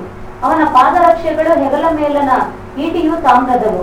ಅವನ ಬರ್ಜಿಯ ಹಿಡಿಕೆಯು ನೇಯಿಗಾರರ ಕುಂಟೆಯಷ್ಟು ಗಾತ್ರವಾಗಿತ್ತು. ಅದರ ಅಲಗು 600 ತೊಲೆ ಕಬ್ಬಿಣದಿಂದ ಮಾಡಿದ್ದು. ಅವನ ಗುರಾಣಿಯನ್ನು ಹೊರುವವನು ಅವನ ಮುಂದೆ ಮುಂದೆ ಹೋಗುತ್ತಿದ್ದನು. ಅವನು ನಿಂತು ಇಸ್ರಾಯೇಲ್ ಸೈನ್ಯದವರನ್ನು ಕೂಗಿ ಅವರಿಗೆ, ನೀವು ಯುದ್ಧ ಮಾಡ ಬಂದದ್ದೇಕೆ? ನಾನು ಫಿಲಿಷ್ಟಿಯನು, ನೀವು ಸೌಲನ ಸೇವಕರು. ನಿಮ್ಮಲ್ಲಿ ಒಬ್ಬನನ್ನು ಆರಿಸಿಕೊಂಡು ನನ್ನ ಬಳಿಗೆ ಕಳುಹಿಸಿರಿ. ಅವನು ನನ್ನೊಡನೆ ಯುದ್ಧ ಮಾಡಿ ನನ್ನನ್ನು ಸೋಲಿಸಿ ಕೊಂದರೆ ನಮ್ಮವರು ನಿಮ್ಮ ಸೇವಕರಾಗುವರು. ನಾನು ಅವನನ್ನು ಸೋಲಿಸಿ ಕೊಂದರೆ ನೀವು ನಮ್ಮ ದಾಸರಾಗಿ ನಮ್ಮನ್ನು ಸೇವಿಸಬೇಕು ಎಂದು ಹೇಳಿದನು. ಮತ್ತು ಅವನು, ಈ ಹೊತ್ತು ಇಸ್ರಾಯೇಲ್ ಸೈನ್ಯದವರನ್ನು ಹೀಯಾಳಿಸುತ್ತೇನೆ. ನನ್ನೊಡನೆ ಕಾಳಗಕ್ಕೆ ನಿಮ್ಮಲ್ಲಿಂದ ಒಬ್ಬ ಮನುಷ್ಯನನ್ನು ಕಳುಹಿಸಿರಿ ನೋಡೋಣ ಎಂದು ಕೊಚ್ಚಿಕೊಂಡನು. ಸೌಲನು ಎಲ್ಲ ಇಸ್ರಾಯೇಲರು ಆ ಫಿಲಿಷ್ಟಿಯನ ಮಾತುಗಳನ್ನು ಕೇಳಿ ಮಾತುಗಳನ್ನ ಕೇಳಿದ ತಕ್ಷಣನೇ ಪಿಕ್ಚರಿಗೆ ಒಳಗೆ ಬಂದ ತಕ್ಷಣನೇ ಭಯ ಬಂದ್ಬಿಡ್ತು. ಅದಕ್ಕೆ 112 ಹೇಳುತ್ತೆ, ಕೆಟ್ಟ ಸುದ್ದಿಯ ಕುರಿತು ನನಗೆ ಭಯವಿರುವುದಿಲ್ಲ. ನೋಡಿದ್ರ ಎಲ್ಲಿ ತನಕ ಒಂದು ಟ್ರೈನ್, ಅದೇ ಮೆಡಿಟೇಷನ್ ಹೇಳಿದಲ್ವಾ, ಅನೇಕರು ಯಾಕೆ ಮೆಡಿಟೇಷನ್ ಮಾಡ್ತಾ ಇಲ್ಲ, ಕಾರಣ ಏನು ಹೇಳಿ, ಬೇರೆ ಮೆಡಿಟೇಟ್ ಆಗ್ಬಿಟ್ಟಿದ್ದಾರೆ. ಇವ್ರೇನ್ ಮೆಡಿಟೇಟ್ ಮಾಡಿರ್ತಾರೆ, ಎಷ್ಟು ದೊಡ್ಡ ತಗೊಂಡ್ಬರ್ತಾ ಇದ್ದಾನೆ, ಎಷ್ಟು ದೊಡ್ಡ ಬಟ್ಟೆ ಹಾಕಿದ್ದಾನೆ, ಎಷ್ಟು ಹೈಟು, ಎಷ್ಟು ವೆಯ್ಟು, ಅದ್ರ ಬಗ್ಗೆ ನೋಡ್ತಾ ಇದ್ದಾರೆ ಅಷ್ಟೇನೆ. ಯಾರು ದೇವ್ರ ವಾಕ್ಯಗಳ ಗಮನ ಕೊಟ್ಟಿಲ್ಲ. ಈಗ ನೋಡಿ 11 ಹೋದ್ರಲ್ಲ, 16. ಆ ಫಿಲಿಸ್ಟಿಯನು 40 ದಿವಸ, ನೋಡಿ 40 ಮರ್ತ್ಬಿಡಬೇಡಿ, 40 ದಿನ ಇವ್ರು ಪ್ರಯಾಣ ಮಾಡಿದ್ರು. 40 ದಿನದಲ್ಲಿ ಇವ್ರಿಗೆ ಏನು ಚಿತ್ರ ಬಂತು? ಆಗಲ್ಲ ಜೈಸಲ್ಲ ಬಿಚಾರೆ ಬಂತು. 40 ದಿನ ಸೆಮಿನಾರ್ ಕೂತ್ಕೊಂಡು ಒಳ್ಳೆ ಚಿತ್ರ ಬಂದಿಲ್ಲ ಅಂತಂದ್ರೆ ಆ ಸೆಮಿನಾರ್ ವೇಸ್ಟ್. ಈ 40 ದಿವಸ 40 ದಿನ ಫಾಸ್ಟಿಂಗ್ ಮಾಡಿದ್ವಿ, ಈ 40 ದಿನ ಫಾಸ್ಟಿಂಗ್ ಮಾಡಿ ಒಳ್ಳೆ ಚಿತ್ರ ಒಳಗೆ ಬಂದಿದೆ ಅಂತಂದ್ರೆ ಆ ಫಾಸ್ಟಿಂಗ್ ವೇಸ್ಟೇ. ಅದಾಯ್ತಾ? ಈ 40 ದಿವಸ ಏನ್ ಮಾಡಿದ್ರು? ಒತ್ತಾರೆಯಲ್ಲಿಯೂ ಸಾಯಂಕಾಲದಲ್ಲಿ ಬಂದು ಅದೇ ಪ್ರಕಾರ ಕೂಗುತ್ತಾ ನಿಲ್ಲುತ್ತಿತ್ತು. ಅಂದ್ರೆ ಅವರಿಗೆ ಬೇರೆ ಚಿತ್ರವನ್ನ ಚಿತ್ರಿಸೋದಕ್ಕೆ ಆಗದ ಹಾಗೆ ಸೈತಾನನು ಬೆಳಗ್ಗೆ ರಾತ್ರಿ ಅದನ್ನೇ ಹೇಳ್ತಾ ಇದ್ದ. ಏನಂತ? ನೀನ್ ಗೆಲ್ಲಲ್ಲ, ನಿನಗೆ ಜಯ ಸಿಗಲ್ಲ, ನಿನಗೆ ಮದುವೆ ಆಗಲ್ಲ, ನೀನು ಬದುಕಲ್ಲ, ಇದನ್ನೇ ಅವ್ನು ಹೇಳ್ತಾ ಇರ್ತಾನೆ. ಬೆಳಗ್ಗೆ ಎದ್ದ ತಕ್ಷಣ ಇದನ್ನ ನಿನಗೆ ಆಗಲ್ಲ, ನಿನ್ಗೆ ಯಾವ್ದು ಆಗಲ್ಲ. ರಾತ್ರಿ ಮಲಗುವಾಗ ಅದೇ ಹೇಳ್ತಾನೆ, ಆಗಲ್ಲ, ಇದೇ ನಿಮ್ ಚಿತ್ರ ಬಂದ್ಬಿಟ್ಟಿದೆ, ಈ ಚಿತ್ರ ಕ್ಲೋಸ್. ಅರ್ಥ ಆಯ್ತಾ? ಹಾಗಾದ್ರೆ ಇವೆಲ್ಲ ಕೂತ್ಕೊಂಡು ಗುಂಪು ಏನ್ ಮಾಡಿರ್ತಾರೆ? ನೀನ್ ಹೋಗಪ್ಪ, ನಾನು ಹೋಗಪ್ಪ, ಅವನು ಅಷ್ಟೇ ಇಟ್ಟಿದ್ದಾನೆ, ಇಷ್ಟು ಇಟ್ಟಿದ್ದಾನೆ, ಇವನು ಒಂದೇ ಹಿಡಿ ನಾವೆಲ್ಲ ಸದೋಗ್ಬಿಡ್ತೀವಪ್ಪ, ಆಗೋದಿಲ್ಲ. ಈಗ ಸೈತನ ಯೋಜನೆ ಏನಂತಂದ್ರೆ, ಈ ಮೆಮೊರಿ ಇದಲ್ವಾ, ಈ ಮೆಮೊರಿನ ಕೆಡಿಸ್ಬೇಕು. ಏನ್ ಕೆಡಿಸ್ತಾನಂತಂದ್ರೆ, ಅಲ್ಲಿ ಕೆಟ್ಟದನ್ನ ಅಲ್ಲಿ ಸೇರಿಸ್ಬಿಟ್ರೆ, ಈ ಕಲ್ಪನೆ ಒಳಗೆ ಬಂದ್ಬಿಟ್ರೆ, ಈ ಕಲ್ಪನೆ ನಿಮ್ಮನ್ನ ಮುಂದಕ್ಕೂ ಹೋಗಿಸುತ್ತೆ, ಹಿಂದೆ ನಿಲ್ಲಿಸುತ್ತೆ. ಹಲ್ಲೆಲೂಯಾ. ಯಾಕಂದ್ರೆ ಧರ್ಮಪುಸ್ತಕದಲ್ಲಿ ಬಂದಿದ್ದಿಲ್ಲ, ಒಬ್ಬನು ಒಂದು ಶತ್ರುವಾಗಿ ಒಂದು ಮಾರ್ಗವಾಗಿ ಬಂದ 7 ದಾರಿ ಓಡಿ ಹೋಗ್ತಾರ ದೇವರಲ್ಲಿ ಹೇಳಿದ್ದಾರೆ. ಯಾಕೆ ಯಾರಿಗೂ ಆ ವಾಕ್ಯ ಜ್ಞಾಪಕ ಬರಲಿಲ್ಲ? ಯಾಕೆ ಬಂದಿಲ್ಲ ಅಂತಂದ್ರೆ, ಅಲ್ಲಿ ಹೇಳಕ್ಕೆ ಯಾರು ಇಲ್ಲ. ಅಲ್ಲಿ ಕೇಳ್ತದ್ದು ಒಬ್ಬೇ ಒಬ್ಬ ಸೇವಕ. ಯಾವ ಸೇವಕ? ಸೈತಾನಿಗೆ ಸೇವಕ. ಹಗಲು ರಾತ್ರಿ ಬಿಡದೆ ಮಾತಾಡ್ತಾ ಇದ್ದಾನೆ. ಇಲ್ಲಿ ಯಾರು ಒಬ್ರು ಮಾತಾಡಿಲ್ಲ. ಮನಸ್ಸಲ್ಲೇ ನಾವು ಧ್ಯಾನ ಮಾಡ್ತಾ ಇದ್ದೀವಿ, ಮನಸ್ಸಲ್ಲೇ ನಾವು ಪ್ರಾರ್ಥನೆ ಮಾಡ್ತಾ ಇದೀವಿ. ಅವನ್ ಮಾತಾಡಿದ, ನೀವು ಮಾತಾಡಿದ ಅಂತಂದ್ರೆ ಅವನ್ ಮಾತನ್ನೇ ಗೆಲ್ಲೋದು. ಅದಕ್ಕೆ ಮೆಡಿಟೇಷನ್ಸ್ ಅಂದ್ರೇನು? ನಮ್ಮ ಕಿವಿ ಕೆಲ್ಸಕ್ಕೆ ಯಾಕೆ ಹೇಳ್ಬೇಕಂತಂದ್ರೆ, ಅನೇಕ ಸಮಯ ಅವ್ನಿಗೆ ಹೇಳ್ಬೇಕಾಗಿದೆ. ನನಗೂ ಗೊತ್ತಪ್ಪ ಸತ್ಯ, ಬಾಯಿ ಮುಚ್ಕೊಂಡಿರೋ ಅಂತ. ನೀವು ದೇವ್ರಿಗೆ ಹೇಳ್ಬೇಕಾಗಿಲ್ಲ, ಯಾರಿಗೆ ಹೇಳ್ಬೇಕಾಗಿದೆ? ಸೈತಾನಿಗೆ ಹೇಳ್ಬೇಕಾಗಿದೆ. ನಾವು ಒಡಂಬಡಿಕೆ ಮಕ್ಕಳು ಅಂತ ಹೇಳ್ಬೇಕಾಗಿದೆ. ಹಲ್ಲೆಲೂಯಾ. ಹಿಡಿದ ಒಂದು ಬಿಲ್ ಬಂತು, ಆ 25,000 ರೂಪಾಯಿ ಬಂದ ತಕ್ಷಣ ಹಾರ್ಟ್ ಒಂಥರ ಹೊಡ್ಕೊಳತ್ರ ಆಗ್ಬಿಡುತ್ತೆ. My God shall supply all my needs according to his riches. ಇದನ್ನ ಮಾತಾಡ್ಬೇಕು. ನನ್ನ ದೇವರು ಸಂಧಿಸುವನು, ನನ್ನ ದೇವರು ಸಹಾಯಕನು. ನೋಡಿದ್ರಾ? ಅದು ಮಾತಾಡ್ತಾನೆ ಇದೆ. ಅದು ಮಾತಾಡ್ತಾ ಏನ್ ಬರುತ್ತೆ? ತಪ್ಪಾದ ಚಿತ್ರವನ್ನು ತಂದಾಗ್ತಾ ಇರುತ್ತೆ. ಅದಕ್ಕೆ ಇದನ್ನ ಗುಣಗಬೇಕು, ಇದನ್ನ ನಾವು ಅನೇಕ ಸಲ ಮಾತಾಡ್ಬೇಕು. ಈ ವಾಕ್ಯಗಳನ್ನ ಇದನ್ನೇ ಧ್ಯಾನಿಸ್ಬೇಕು. ಅವ್ರೇನ್ ಮಾಡ್ತಾ ಇದಾರೆ? ನೆಗೆಟಿವ್ ತಗೊಂಡ್ರು ನೋಡಿ. ಈ ಗೋಲಿಯಾತ್ ಹೇಳಿದ ಮಾತುಗಳನ್ನೇ ಅವ್ರೇನ್ ಮಾಡ್ತಾ ಇದ್ರು, ಅದೇ ಮಾತು. ಹೊಸದಾಗಿ ಅವನೇನ್ ಮಾತಾಡಿಲ್ಲ. ಬೆಳಗ್ಗೆ ಹೇಳಿದ್ರೆ ರಾತ್ರಿ ಹೇಳ್ತಿದ್ದ, ರಾತ್ರಿ ಹೇಳಿದ್ರೆ ಬೆಳಗ್ಗೆ ಹೇಳ್ತಿದ್ದ. ಎಷ್ಟು ಹೇಳಿದ ಅವನು? ಹಾಗಾದ್ರೆ ಅದೇ ವಾಕ್ಯದ ಪ್ರಕರಣ ಸಿಕ್ಬಾರ್ದು. ಏನ್ ಪ್ರಕರಣ? ನಾವು ಸೋತೋಗ್ತೀವಿ ಇದೇನೇ ಅವ್ರ ಪ್ರಕರಣ ಸಿಕ್ಕಿರೋದು. ಆದ್ರೆ ಅಲ್ಲಿ ಒಬ್ಬ ಎಂಟ್ರಿ ಆಗ್ತಾನೆ. ಯಾರದು? ಅವನೇನ್ ಮಾಡ್ತಾನೆ ನೋಡೋಣ. ಮೆಡಿಟೇಷನ್ಗೆ ಇದು ನಿಮ್ಗೆ ಎಕ್ಸಾಂಪಲ್ ನಿಮ್ಗೆ ಅರ್ಥ ಆಗ್ತಾ ಇದೆಯಾ? ಸಹಾಯ ಮಾಡಿ. ಮೆಡಿಟೇಷನ್ ಇದೆ. ಮೆಡಿಟೇಷನ್ ಅಂದ್ರೆ ಕುತ್ಕೊಂಡು ಧ್ಯಾನ ಸುಮ್ಮನೆ ಬಿಟ್ರೆ ಬೇರೆಲ್ಲ ಮಾತಾಡ್ತಾ ಇರ್ತಾರೆ. ಆಮೇಲೆ ನೀವು ಸೋದೋಗ್ತೀರ. ಎಲ್ಲಿ ಮೆಡಿಟೇಷನ್ ಅಲ್ಲಿ ಎಲ್ಲಿ ಗೆಲ್ತೀರ? ಅಲ್ಲಿ ಗೆಲ್ಲಕ್ಕಾಗಲ್ಲ. ಅಲ್ಲಿ ಸುಮ್ಮನೆ ಇರೋದಲ್ಲ ಮೆಡಿಟೇಷನ್. ನಾವೇನೋ ಮಾಡಬೇಕಾಗಿದೆ ಅದು. 16ನೇ ವಾಕ್ಯ ನೋಡಿ. ಅವನು ಯುದ್ಧ ವೀರ್ನಲ್ಲ, ಒಬ್ಬ ಸಾಧಾರಣವಾಗಿ ಕುರಿ ಮೇಯಿಸಿದವನು. ಆದ್ರೆ ಅವನು ಒಂದನ್ನು ಮಾತ್ರ ಚೆನ್ನಾಗಿ ಮಾಡ್ತಿದ್ದ. ಏನಂತಂದ್ರೆ, ಹಗಲು ರಾತ್ರಿ ಎಡಬಿಡದೆ ನಿನ್ನ ವಾಕ್ಯಗಳನ್ನೇ ಧ್ಯಾನಿಸುವವನಾಗಿದ್ದರು. ಎಡಬಿಡದೆ ದೇವರು ಸ್ತುತಿಸ್ತಾ ಇದ್ದ. ಕುರಿ ಮೇಯಿಸ್ತಾರು ದೇವ್ರ ವಾಕ್ಯ ಸ್ತುತಿಸ್ತಾ ಇದ್ದ. ಕರ್ತನನ್ನ ಕುರುಬನನ್ನ ಕೊರತೆ ಪಡೆನು. ಹೇಗೆಲ್ಲ ಅವನು ಬಂದು ಅವನು ಹಾಡನ್ನ ಹಾಡ್ತಿದ್ದ. 16 ವಾಕ್ಯ ಓದಿ.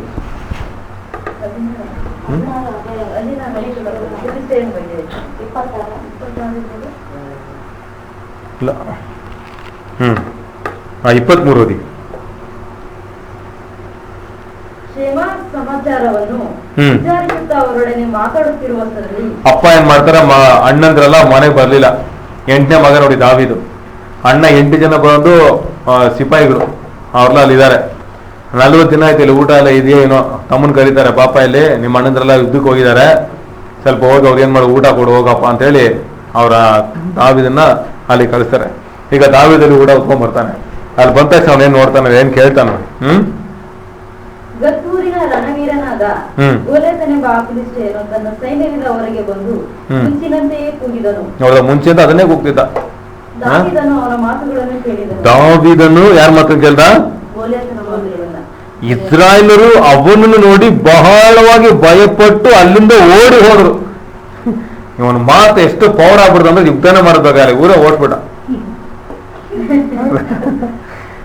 ಅರ್ಥ ಆಯ್ತಾ?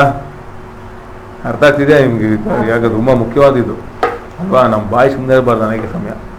ಯಾಕೆ ಅದು ಬಿಟ್ಬಿಟ್ರೆ ಬೆಳಗ್ರಾತ್ರಿ ಅದು ಮಾತಾಡ್ತಾ ಇರುತ್ತೆ, ಪರಿಸ್ಥಿತಿ ಮಾತಾಡುತ್ತೆ, ಪಾತ್ರ ಮಾತಾಡುತ್ತೆ, ಬಟ್ಟೆ ಮಾತಾಡುತ್ತೆ, ಸ್ಟುಡಿಯೋ ಮಾತಾಡುತ್ತೆ ಅನೇಕ ಸಮಯ, ಯಾರು ಇಲ್ಲ ಅಂತ.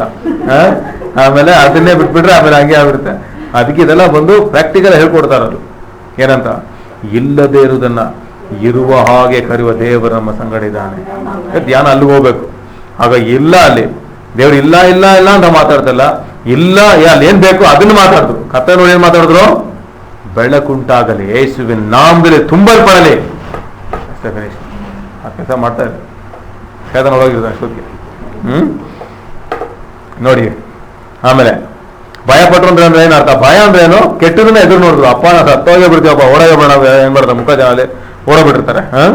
ಈಗ ನೋಡಿ 25, ಅವರು ಇಸ್ರಾಯೇಲ್ರಾದ ನಮ್ಮನ್ನು ಹೀಯಾಳಿಸುವುದಕ್ಕೋಸ್ಕರ ಬಂದಿರುವ ಈ ಮನುಷ್ಯನನ್ನು ಕಂಡಿರ? ಯಾವನು ಇವನನ್ನು ಕೊಲ್ಲುವನೋ ಅಂತವನಿಗೆ ಅರಸನು ಅಪಾರ ದ್ರವ್ಯದೊಡನೆ ತನ್ನ ಮಗಳನ್ನು ಕೊಟ್ಟು ಮದುವೆ ಮಾಡುವನು. ಇದಲ್ಲದೆ ಅವನ ಕುಟುಂಬಕ್ಕೆ ಸರ್ವಮಾನ್ಯವನ್ನು ಕೊಡುವನು ಎಂದು ಮಾತಾಡಿಕೊಡ್ತಿದ್ದರು. ಈಗ 2 ಮಾತು ಕೇಳ್ತಾನೆ ನೋಡಿ, ಚಾಯ್ಸ್ ಇದು. ಇಲ್ಲಿ ಗೋಲಿಯತ್ ಬಂದು ಮಾತಾಡ್ತಾ ಇದ್ದಾನೆ, ಇಲ್ಲಿ ಸಿಪಾಯಿಗಳು ಏನ್ ಮಾತಾಡ್ತಾ ಇದ್ದಾರೆ?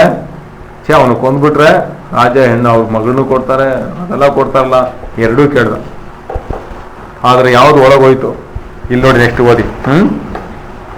ಮಾತಾಡಿಕೊಳ್ತಿದ್ದರು. ದಾವೀದನು ಜೀವ ಸ್ವರೂಪನಾದ ದೇವರ ಸೈನ್ಯವನ್ನು ಹೀಯಾಳಿಸಲಿಕ್ಕೆ ಸುನ್ನತಿಲಿದ ಈ ಫಿಲಿಸ್ಟಿಯನ ಎಷ್ಟರವನು ಇವನನ್ನು ಕೊಂದು ಇಸ್ರಾಯೇಲರಿಗೆ ಬಂದಿರುವ ನಿಂದೆಯನ್ನು ತೆಗೆದುಹಾಕುವನಿಗೆ ಸಿಕ್ಕುವುದೇನೆಂದು ಹೇಳಿದಿರಿ ಎಂದು ತನ್ನ ಬಳಿಗೆ ನಿಂತಿದ್ದ ಮನುಷ್ಯರನ್ನು ಕೇಳಲು ಅವರು ಮುಂಚಿನಂತೆ ಇಂತಿಂಥದ್ದು ದೊರಕುವುದೆಂದು ಉತ್ತರ ಕೊಟ್ಟರು. ಅವನು ಹೇಳ್ತಾನೆ, ಇವನ್ನ ಸಾಯಿಸಿದ್ರೆ ಏನಪ್ಪ ಮಾತಾಡ್ಕೊಳ್ತಾ ಇದ್ರಿ? ಇವನ್ನ ಕೊಂದ್ರೆ ಏನ್ ಸಿಗುತ್ತೆ? ಅರ್ಥ ಆಗ್ತಿದ್ಯಾ? ಅವನು ಯಾವ್ದನ್ನ ಗಮನದ ಅಂತಂದ್ರೆ ಬಿರುದಿನ ಮೇಲೆ ಗಮನ ಬಂತು. ಆಮೇಲೆ ಈಗ ನೋಡಿ 41 ಓದಿ. ಈಗ ಹೋಗ್ತಾನೆ ದಾವೀದ ಅವನ ಫೇಸ್ ಮಾಡಕ್ಕೆ. ಫಿಲಿಸ್ಟಿಯನು ದಾವೀದನ ಸಮೀಪಕ್ಕೆ ಬಂದನು. ಗುರಾಣಿ ಬರುವವನು ಅವನ ಮುಂದೆ ಇದ್ದನು. ಫಿಲಿಸ್ಟಿಯನು ಕೆಂಬಣ್ಣದವನು, ಸುಂದರನು, ಯೌವನಸ್ಥನೂ ಆದ ದಾವೀದನನ್ನು ನೋಡಿ ತಿರಸ್ಕಾರದಿಂದ ಅವನಿಗೆ, ನೀನು ಕೋಲು ಹಿಡಿದು ನನ್ನ ಬಳಿಗೆ ಬರುವುದೇನು? ನಾನು ನಾಯಿಯೋ? ನೋಡಿದ್ರ ಅವನೊಳಗೆ ನಾಯಿ ಚಿತ್ರ ಇದೆ. ಅಷ್ಟೊಡ ವೀರ್ನೊಳಗೆ ಏನ್ ಚಿತ್ರ ಆಯ್ತು? ಈ ಜನರ ಹತ್ರ ಮಿಡತೆ ಚಿತ್ರ ಆಯ್ತು. ಆದ್ರೆ ದಾವೀದನ ಅವನ್ನ ಹೇಗ್ ನೋಡ್ತಾ ಇದ್ದಾನೆ? ಹಿಂಗ್ ಕೋತವ ಬಂದಾಗ ಅವನಿಗೆ ಬಂದ್ಬಿಡ್ತಾ ಚಿತ್ರ. ಅರ್ಥ ಆಗಿಲ್ವಾ? ಈ ಜೈಟಿರೋ ಜನ ನೋಡ್ಬಿಟ್ಟು ಇವ್ರಿಗೆ ಏನಾಗ್ಬಿಡ್ತು, ಈ ಇದೇ ಜನರಿಗೆ ಏನಾಗ್ಬಿಡ್ತು, ಮಿಡತೆನ ಪಿಚ್ಚೆಗೆ ಬಂದ್ಬಿಡ್ತು. ಆದ್ರೆ ಯಾವಾಗ ಅವನು ಅದನ್ನ ಫೇಸ್ ಮಾಡ್ತಾನೋ, ಫೇಸ್ ಮಾಡುವಾಗ ಅವನಿಗೆ ಎದುರಿಗೆ ಆಗ್ಬಿಡ್ತು. ಏನಂತ ನಾಯಿ ಬಂದ್ಬಿಟ್ಟ, ಯಾಕಂದ್ರೆ ಅವ್ನು ಹಾಗೆ ಬಂದ ಅಲ್ವಾ? ಕತ್ತಿ ಕಡಗ ಯಾವ್ದು ತಂದಿಲ್ಲ. ಆದ್ರೆ ಅವನೇನ್ ಮಾಡ್ತಾನೆ ನೋಡಿ. ಓದಿ ಎಂದು ಹೇಳಿ ಅವನನ್ನು ತನ್ನ ದೇವರ ಹೆಸರಿನಲ್ಲಿ ಶಪಿಸಿ, ಇಲ್ಲಿ ಬಾ, ನಿನ್ನ ಮಾಂಸವನ್ನು ಮೃಗ ಪಕ್ಷಿಗಳಿಗೆ ಹಂಚಿಕೊಡುತ್ತೇನೆ ಅಂದನು. ಆಗ ದಾವೀದನು ಅವನಿಗೆ, ನೀನು ಈಟಿ ಕತ್ತಿ ಬರ್ಜಿಗಳೊಡನೆ ನನ್ನ ಬಳಿಗೆ ಬರುತ್ತೀನಿ. ನಾನಾದರೂ ನೀನು ಹೀಯಾಳಿಸಿದಂತ ಸೇನಾಧೀಶ್ವರನು ಇಸ್ರಾಯೇಲರ ಯುದ್ಧ ಭಟರ ದೇವರು ಆಗಿರುವ ಯೆಹೋವನ ನಾಮದೊಡನೆ ನಿನ್ನ ಬಳಿಗೆ ಬರುತ್ತೇನೆ. ಆತನು ಇವತ್ತು ನಿನ್ನನ್ನು ನನ್ನ ಕೈಗೆ ಒಪ್ಪಿಸಿಕೊಡುವನು. ನಾನು ನಿನ್ನನ್ನು ಕೊಂದು ನಿನ್ನ ತಲೆಯನ್ನು ಕಡಿದು ಹಾಕಿ, ನಾನು ನಿನ್ನನ್ನು ಕೊಂದು ನಿನ್ನ ತಲೆಯನ್ನು ಕಡಿದು ಹಾಕಿ. ಅವನ ಕೈಲಿ ಕತ್ತಿನೆಲ್ಲ ಬರೀ ಕೋಲಿತ್ತು, ಹೆಂಗ್ ಕಡ್ದಾಕ್ತಾನೆ? ಅವನು ಮಾತಲ್ಲಷ್ಟು ಪವರ್. ಆ ಕೈಯಲ್ಲಿ ಕತ್ತಿತ್ತು, ಅವನ ಕೈಲಿ ಕೋಲಿತ್ತಷ್ಟೇ. ಅವನೇನ್ ಹೇಳ್ತಿದ್ದಾನೆ? ನಿನ್ನ ಕೊಂದು ನಿನ್ನ ತಲೆನ ಕತ್ತರಿಸಿ ಏನ್ ಮಾಡ್ತೇನೆ? ಫಿಲಿಸ್ಟಿಯರ ಸೈನ್ಯದ ಶವಗಳ ಮೃಗ ಪಕ್ಷಿಗಳಿಗೆ ಹಂಚಿಕೊಡುವೆನು ಅಂತ ಹೇಳಿದ ತಕ್ಷಣ ಅವ್ನಿಗೆ ಇನ್ನೂ ಭಯ ಆಗ್ಬಿಟ್ಟು. ಮಾತಲ್ಲಿ ಅವ್ನಿಗೆ ಗೆದ್ಬಿಟ್ಟ ಮುಕ್ಕಾಲು. ಇವಾಗ ನೋಡಿ 47. ಯೆಹೋವನು ಈಟಿ ಕತ್ತಿಗಳಿಲ್ಲದೆ ರಕ್ಷಿಸಬಲ್ಲನೆಂಬುದು ಇಲ್ಲಿ ಕೂಡಿರುವವರೆಲ್ಲರಿಗೆ ಗೊತ್ತಾಗುವುದು. ಯಾಕೆಂದರೆ ಯುದ್ಧ ಫಲವು ಯೆಹೋವನ ಕೈಯಲ್ಲಿದೆ. ಆತನು ನಿಮ್ಮನ್ನು ನಮ್ಮ ಕೈಗೆ ಒಪ್ಪಿಸಿಕೊಡುವನು ಅಂದನು. ಕೂಡಲೇ ಆ ಫಿಲಿಸ್ಟಿಯರು ಹೊರಟು ದಾವೀದನೊಡನೆ ಯುದ್ಧ ಮಾಡುವುದಕ್ಕೆ ಅಲ್ಲೋ ಪ್ರಾರ್ಥನೆ ಮಾಡ, ದೇವರೇ ನೀನ್ ಚಿತ್ತನ, ದೇವರೇ ಫಿಲಿಸ್ಟಿಯನ ಕೊಂದಾಕದ ಬೇಡ, ದೇವರೇ ನೀನ್ ಚಿತ್ತ ಆದ್ರೆ ಹೇಳಿ. ಚಿತ್ತ ಆಲ್ರೆಡಿ ಆಗೋಗಿದೆ ಅಲ್ಲಿ. ಆಮೇಲೆ ಈ ಅದನ್ನ ಯಾಕೆ ನೋಡ್ಕೊಂಡು ಸುಮ್ಮನೆ ಇದ್ದೀರ ಅಲ್ಲಿ? ಮುಂದೆ ಹೋಗಿ ಏನ್ ಮಾಡ್ದ? ದಾವೀದನು ಫಿಲಿಸ್ಟಿಯ ಸೈನ್ಯದ ಕಡೆಗೆ ಓಡಿ ಹೋಗಿ ಹ್ಮ್. ಆ ಫಿಲಿಸ್ಟಿಯನನ್ನು ಸಂಧಿಸಿ ಕೈಯನ್ನು ಚೀಲದಲ್ಲಿ ಹಾಕಿ ಹ್ಮ್. ಒಂದು ಕಲ್ಲನ್ನು ತೆಗೆದು ಅವನ ಹಣೆಗೆ ಗುರಿಯಿಟ್ಟು ಕವಣೆಯನ್ನು ಬೀಸಿ ಹೊಡೆಯಲು. ಇವಾಗ ಈ ಚೀಲ ನೋಡಿ ಮೊಬೈಲ್ ಚೀಲ ಬಂತು ಅನ್ಸುತ್ತೆ. ನೋಡಿ ಆತರ ಚೀಲದಲ್ಲಿ ಏನಿತ್ತು 5 ಕಲ್ಲಿತ್ತು ಅಷ್ಟೇನೆ, ನುಣ್ಣಗೆ ಕಲ್ಲು. ಅದನ್ನ ತಗೊಂಡ್ ಏನ್ ಮಾಡ್ದ, ಮೂರನೇ ಕಲ್ಲು ಅವನ ಹಣೆಗೆ ಗುರಿ ಇಟ್ಟು ಹೊಡೆದನು. ಏನಾಯ್ತು? ಅವನು ಗೊರಲ ಬಿದ್ದನು. ಕೂಡಲೇ ಅವನು ಹೋಗಿ ಆ ಫಿಲಿಸ್ಟಿಯನ ಮೇಲೆ ನಿಂತು ಅವನ ಕತ್ತಿಯನ್ನು ಹಿಡಿದು ಅದರಿಂದಲೇ ಅವನ ತಲೆಯನ್ನು ಕಡಿದು ನೋಡ್ದ ಅವನ ಮಾತು ಹೇಳಿದ ತಕ್ಷಣನೇ ಅದನ್ನ ಮಾಡು. ಒಂದು ಚಿತ್ರ ಏನ್ ಮಾಡ್ತು, ಅವನ್ ಎಂತ ಚಿತ್ರ ನೋಡ್ತಿದ್ದಾನೆ ಆ ಚಿತ್ರದಂತೆಯೇ ಅವನ ಆದ. ಇವ್ರಿಗೆ ಎಂತ ಚಿತ್ರ ಬಂತು, ಈ ಚಿತ್ರದಂತೆ ಇವ್ರು ಓಡೋದು. ಇದನ್ನೇ ಹೇಳಿದ್ದಾನು ಮೆಮೊರಿ ಅಂಡ್ ಇಮ್ಯಾಜಿನೇಷನ್. ಈ ಮೆಮೊರಿ ಹೆಂಗ್ ಬರುತ್ತೆ ಅಂತಂದ್ರೆ, ನೀವು ಯಾವ್ದನ್ನ ಕೇಳ್ತೀರಾ, ಯಾವ್ದನ್ನ ನೋಡ್ತೀರಾ, ಯಾವ್ದನ್ನ ಓದ್ತಿರೋ, ನಿಮ್ ಮರಿದ್ರೆ ಅದೆಲ್ಲ ಒಳಗೆ ಸೋಡಾಗ್ಬಿಡುತ್ತೆ. ಅದು ಅದೇನಾಗ್ತಾ ಇರುತ್ತೆ ಅಂತಂದ್ರೆ, ಚಿತ್ರೋಗದ ಆಚೆ ಬರ್ತಾ ಇರುತ್ತೆ ಅನೇಕ ಸಮಯ. ಆ ಚಿತ್ರದಲ್ಲೇ ನೀವು ದೃಷ್ಟಿ ಇಟ್ಟು ಅದನ್ನೇ ನೀವು ಧ್ಯಾನಿಸ್ತಾ ಇರುವಾಗ ಆ ಚಿತ್ರದಂತೆ ನೀವು ಆಗ್ತೀರಾ. ಆಮೆನ್. ಹಲ್ಲೆಲೂಯಾ. ಈಗ ಆದಿಕಾಂಡ 31 ಎದೆ 5 ನಿಮಿಷ ಇದೆ ಅಷ್ಟೇ. ಇದೊಂದು ಮಾತ್ರ ಧ್ಯಾನಿಸೋಣ.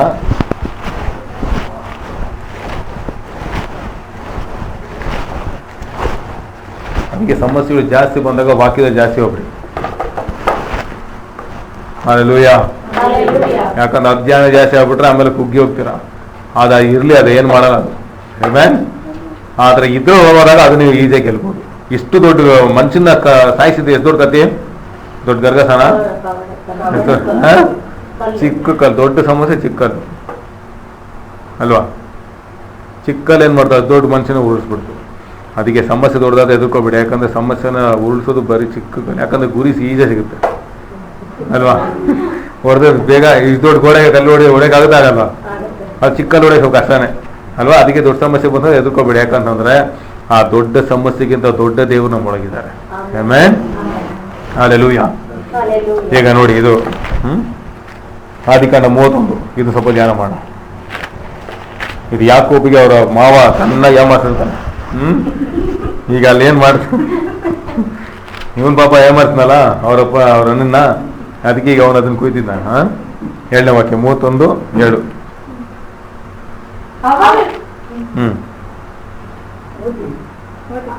ಅವನು ಚಪಲ ಚಿತ್ತನಾಗಿ 10 ಸಾರಿ ನನ್ನ ಸಂಬಳವನ್ನು ಬದಲಾಯಿಸಿ ವಂಚಿಸಿದರೂ ನನಗೆ ಕೇಡು ಮಾಡುವುದಕ್ಕೆ ದೇವರು ಅವನಿಗೆ ಅವಕಾಶ ಕೊಡಲಿಲ್ಲ. ನೋಡಿ, ಮಾವ 10 ಸತಿ ಏಮಾರ್ಸ್ಬಿಟ್ಟ. ಏನಂತ, ಅವಾಗಿನ ಸಂಬಳ ಏನಂತಂದ್ರೆ ಮಾವನ ಮೇಲೆ ಪಾಪ ಬಿಟ್ಟ, ಅಲ್ಲಿ ಹೋಗಾಗಿಲ್ಲ. 12 ವರ್ಷ 14 ವರ್ಷ ಅಲ್ವಾ. ಆಗ ಅಲ್ಲಿ ಏನ್ ಕೆಲಸ ಅಂತಂದ್ರೆ ಕುರಿಗಳು ಮೇಯಿಸ್ಬೇಕು. ಕುರಿಗಳು ಮೇಯಿಸ್ಬೇಕಾದ್ರೆ ಸಂಬಳ ಏನು, ತಿಂಗಳಿಗೆ 1000-3000 ಅಲ್ಲ. ಅವ್ರು ನಿರ್ಣಯಿಸಿದ್ರಪ್ಪ, ಬೆಳಿ ಕುರಿ ಬಂದ್ರೆ ಎಲ್ಲ ನಿಂದು, ಕಪ್ಪುಲ್ ಬಂದ್ರೆ ನಂದು, ಅಥವಾ ಕಲರ್. ಇವ್ರು ಮಾವ ಏನ್ ಮಾಡ್ದ ಅಂತಂದ್ರೆ, ಹೇಗಾದ್ರೂ ನಾವು ಲಾಭ ಮಾಡ್ಕೊಳ್ಬೇಕಲ್ಲ ಅಂದ್ಬಿಟ್ಟು ನೋಡ್ತಿದ್ದ. ವೈಟ್ ಅಂದ್ರೆ ವೈಟೇ ಬರೋದು, ಅದಕ್ಕೆ ವೈಟ್ ನಂದು, ಬ್ಲ್ಯಾಕ್ ಬಂದ್ರೆ ನಿಂದು ಅಂತ ಹೇಳ್ಬಿಡ್ತಿದ್ದ. ಎಲ್ಲಿ ಬ್ಲ್ಯಾಕ್ ಬರೋದಲ್ಲಿ ಬರೋದೇ ಇಲ್ಲ ಅಲ್ಲಿ. ಬ್ಲ್ಯಾಕ್ ಬರ್ತಾ ಇತ್ತು, ಬ್ಲ್ಯಾಕ್ ಕಪ್ಪುದು ಬರ್ತಾ ಇದೆ. ಹಾಗೆ ಹಿಂಗಾದ್ರೆ ಏಮಾರ್ಸ್ಬೇಕಲ್ಲ. ಸರಿ, ಬೆಳಿ ಕಪ್ಪು 2 ಬಂದ್ರೆ ನಿಂದು ಅಂತ ಹೇಳ್ಬಿಡ್ತಿದ್ದ. ಸರಿ, ಎಷ್ಟು ಸತಿ ಏಮಾರ್ತ ಹತ್ರ 10 ಸತಿ ಏಮಾರ್ತ. ಆದ್ರೆ ಕರ್ತನು ಅವನೊಳಗಿರೋದ್ರಿಂದ ಅಲ್ಲೂ ಏನಾಗಿದ್ದ, ಅವನು ಕ್ಷಯವಾಗಿ ಇದ್ದ. ನೋಡಿ, ಅದೊಂದು ದೊಡ್ಡ ವಿಷಯ ಇದೆ, ನಾವು ನೋಡೋಣ. ಅದ್ರಲ್ಲಿ ಆಳವಾದ ಒಂದು ವಿಷಯ ನಾವು ನೋಡೋಣ.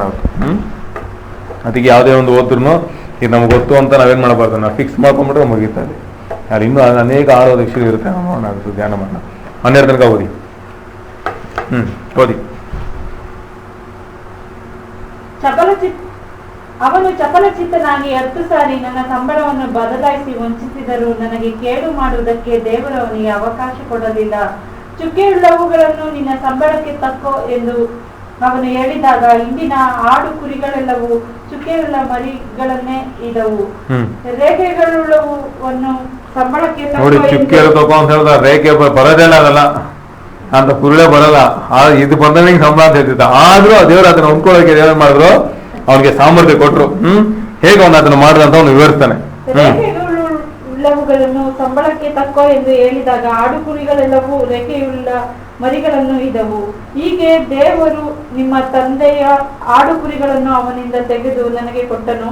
ಕುರಿಗಳು ಸಂಗಮ ಮಾಡುವ ಕಾಲದಲ್ಲಿ ನಾನು ಕನಸಿನಲ್ಲಿ ಕಣ್ಣೆತ್ತಿ ನೋಡಿದಾಗ ಕುರಿಗಳ ಮೇಲೆ ಹಾರಿದ ಟಗರುಗಳೆಲ್ಲವೂ ರೇಖೆ ಚುಕ್ಕೆ ಮಚ್ಚೆಗಳಾಗಿ ಕಾಣಿಸಿದವು. ಆ ಕನಸಿನಲ್ಲಿ ದೇವದೂತನು ಯಾಕೋಬನೇ ಎಂದು ಕರೆಯಲು ನಾನು ಇದ್ದೇನೆ ಎಂದು ಹೇಳಿದಾಗ ಅವನು ನನಗೆ ಲಾಬಾನನ್ನು ನಿನ್ನ ವಿಷಯದಲ್ಲಿ ನಡೆಕೊಂಡ ರೀತಿಯನ್ನು ನಾನು ನೋಡಿದ್ದೇನೆ. ಆದ್ದರಿಂದ ನೀನು ಕಣ್ಣೆತ್ತಿ ನೋಡು, ಕುರಿಗಳ ಮೇಲೆ ಹರುವ ಟಗರುಗಳೆಲ್ಲವೂ ರೇಖೆ. ಈಗ 1 ನಿಮಿಷ 30 ತಿಳಿಸ್ಕೊಳ್ಳಿ. 30ರಲ್ಲಿ ಅವನು ಹೇಗೆ ಅದನ್ನ ಮಾಡ್ದ ಅನ್ನೋದನ್ನ ಅದ್ರ ವಿವರಿಸಿ ಹೇಳ್ತಾ ನೋಡಿ. ಹೇಗೆ ಅದನ್ನ ಮಾಡ್ದ ಅಂತಂದ್ರೆ 32 ಓದಿ. ಈಗಿರುವಲ್ಲಿ ಯಾಕೋಬನು ಲಿಬ್ನಾ, ಲೂಜ್, ಅಮೋನ್ ಎಂಬ ಮರಗಳಲ್ಲಿ ಹಸಿ ಕೋಲುಗಳನ್ನು ತೆಗೆದುಕೊಂಡು ಪಟ್ಟೆ ಪಟ್ಟೆಯಾಗಿ ತೊಗಟೆಯನ್ನು ಸುಲಿದು ಅವುಗಳಲ್ಲಿರುವ ಬಿಳಿ ಬಣ್ಣವು ಕಾಣಿಸುವಂತೆ ಮಾಡಿ ಅವುಗಳನ್ನು ಆಡು ಕುರಿಗಳ ಹಿಂಡು ನೀರು ಕುಡಿಯುವ ದೋಣಿಗಳಲ್ಲಿ ಇಟ್ಟನು. ಕುರಿಗಳು ಕುಡಿಯುವುದಕ್ಕೆ ಬಂದ ಸಮಯವೇ ಅವುಗಳಿಗೆ ಸಂಗಮ ಕಾಲವಾಗಿತ್ತು. ಅವು ಕೋಲುಗಳನ್ನು ನೋಡುತ್ತಾ ಸಂಗಮ ಮಾಡಿದ. ಯಾವುದು ನೋಡಿ ಸಂಗಮ ಮಾಡ್ತಿತ್ತು? ನೋಡಕ್ ಕೆಟ್ಟದಾಗಿರ್ಬೋದು, ಆದ್ರೆ ಅದ್ರ ತುಂಬಾ ಅರ್ಥ ಇದೆ. ಆ ಸಂಗಮ ಮಾಡ್ತಿರೋ ಯಾವ್ದು ನೋಡ್ತಿತ್ತು? ಯಾವ ಕೋಲದು? ಯಾವ್ದು ಅದು? ರೆಕ್ಕೆ ಚುಕ್ಕೆ ಮಚ್ಚೆಗುಳ್ಳ ಮರಿಗಳು ಇದ್ದವು. ಅಂದ್ರೆ ಆ ಕೋಲಿಗೆ ಯಾವ್ದೆಲ್ಲ ಅಲ್ಲಿ ಅವನ್ ಬಣ್ಣಗಳು ಹಾಕಿದ್ನೋ ಅದನ್ನ ಯಾವ್ದು ನೋಡ್ತಿತ್ತು? ಕುರಿಗಳು ನೋಡ್ತಾ ಇಲ್ಲ, ಇವನ್ ನೋಡ್ತಾ ಇದ್ದ. ಕುರುಳಿಗೆ ಮೆಮೊರಿ ಪವರ್ ಇದೆಯಾ, ಇಮ್ಯಾಜಿನೇಷನ್ ಇದೆಯಾ? ಇವನು ಕಲ್ಪನೆ ಮಾಡ್ತಾ ಇದ್ದ. ಅರ್ಥ ಆಗಿಲ್ವಾ? ಆ ಕುರಿ ಅವ್ರ ಮಾವ ಇರ್ತಿದ್ದ, ಚುಕ್ಕೆ ಬರಲ್ಲ. ಆದ್ರೆ ಅವನೇನ್ ಮಾಡ್ತಿದ್ದ ಅಂದ್ರೆ ಸಂಘ ಮಾಡುವಾಗ ಆ ಕಪ್ಪು ಚುಕ್ಕೆ ಇರ್ತಿದ್ದ, ಆ ಕುರಿಗಳು ಸಂಘ ಮಾಡುವಾಗ ಆ ಮರಿ ಹೀಗೇ ಬರುತ್ತೆ ಅನ್ನೋದನ್ನ ಅವನು ಕಲ್ಪನೆ ಮಾಡ್ತಿದ್ದ. ಈಗ ನಾವು ಒಂದು ಕೋಲು ನೋಡ್ಬೇಕಾಗಿದೆ. ಯಾವ ಕೋಲು ಅಂತಂದ್ರೆ ಕಲ್ವಾರಿ ಶಿಲುಬೆ ಎಂಬ ಕೋಲು. ಆ ಕೋಲಲ್ಲಿ ಕರ್ತನಾದ ಯೇಸು ಕ್ರಿಸ್ತನ ಮಾಡಿದ ಆಶೀರ್ವಾದ ನಾವು ಧ್ಯಾನಿಸಬೇಕಾಗಿದೆ. ಅರ್ಥ ಆಗಿದೆ, ನನಗೆ ಗೊತ್ತಿಲ್ಲ. ಇಲ್ಲಿ ಲಾಭನ ಏಮರ್ತಾ ಇದ್ದ, ಆದ್ರೆ ಅವನು ಅದು ಆಗದೇನೋ ಅಂತ ಪರಿಸ್ಥಿತಿ. ನಾನು ಹೇಳ್ತೀನಿ ನೋಡಿ, ಈ ಸಮಸ್ಯೆ, ಈ ಕಷ್ಟ, ಈ ಕಾಯಿಲೆ ಇವೆಲ್ಲ ಜಯಿಸಕ್ಕೆ ಆಗದ ಪರಿಸ್ಥಿತಿ ಅನೇಕ ಸಮಯ ಸಹಿತ ತಂದಾಗ್ತಾ ಇರ್ತಾನೆ. ಅದು ಗೆಲ್ಲಕ್ಕಾಗಲ್ಲ. ಆದ್ರೆ ಆಗ ಯಾಕೋಬ್ ಏನ್ ಮಾಡ್ದ ಅಂತಂದ್ರೆ ಆ ಕೋಲ ನೋಡಿ ಏನ್ ಮಾಡ್ತಿದ್ದ? ವಿಷನ್ ನೋಡ್ತಿದ್ದ. ಈಗ ನಾವು ಯಾವ ಕೋಲ್ ನೋಡ್ಬೇಕಾಯ್ತು ಅಂದ್ರೆ ಈ ಪರಿಸ್ಥಿತಿ ನೋಡುವಾಗ ನಿಶ್ಚಯವಾಗಿ ನಾವು ಗೆಲ್ಲಕ್ಕಾಗದ ಪರಿಸ್ಥಿತಿಗಳೇ. ಆದ್ರೆ ಯಾವ ಕೋಲ್ ನೋಡ್ಬೇಕಂತಂದ್ರೆ ಲಾಭನಾಗಿ ನಾವು ಕೋಲಿಟ್ಟು ಚುಕ್ಕೆ ಬರೇ ಬೇಕಾಗಿಲ್ಲ. ನಮಗಾಗಿ ಕಲ್ವಾರಿ ಶಿಲುಬೆ ಎಂಬ ಕೋಲಲ್ಲಿ ಇದೆ. ಆ ಕೋಲಿನೊಳಗೆ ಕ್ರಿಸ್ತನು ಸತ್ತನು. ಆ ಸತ್ಯದಿಂದ ನಮಗುಂಟಾದ ಆಶೀರ್ವಾದ ನಾವು ಧ್ಯಾನಿಸುವಾಗ ನಿಶ್ಚಯವಾಗಿ ಪರಿಸ್ಥಿತಿ ಜಯಿಸೋದಕ್ಕೆ ಸಾಧ್ಯ. ಆಮೆನ್. Hallelujah, hallelujah.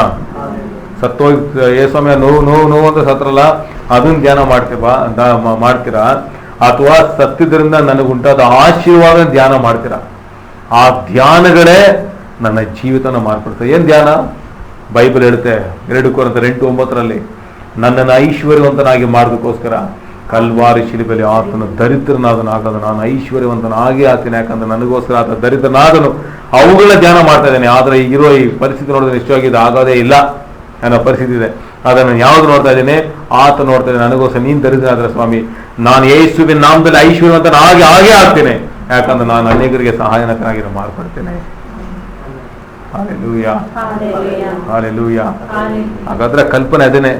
ಏನ್ ಕಲ್ಪನೆ? ಅಲ್ಲಿ ಏನೆಲ್ಲ ನಡೀತು, ಅವ್ನು ಎಂಥದೆಲ್ಲ ಬೇಕು ಅದನ್ನ ಅವ್ನು ಕಲ್ಪನೆ ಮಾಡೋದನ್ನ ಅವನು ಕಲ್ತಾನ. ಯಾಕಂದ್ರೆ ಅದು ಆಗೋದಿಲ್ಲ. ಅದು ಒಂದು ರೆಕಾರ್ಡ್ ಬೇಕು, ಅದು ಹಿಸ್ಟ್ರಿ. ಅದು ಇವತ್ತೇನೋ ಇಂಜೆಕ್ಷನ್ ತಗೊಂಡು ಏನೋ ಮಾಡಿ ಹೈಬ್ರಿಡ್ ಎಲ್ಲ ಮಾಡ್ತಾರೆ.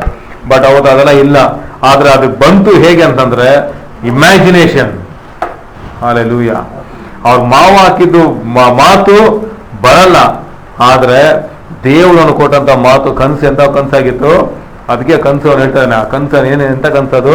ದೇವ್ರನ್ನ ಕನಸು ತೋರಿಸು ಅಂತಂದ್ರೆ ಇದನ್ನ ಕಲ್ಪನೆ ಮಾಡು ಅನ್ನೋದಕ್ಕೋಸ್ಕರ ಅದನ್ನು ತೋರಿಸು. ಅದಕ್ಕೆ ಅವನಿಗೆ ಬರ್ತಾ ಇಲ್ಲ ಅದು. ಅದಕ್ಕೆ ಅವನ ಚಿತ್ರ ಬರ್ದ. ಅದಕ್ಕೆ ನಾನು ನಿಮ್ಗೆ ಹೇಳ್ತೇನೆ, ನಿಮ್ಗೆ ಕಾರು ಈ ತರ ಚಿತ್ರ ಬರ್ತಾ ಇಲ್ವಾ? ಅಂಟಿಸ್ಕೊಂಡು ನೋಡಿ, ನೋಡೋದು ಬರ್ಲಿ. ಹಾಲೆಲೂಯಾ. ಅದಕ್ಕೆ ಅಲ್ಲಿ ಕೋಲಿಟ. ಯಾಕೆ ಅಲ್ಲಿ ಕೋಲಿಟ ಅಂತಂದ್ರೆ ಇವನಿಗೆ ಆ ವಿಷಯ ಬರ್ತಾನೆ. ಅಲ್ಲಿ ಅಂತ ಕುರಿ ನೋಡಿಲ್ವಲ್ಲ. ಆಮೇನ್. ನೋಡಿದಾಗ ಬರ್ದಾಗ ನೋಡಿದ ಅಂತ ಕುರಿ ಅವತ್ತು ನೋಡಿಲ್ಲ. ಅದಕ್ಕೆ ಅವ್ನು ಏನ್ ಮಾಡ್ದ? ಅಲ್ಲಿ ಇಟ್ಬಿಟ್ಟು ಗೆರೆ ಇಳಿಬೇಕಾ, ಮಾವ ಗೆರೆ ಬಂದ ನಿಂದಪ್ಪ ಅಂದ ತಕ್ಷಣ ಅಲ್ಲಿ ಗೆರೆ ಬರ್ದ್ಬಿಡ್ತಿದ್ದ. ಆ ಗೆರೆ ನೋಡ್ತಿರುವಾಗ ಆ ಕುರಿ ನೋಡ್ತಿದ್ದ, ಗೆರೆ ನೋಡ್ತಿದ್ದ, ಕುರಿ ನೋಡ್ತಿದ್ದ, ಗೆರೆ ನೋಡ್ತಿದ್ದ. ಅವನ ಕಲ್ಪನೆ ಅಂತೆಯೇ ಅವನಿಗೆ ಆಯ್ತು. Hallelujah, hallelujah, hallelujah. ದೇವರಪ್ಪ ಸಹಾಯ ಮಾಡಿ ನಿಮಗೆ.